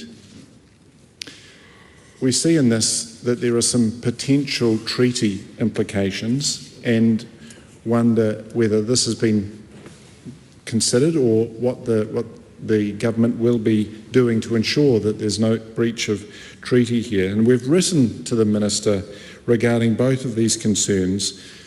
So if our concerns are resolved, we certainly will support further readings, but I want to make the point that this is important. We support the bill, but we do not support it wholeheartedly because we have concerns that we have asked to be addressed, and we are hopeful that the Minister will reply and will address our concerns and come back to us. And also note some positives in the legislation that we do particularly approve of, and I'm supportive of the provisions to enable service by electronic means to a body corporate, for example, which is just, simple way of ensuring that we don't have to deliver everything by letter, and is aligning things with what other agencies are doing. So, Mr. Speaker, on the whole, this is pretty straightforward. But let's not run through it without addressing some simple things, and I'll just repeat very simply. The 2 points of concern we have are the Forest Act amendment to allow for the milling of Indigenous timber felled before July 1989, and the Fisheries Act amendment, which says removal of the Māori land court hearing requirement to establish taiapari instead of marine reserves. So those are our two concerns that we have written to the Minister regarding, hoping that the Minister is going to address these concerns, and if they are resolved, then we will be supporting this further. So those are the concerns we have. We're in general support. We would like to be in full support. Kia ora. Mr. Speaker. Miles Anderson. It's a pleasure to stand tonight and talk about the Regulatory Systems Primary Industries Amendment Bill. And before I start, I'd just like to thank the Select Committee. It was a unanimously passed by the Select Committee, so the previous speaker should, I guess, reflect on that. The Select Committee went through this at the time, so it was we were in unanimous agreement around this Act. Look, regulatory system bills come, as we've heard endlessly tonight, come around time to time, and they really do just act as a tidy up for various bits of legislation. And some of these pieces of legislation have been identified quite some time ago as troublesome or inconsistent. So we're clarifying and updating statutory provisions to give the effect to the purpose of various acts and their provisions, and we're addressing regulatory duplication, gaps, errors and inconsistencies in drafting, etc., and ensuring that regulatory systems remain up to date and relevant. And I'd also like to point out just the one, there's so many of them, but one example, I guess, which a previous speaker spoke about around horticultural levies and the ability now for those that are impacted by weather events or such like to have the ability to have fees either returned or waived so that they're not hit with a double whammy, if you like, when they're in crisis mode. So with that, I think it's a pretty good bill, and I commend it to the House. The Honourable Damien O'Connor. Thank you very much, and I'll just going through the bill for the second time. I wasn't on the Select Committee, but I have been familiar with the process, which is generally a tidy up and a request to MPI to say, are there any pieces of legislation that need an adjustment and an improvement? And for the most part, they are non-contentious, and I think the Select Committee's dealt with this really well. But I do want to go through each of them because it is a core part of our wealth creation. Arguably the most important areas of our economy from a wealth creation economic activity perspective. So it's important that we get it right. So I'll just work through, as I can, the notes that I've made. The agricultural changes to the Agricultural Compounds and Veterinary Medicines Act. And what this is dealing with, there's one here, amends the definition of inhibitor substances. A definition includes agricultural compounds that are applied to plants, animals, and they're put in and land. Because there has been a proposal from a Dutch company to have a nitrogen inhibitor that has been applied actually to animals, and it reduces the methane, something that we're all looking for. And they've been applying, although they haven't actually applied, but they've been talking about it for quite a while, that we should have this in New Zealand. But there has been a problem with the definition of agricultural compounds, and so it's effectively a fertiliser put on the land. It might or might not reduce methane, but the inability to run the trials has meant that we're kind of stuck. And this bill will address that issue, and some might say it's great. But we have to be somewhat careful because the company has been very enthusiastic about this. There have been some trials in pastoral systems around the world, but it's still uncertain outcomes, and whether we end up with a residue is something in our milk or in our meat products is something that should be looked at. So I hope and I trust the Select Committee, and in the committee stages of the bill I'll probably ask some more questions here to get an assurance that the committee did look carefully at that issue, that allowing, I think it's Bovair, that allowing this substance to be used in New Zealand, or trialled at least, won't actually result in some adverse or unwanted residues in our meat and milk. Can I move on to amendments in the Animal Products Act?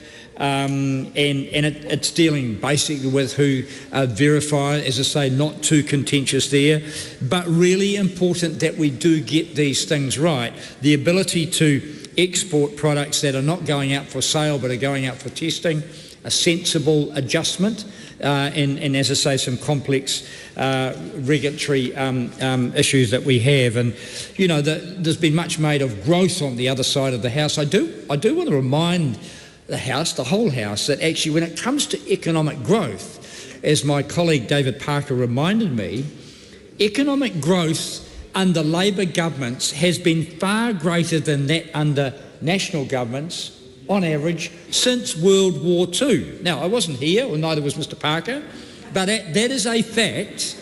That is a fact, and we can stand quite proud here and say that when in government, we manage higher levels of economic growth than those on the other side of the government. So these adjustments are to help drive that growth, and I'm sure even with these improvements, the National League government still won't catch up to us. But anyway, we'll work on that. Can I come back to the Animal Products Act, having poked that bear?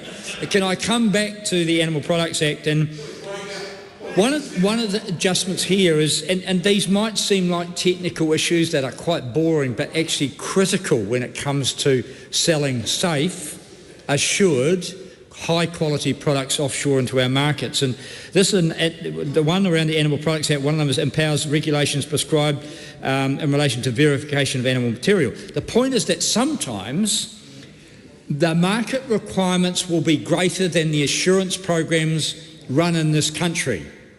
And this will enable MPI to put in place and require that the products being exported, that they might not require assurance programs here, but they certainly require verification of, and if we just sent them off without that, we would put our markets at risk. These are, as I say, technical issues.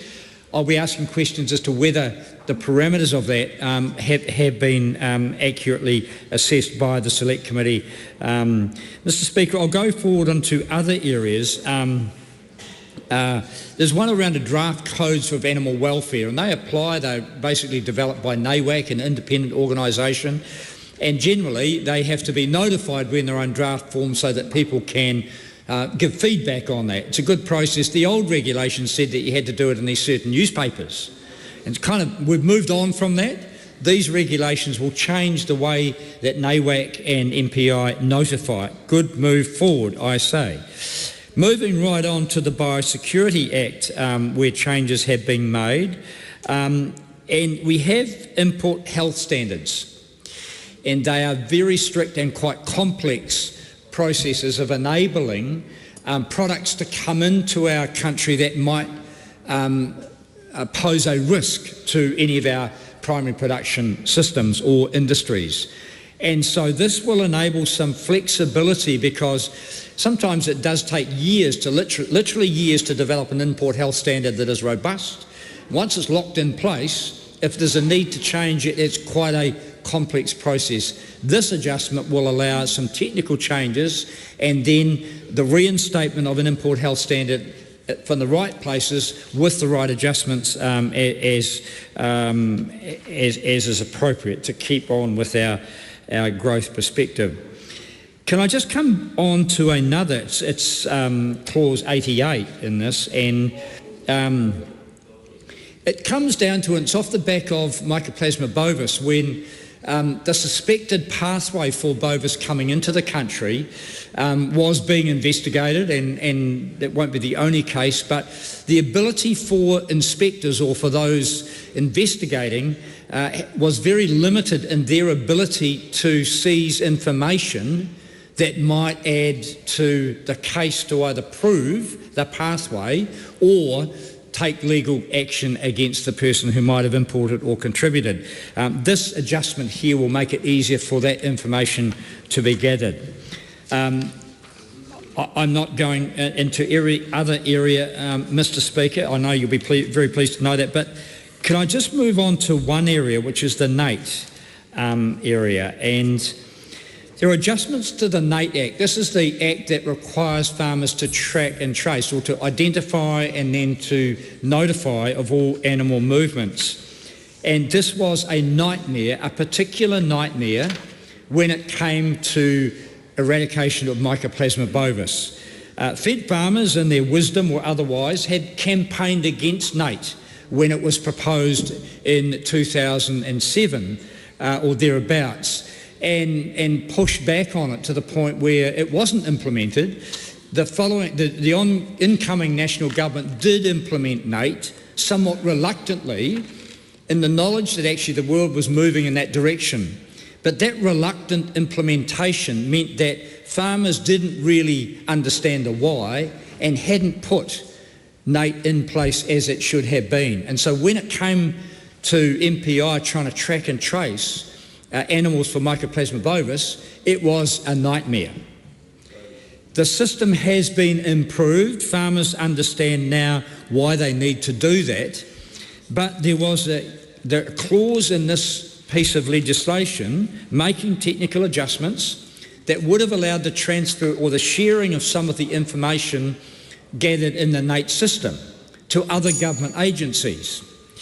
A sensible proposition, I would have thought. But there's always been paranoia, unreasonable paranoia, by those in the farming sectors, led by federated farmers in the past, I'm not sure now, saying, well, if you give that information to the government, they're going to use it and abuse it. This is information about the number of animals they have and where they shift them. In my view, and there will be future incursions, the ability to share that information is critical. The Select Committee has obviously heard from submitters, I'm not quite sure who, that this is unreasonable and it impacts on our privacy, our ability to keep that information to ourselves. This government will rue the day that it has changed this provision. With the proper protections, that information must be available across government agencies when it comes to a foot and mouth or another Mycoplasma bovis incursion. So I'll be asking in the committee stages of the bill why the Select Committee as a whole decided to pull that out. There are many other issues, most of them very good progress in this bill, Mr Speaker, but there are some questions that need to be answered and I'll be asking them in the committee stages. Kia ora. Thank you, Mr Speaker. So this omnibus bill aims to make our regulations more efficient and effective, benefiting our primary sector. So what it's about, as we've heard, there's 250 changes, about 250 changes to 17 different acts. And those changes, they might be small, they might be technical, or some of them in some cases straightforward, but they actually do make a big difference. We're talking about fixing drafting errors, clarifying procedures and making various tweaks, big and small, that the industry's been waiting for. It's a bit of a spring clean, bit of a tidy up, as we've heard. Like a small boat in the ocean, setting big waves in motion. Those big waves, Mr Speaker, that's our primary sector who are leading the charge for our economy. The Primary Production Select Committee, they've had a key role in examining this bill thoroughly, going through every detail and unanimously recommending all the amendments. And that's a big deal, showing that there's a willingness and broad agreement to make those changes. And so I commend and thank the Select Committee for all their efforts. A few highlights from the bill. The Agricultural Compounds and Veterinary Medicines Act 97 inserts a clause to allow for applications to register a trade name product if there's an end date for its exemption from registration. Another one, the Biosecurity Act 1993. This Act now allows for oral declarations at the border and gives authorised persons the power to seize unauthorised goods, containers or packages. The Food Act 2014, new amendments require the Minister to check that certain conditions in New Zealand justify issuing domestic food standards before doing so, and definitions are aligned across various acts. Those are just some of the changes, but in essence this bill represents our commitment to maintaining a modern, efficient and effective regulatory system, and it shows our dedication to supporting our primary sector and fostering economic growth without imposing unnecessary burdens. I commend this bill. The Honourable Dr Duncan Webb. Oh, Mr Chair, look, can I say what a treat it is to stand up and talk about our primary sector. As the MP for Christchurch Central, the largest open space is Hagley Park, and there's not a lot of sheep there.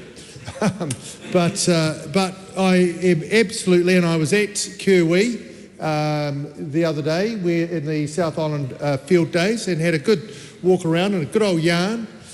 Saw the National Party tent miserably poked in the corner there with no one talking to them, but that was all right. I was having a good chat to everyone, and they were very happy to talk to me. But look, can I just say that This is actually what regulatory stewardship looks like. It is the function of government to go through and make sure that all of that legislation, technical legislation listed here in this bill, is up to date, fit for purpose, and future focused. And going after Damien O'Connor, who has a prodigious knowledge of this area, I'd never be able to match it. But if this government could focus on this kind of regulatory stewardship instead of worrying about road cones and red tape hotlines, we'd get a lot further. The Ministry for Regulation does do some good work, but it's been hived off on a little project of David Seymour's. What it should be doing is scanning the statute book for the best and quickest wins we can get in terms of tidying up things like the Agricultural Compounds and Veterinary Medicines Act.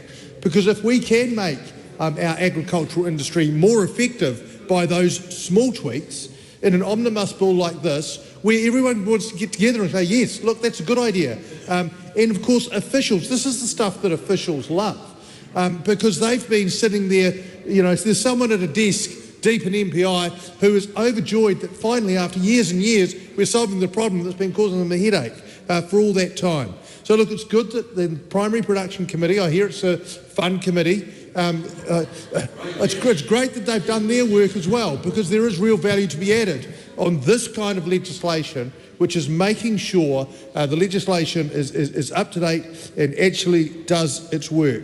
So what we've got is, the Labor Party, true to form, saying we're the party of workers, we're the party of industry, we're the party of agriculture, we're the party of primary industries, and saying, well, you say, there's a chuckle, there's a wry chuckle in the corner, in the far right corner. But the fact of the matter is, look at the record.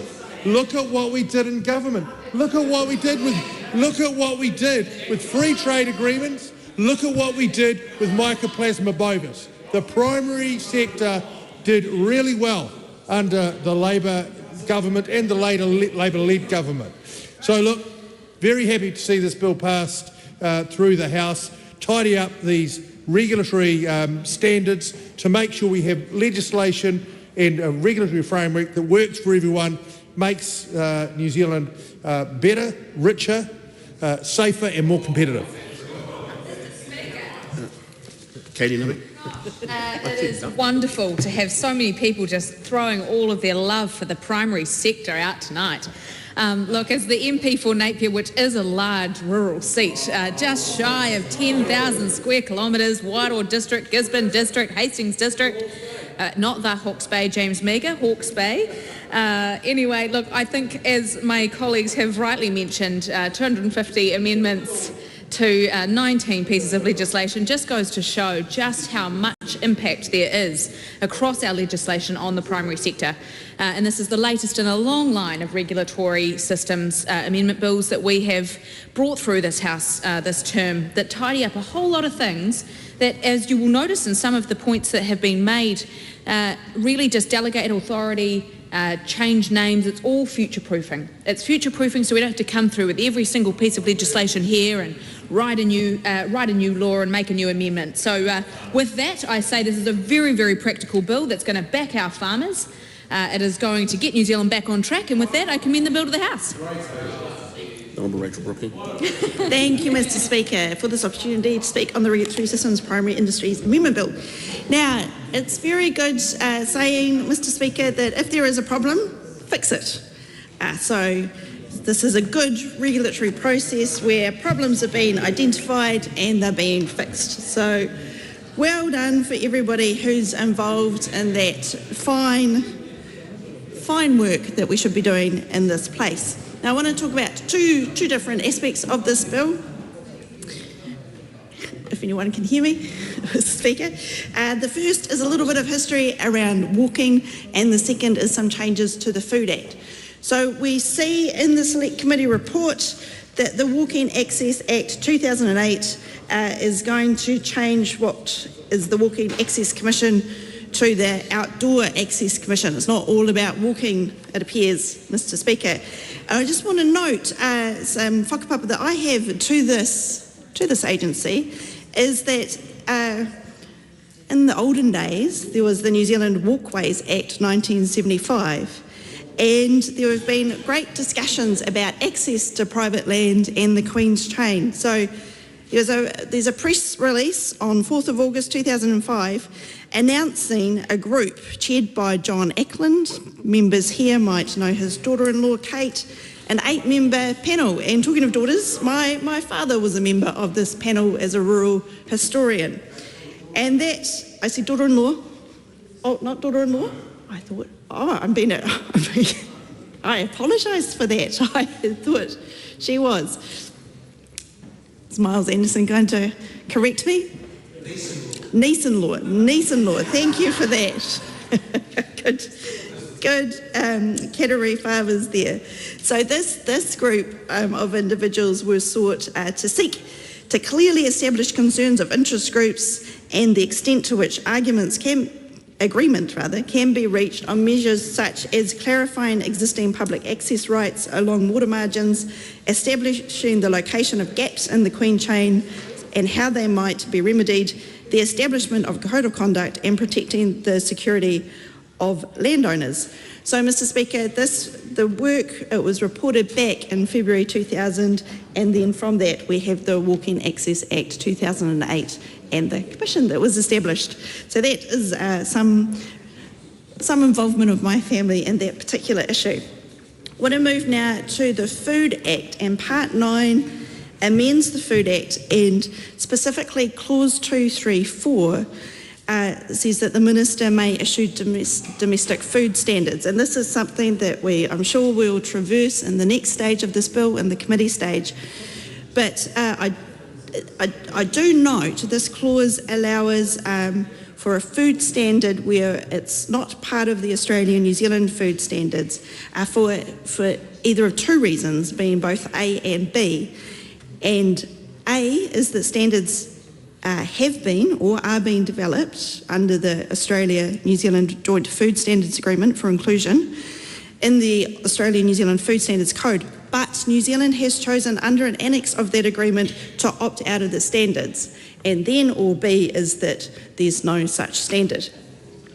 And I just want to pause here because I think I heard Minister Hoggard say before in his second reading speech that this change would only apply where the Minister is satisfied that there is no joint interest for such a standard to be developed. But that only applies to B, not A. And A is when New Zealand has specifically chosen to step out of those agreed standards. So there's no requirement there for there to not be a joint interest, because obviously there is a joint interest and New Zealand has opted out. And there has been a recent opt-out of those standards, and I think it would be useful to traverse that and to inquire with the Minister of whether this change is actually quite a substantive change and illustrates some policy direction from this government that they want to do more opting out of that standard. Of course it is possible to opt out already, but that is an important policy discussion to have, and it goes beyond simple fix-ups and tidy-ups of the legislation. So that's an important issue that we should discuss in the committee of the whole House. But as I said at the start, if there is a problem, we should fix it. There are many problems that this bill addresses and fixes. So I thank you for listening to my speech. David McLeod. Thank you, Mr Speaker, and I'm pleased to stand as the 12th call or the 14th speaker on the second reading of the this bill itself. I wasn't actually involved with the select committee process, but I do want to talk about that process. I do note that the bill was introduced to the House in the previous term in June of 2023, with the first reading actually happening this term here on the 27th of March last year. I also note that there were two submission periods that were brought forward, and that was as a result of, in the middle of the first submission period, there were 28 amendments brought forward, and of course it was appropriate for that to go back out for submissions on those amendments as well. So the bill is all about making sure that we have an efficient and effective regulatory system. As I said previously, it's repealing 5 acts, but it's also making 250 amendments on 17 other acts. Obviously, a lot of work was put into this by the Select Committee, and it looks like a bit of an A-team. When I look at the Primary Production Select Committee, I thank them for all the work that they've done on this, and I commend the bill to the House. Thank you. The Honourable Jenny Solicitor. Mr Speaker, Labor supports the Regulatory Systems Primary Industries Amendment Bill. This legislation may seem technical on the surface, Mr Speaker, and I must admit it actually does seem technical to me because I do not know that much about primary industries. However, it is an omnibus bill that is really important for the health, well-being and safety of all of our people, our economy and of course our environment too. This legislation is about fairness, it's about responsibility and it's also about protection. All of these values are values that are dear to us on this side of the House. This bill will ensure that those who operate within New Zealand's primary industries do so with accountability and with integrity. This law, once passed, will strengthen the safeguards that we rely on to keep our food safe, our animals well treated, and our borders secure. It is in many ways a testament to the duty that we owe not only to each other, but to the future generations of Aotearoa New Zealand. This bill is also about ensuring fairness and accountability in food and animal production products regulation, Mr Speaker. One of the key amendments that we support in this bill is the provision under the Food Act 2014 and the Animal Products Act 1999, which allows the Ministry of Primary Industries, MPI, to withdraw services from those who fail to pay their debts. Now, to be clear, Mr Speaker, this is not about punishing those who struggle. It is about fairness. Regulatory services are really crucial for making sure that the food that we eat, the animal products that we export, meet the highest of standards. So, when some businesses fail to pay their services, the burdens then fall on other businesses, and it is fundamentally unfair for responsible, hard-working businesses to subsidise those who do not uphold their end of the bargain. Now, in terms of strengthening our biosecurity, Mr Speaker, this is a matter of national interest because biosecurity is not just about protecting our economy. It is also about safeguarding the very foundation of who we are as a country. This is why the clarification on when notices of arrival of a craft or boats that it must be given under the Biosecurity Act 1993, which is really important, an amendment that this bill makes. Mr Speaker, we live in a world where biosecurity threats are increasing, whether it's foot and mouth disease, and Honourable Damien O'Connor also covered this earlier on, fruit fly infestations or invasive species that threaten our unique biodiversity, and one where whoever is in government spends millions and in some cases billions to address those issues. So therefore, timely and clear reporting on the arrival of a craft is not just a bureaucratic exercise, it is a frontline defence. And Customs, together with MPI, also has a huge role to play in this. It ensures that our border agencies can act swiftly, preventing the threats before they take root in Aotearoa. We also strongly support the amendment that expands MPI's powers to seize containers, to seize packages or anything that is held unauthorised goods. Too often, Mr Speaker, biosecurity risks do not come in obvious forms. Pests and diseases do not arrive in our country neatly labelled. They hide in the unforeseen corners of containers. They hide in packaging that is discarded carelessly or in residues that are left behind. So, giving MPR the power to seize not just the goods themselves, but the vessels or the containers that they come in is indeed a logical and necessary step. This bill is about fairness for responsible businesses. It is about protection of our people and our economy. It is also about accountability for those who are operating within our borders. It strengthens the systems that keeps New Zealand's food safe, our farms thriving, and our environment protected. Mr. Speaker, we commend this bill to the House. The question is that the motion be agreed to. Those of that opinion will say aye. Aye. To the contrary, no. The ayes have it. Regulatory Systems, Primary Industries Amendment Bill, second reading. This bill is set down for committee stage next sitting day. I call on Government Order of the Day number 5. Oranga Tamariki, repeal of Section 7AA Amendment Bill, third reading. Present a legislative statement on the Oranga Tamariki repeal of Section 7AA Amendment Bill. That legislative statement is published under the authority of the House and can be found on the parliamentary website. I move that the Oranga Tamariki repeal of Section 7AA Amendment Bill now be read for a third time. Mr. Speaker, I'm pleased to lead this bill into its final stage in the House, and I'm proud to reflect on the journey that it has taken to get to its third reading today. But more importantly, to reflect on what this will mean for the most vulnerable children and young people in Aotearoa, New Zealand. I'm proud to stand here as Minister for Children, delivering on exactly what I promised when I became the Minister. That is to ensure that the system we trust as a nation to take good care of vulnerable children and young people is focused on safety and wellbeing above all else. This bill reaffirms the Coalition Government's commitment to the care and safety of children in care. Let me remind you some of the important context.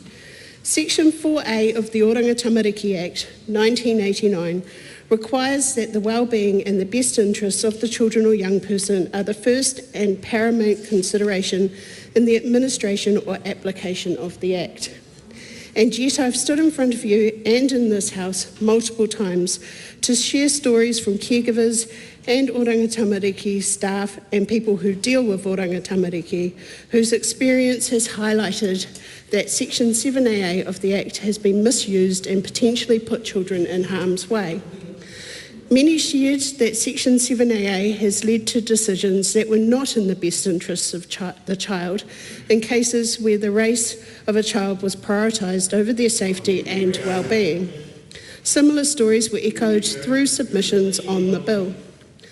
While Section 7AA was well intended, it also resulted in children being put second. We can no longer accept or excuse this.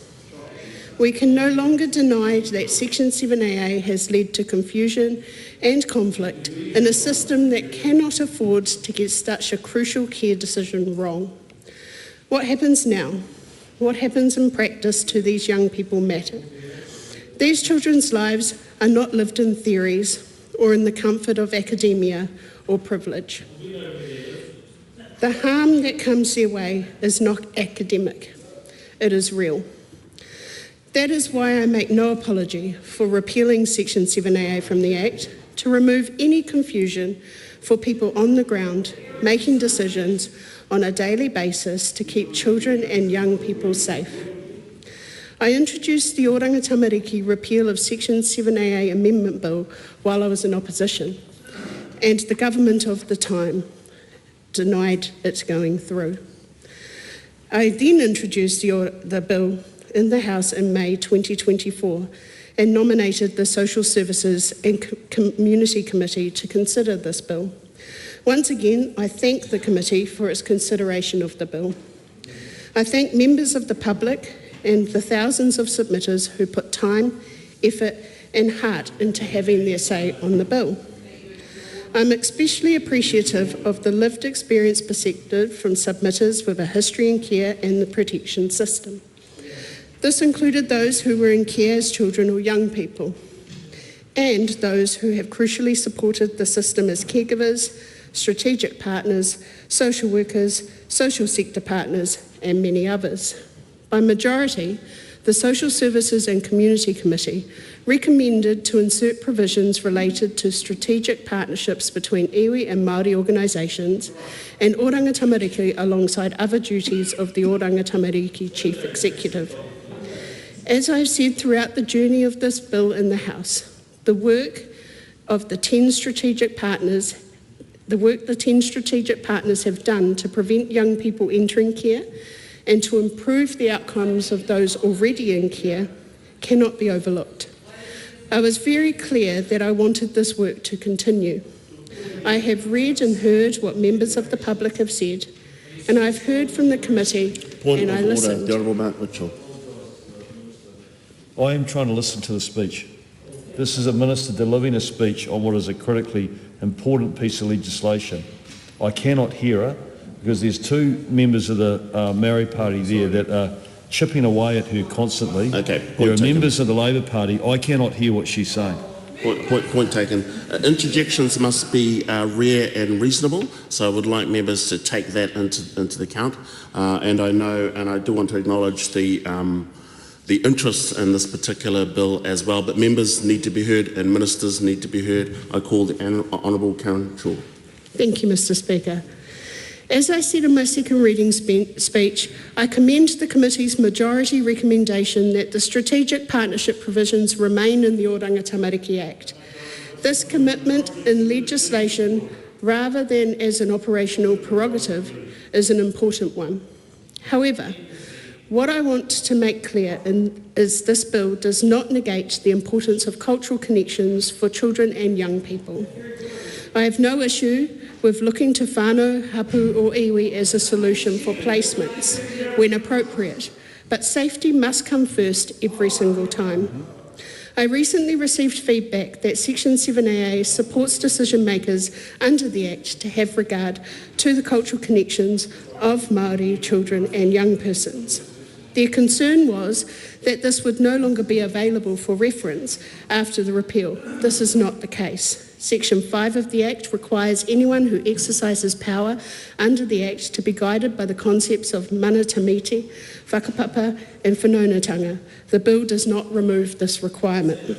What the bill does do, however, is remove confusion between the safety considerations in Section 4A and cultural considerations in Section 7AA. The bill creates clarity in decision-making so that the safety is indeed the paramount consideration for each and all children and young people. I would just like to finish off by thanking all those who have supported me through this process, and also to all those staff who go out every day to make sure that our children and our young people are safe, loved and cared for. I want to reiterate the government's commitment to renew the focus of Oranga Tamariki to be on the safety and well-being of children in care arrangements. This bill and the repeal of Section 7AA will go a long way to ensuring that. I'm pleased to commend the Oranga Tamariki repeal of Section 7AA Amendment Bill to the House. The Honourable Willow Jen Prime. The question is that the motion be agreed to. The Honourable Willow Jen Prime. Tēnā koe te māngai o te whare. This is a travesty. Let the record show that tonight or tomorrow when this bill ultimately passes, that political ideology has driven this repeal and that vulnerable children, vulnerable Māori children will be the ones who pay the price. Let the record show all of our descendants who in this whare supported the repeal of the provisions to ensure the implementation of the principles of te tiriti o Waitangi. Let the record show who is supporting that. Let the record show who supports removing the legal obligation, statutory requirement of the Chief Executive of Oranga Tamariki to have policies and practices that reduce disparities for tamariki Māori. Let the record show, let the history books show these tamariki who could be the subject of a future Royal Commission into abuse in state care, because this is the very sort of thing that the Royal Commission that we recently had inquired into and reported on. And here we are in this House tonight repealing a section of the Oranga Tamariki Act that was put in place to address the very issues that that Royal Commission has reported on. The Minister said she is proud. Shame on her. This has been her political agenda from the day she arrived in Parliament, and tonight, tomorrow when it passes, finally gets her opportunity to pass law that is based on political ideology and no empirical evidence. And she makes no apology. So let our mokopuna know who it was who did this to them. To them, not for them, to them. Now, the first thing I want to start with is to quote a survivor of abuse in state care. Tupua Erlich spoke about the damage caused to him by being removed from his whānau and culture, saying that it is going to take generations to undo that harm. So when the government turns around and fails to acknowledge our rights, it's like another stab in the back. What I will remember, Mr. Speaker, is a minister who was so disrespectful that she would not front before the Waitangi Tribunal to provide our experts with the evidence that supports why this policy is needed in the first place. So disrespectful, so close-minded, already knew what it was that she wanted to achieve. What I will also remember is a weak and desperate for power Prime Minister. The Prime Minister, leader of the National Party, agreed in the coalition agreement to repeal Section 7AA. That was something that the last national government put into law. Means absolutely nothing. Totally disrespectful to his colleagues and Tolly, to the previous government. Anything is up for grabs. Desperate for power, weak. What I will also remember, Mr. Speaker, is these words from the officials. Now, the Minister last night in the committee stage talked about a few cases that she believes provides the evidence to repeal this entire section, which is going to have huge impacts for tamariki Māori, who make up 2/3 of the care and protection system. And you know what they said about the cases that she raised? Oranga Tamariki notes that there is no empirical evidence to support the notion that Section 7AA has driven practice decisions that have led to changing in care arrangements. Her own officials telling her there is no empirical evidence to support the cases that she is using to justify this case. Close-minded, doesn't care, never cared from the beginning. But Mr. Speaker, what I really want to focus on in this contribution is the fact that everybody in this House, the Minister and everybody that is still in the House tonight, are on notice. We have all been warned in the regulatory impact statement right from the beginning of this debate and this journey that the Minister talks about, that there is a risk that this will do real harm to tamariki Māori. It's not just an academic conversation that the Minister thinks that we are having. This is from experts, this is from people with lived experience, this is from our strategic Māori partners and providers who are at the front line, this is from our health professionals, our social workers, so many submitters, majority of the submitters, who said there will be adverse impact on holistic well-being when tamariki and rangatahi Māori are alienated and disconnected from their culture.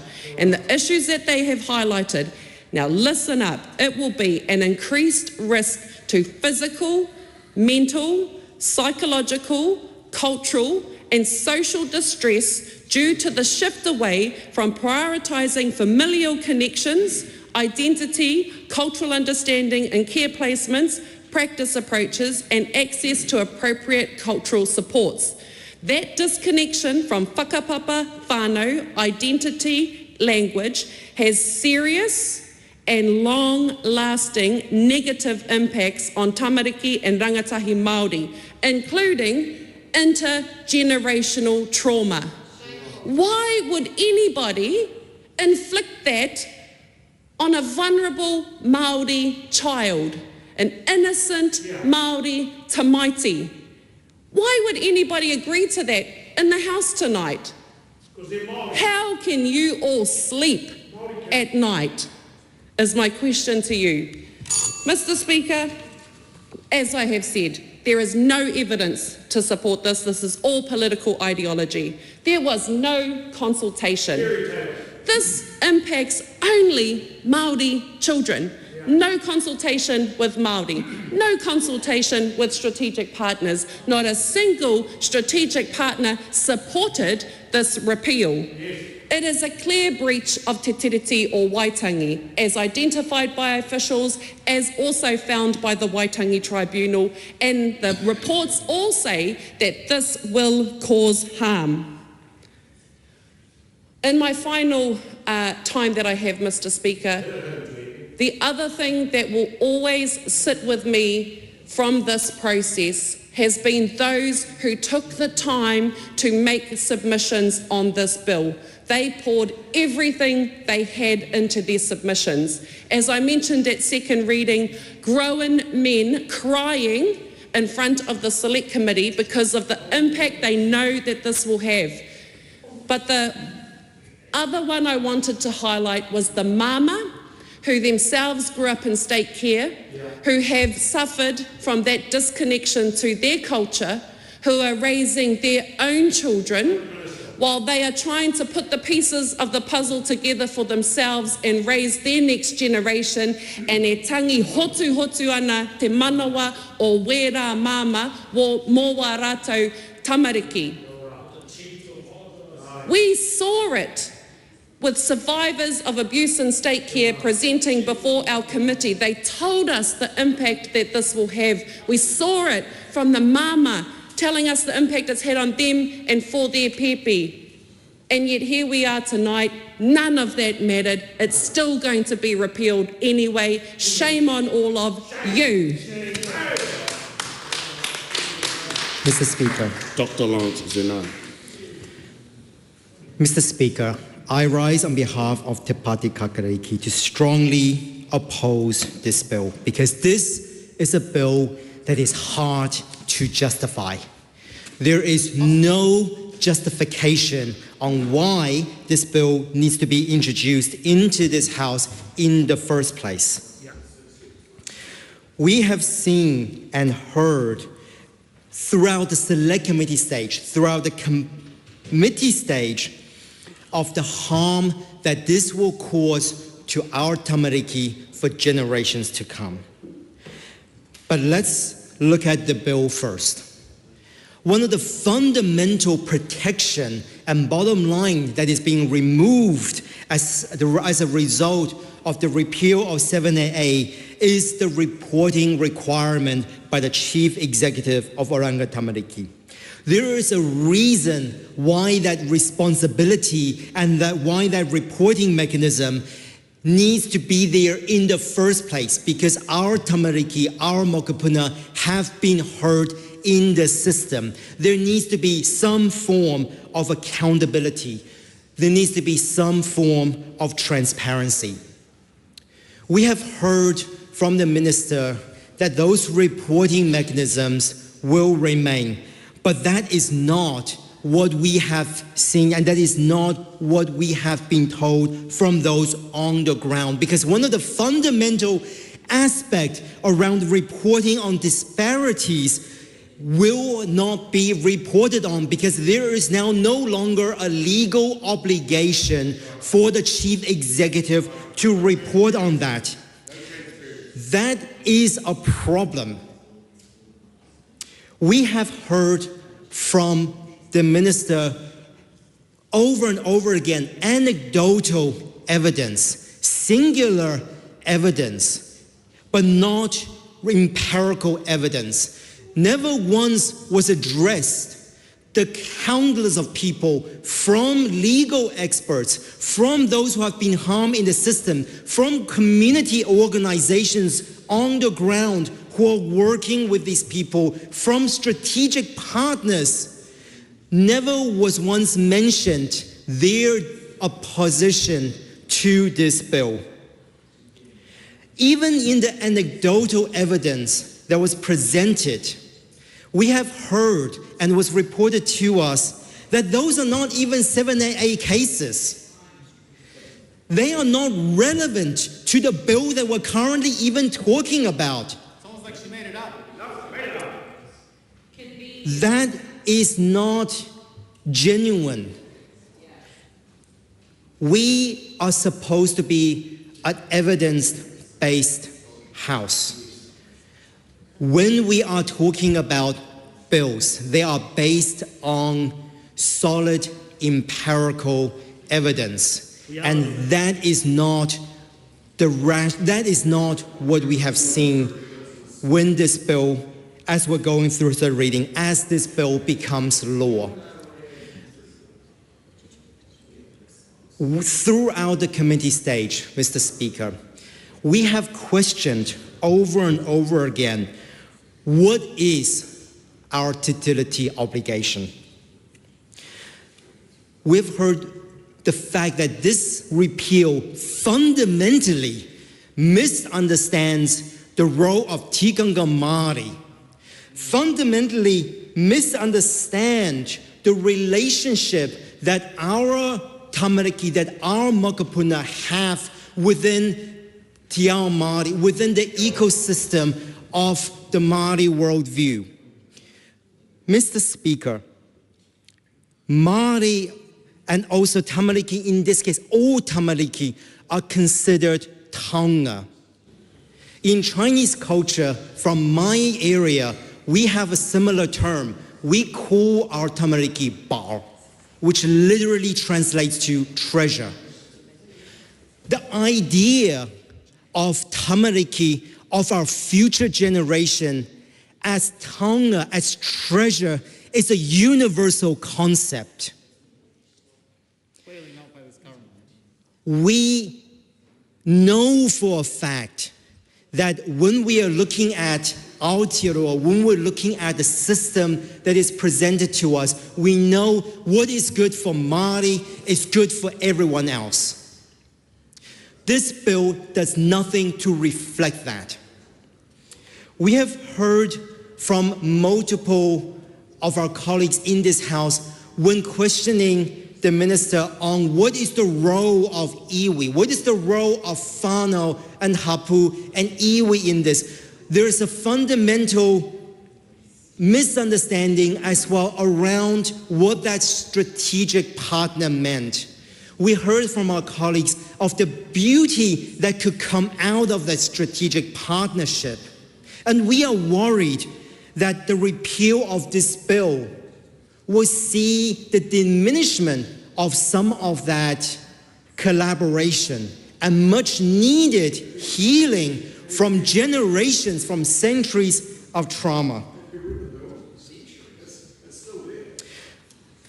We have heard from multiple sources, from legal experts, from the Waitangi Tribunal, that this bill fundamentally breaches Te Tiriti o Waitangi.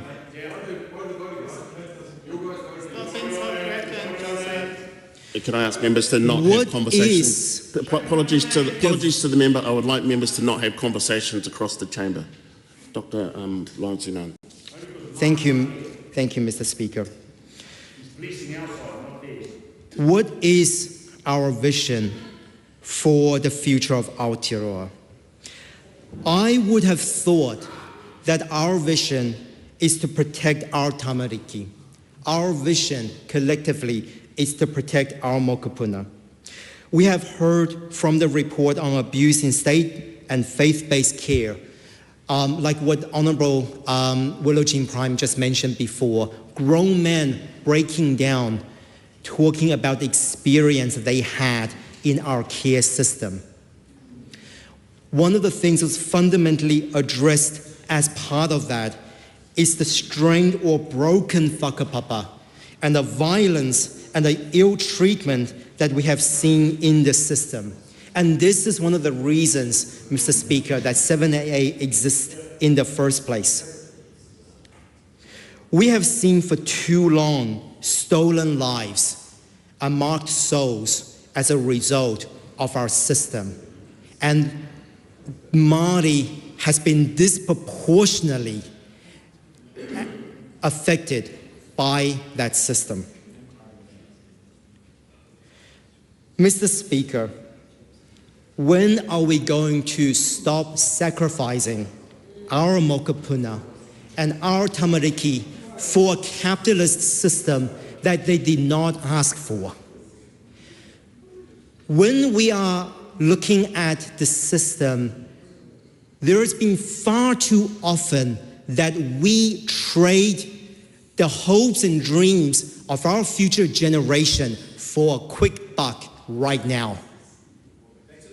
Shame. Shame. Shame.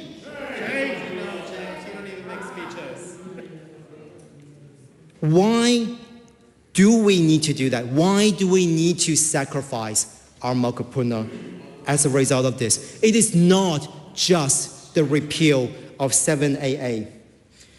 It is the shocking quality and substance of our school lunches. It is the allowance for us to continuously commercialize and privatize our early childhood education system. It is the deprioritization of Te Tiriti in Section 127 of the Education and Training Act. It is the removal of resource teachers, Māori and resource teachers literature. It is all of these things, underfunding of a kohanga reo, of a kura in this system. These things do not operate in isolation, Mr. Speaker, and it is one particular party that we've seen over and over and over again that is willing to sacrifice our mokopuna for a quick buck. Willing to sacrifice our mokopuna for their capitalist gains, for their monopolization, for their commercialization of everything that is supposed to be a public good. Mr. Speaker, an institution is never a home. A home is within a whānau hapu iwi. The belonging of Tonga in safe and loving whānau.